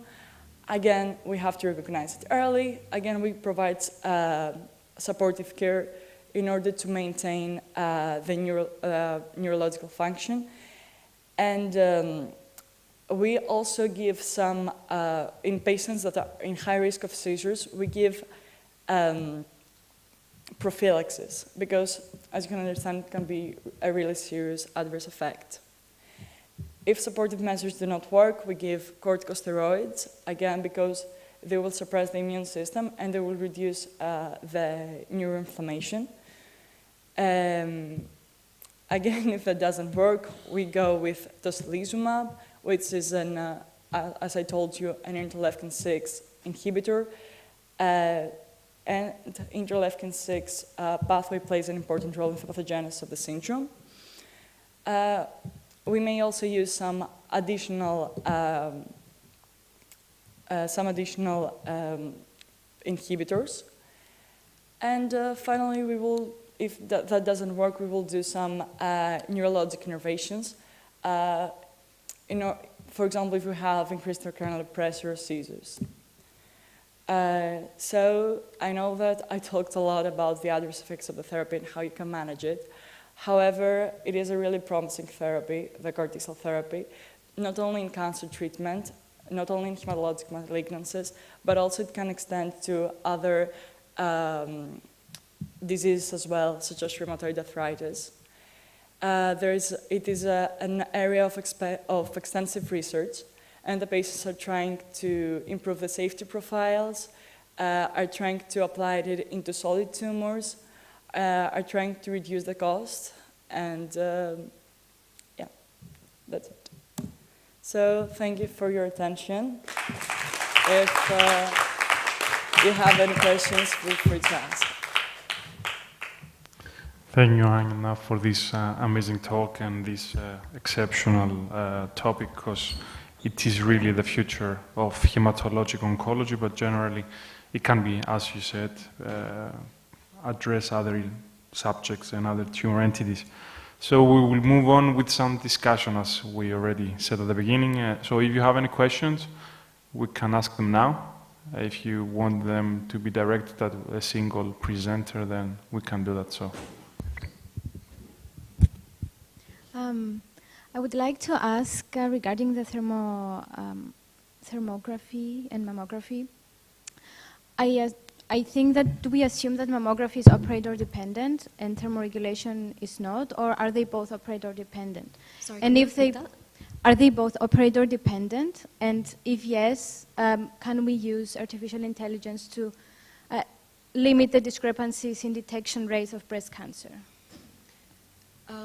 Thermography, they're both operator dependent. So thermography needs a technician that knows how to use the software, knows how to actually take the pictures properly. You need 5 pictures taken per breast.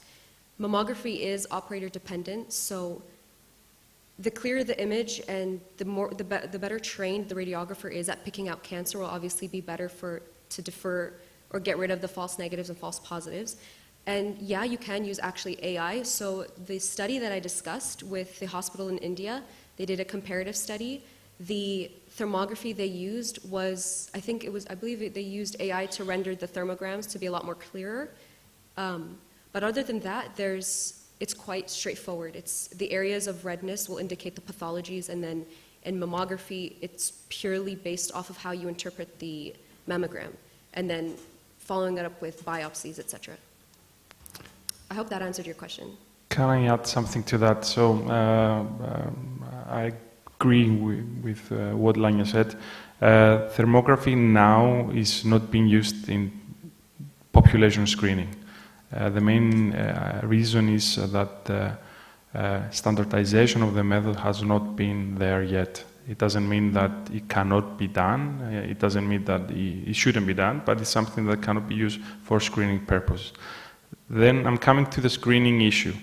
If you have a cancer and you know that like breast cancer is the first, as you said, in the female population, you need to find a way to properly detect the ones in need. So you have to have a proper screening program that will have a sample of patients, that it will be for sure easily accessible, otherwise it doesn't play any role, and it should be also based on economic conditions feasible. A mammography usually costs something around, I would say, 20 to 50 euros. A thermography would cost way less. The thing is that you have to have something that is standardized and can be used over and over again. Coming to the second part of your question was AI. AI is actually being used now for mammographies because you have different shades of gray, and these different shades of gray in the eye of the human being cannot be fully detected, but using algorithms and mathematics, basically, you can easily find a way to further assess them. So that's something that will be for sure used. It's one of the issues that radiologists are currently having because they're considered a cold bench specialty. They don't have a contact with patients. They're usually screening and diagnosing and reporting. So that's might be something that we will be seeing in the future. I would add something, or I would ask you, you mentioned that pregnant women, breastfeeding women, younger women which have denser breast tissues are usually not the perfect candidates, and I fully agree. What would you suggest for those women as screening, if you read anything? In those patients, I didn't have an answer until I studied for this presentation, and then it became thermography, because it is cheap and it can be used by everyone. It does need someone that knows how to use thermograms and interpret them correctly. You also need to make sure that the patient doesn't have issues like mastitis and vascular problems, because those will come up as red as well. So thermography in general is more holistic because it shows you there's something going wrong with the breast and it doesn't tell you what's going wrong. So as a screening tool, whether or not it would be useful to screen for breast cancer specifically, I don't think it would be, but it's good as a tool to check for the health of the patient's breast in the younger populations and those who can't have mammograms. And then if there's something wrong, again, a mammogram would be great to investigate further, not in the patients who are pregnant or breastfeeding or have had mastectomies. I'm not sure what the alternative would be for them, but I think a thermogram would be great for everyone. I will tell you what we currently do. We use for those women actually an MRI mammography, which has no, at least from what we know, exposure in X-rays or generally. A thermograph, I don't think it's going to be a good idea in a breastfeeding tissue due to the increase of all the lactiferous glands, but I wouldn't exclude it. I think it would give you an understanding of what's going on. You will be seeing areas which are hotter or colder, as you said, and it can assist you. I would like to add something so that it doesn't go like wrongly. It's the in situ breast cancer. In situ means that, especially in the breast cancer, is something within the lactiferous glands. It can be a ductal carcinoma in situ or a lobular in the lobules. Both are cancerous conditions. They're not precancerous conditions, and both require treatment. Just that for clarification purposes. Yeah, in situ in other localizations like the vulva, the vagina, the cervix can be considered an precancerous condition, but in breast is treated and should be treated. Yeah.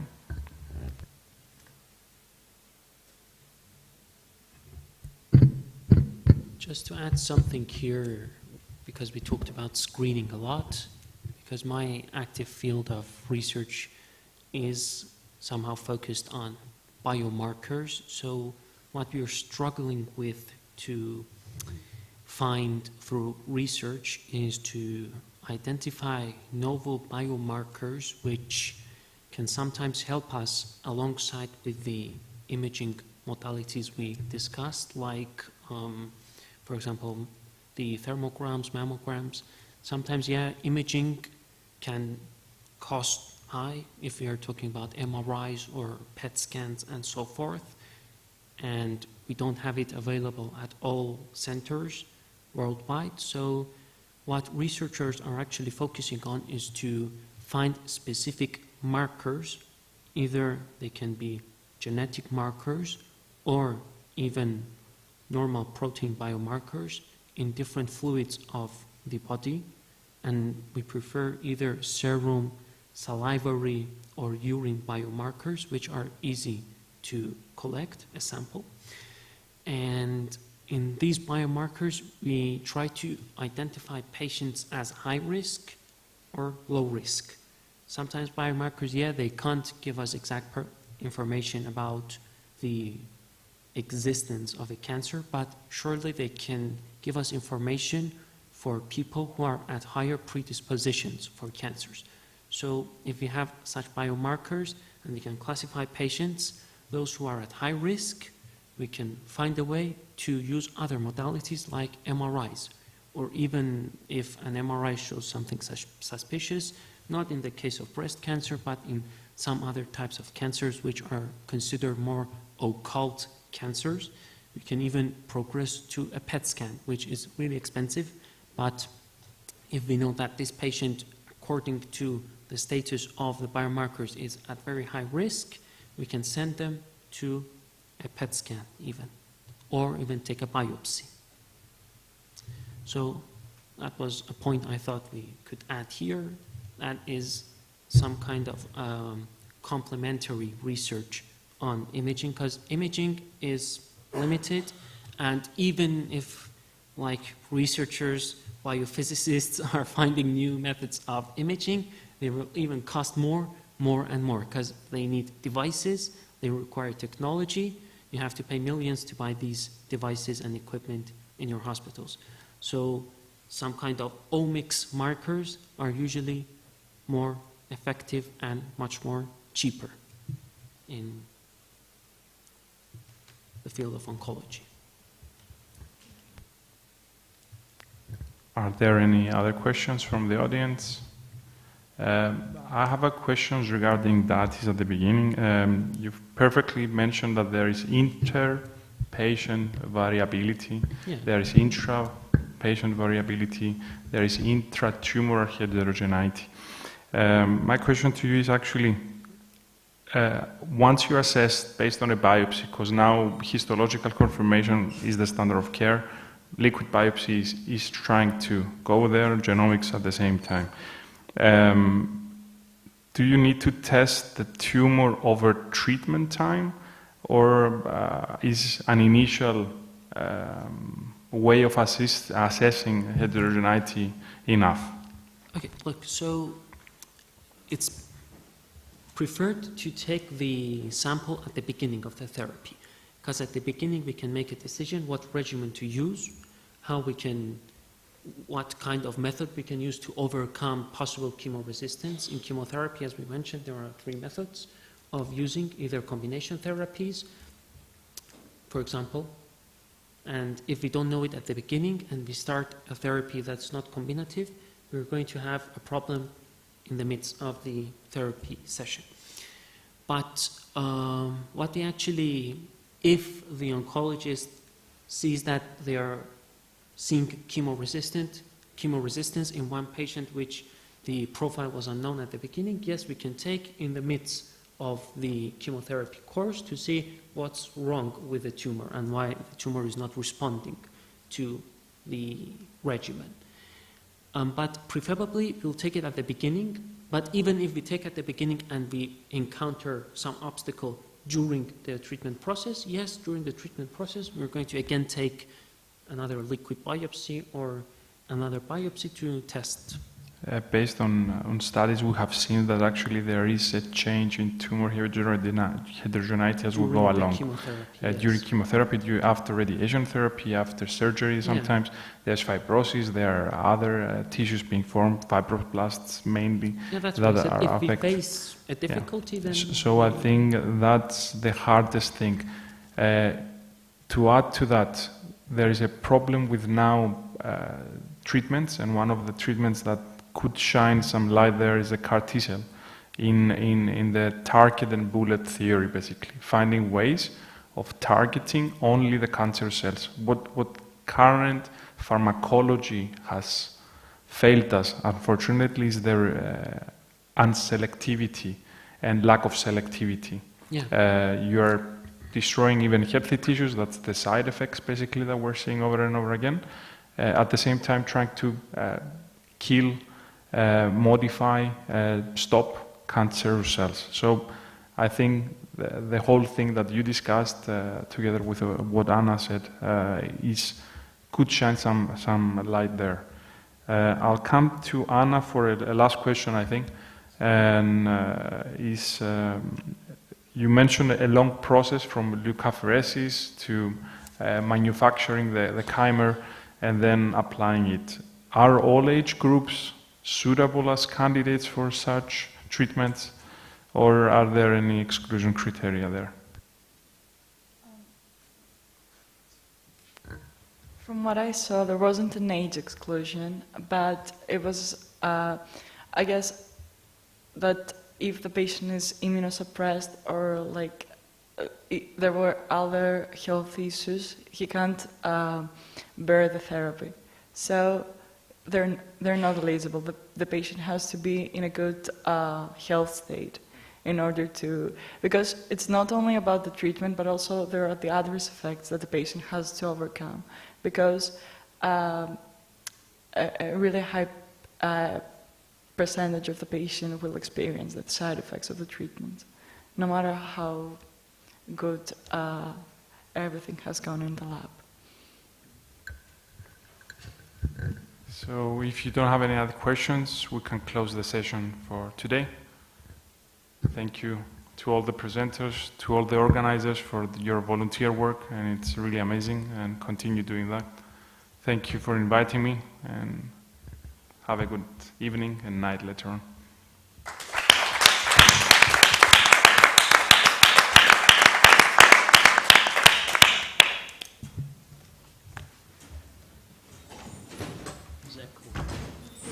The microphone was excellent. The applause. Bravo, guys. Πολύ καλά.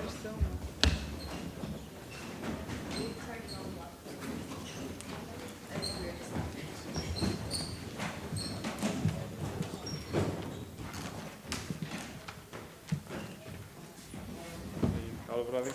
Ευχαριστούμε πάρα πολύ. Καλή συνέχεια. Oh, thank you. You've been doing great. I mean, you've organized everything. It's amazing.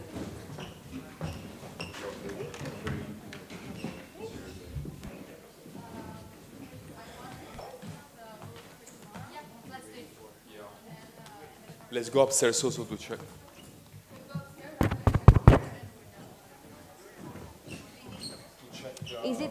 Is it this one? Okay. Someone forgot their USB, but then. No, it's for the pointer. Oh, okay, perfect.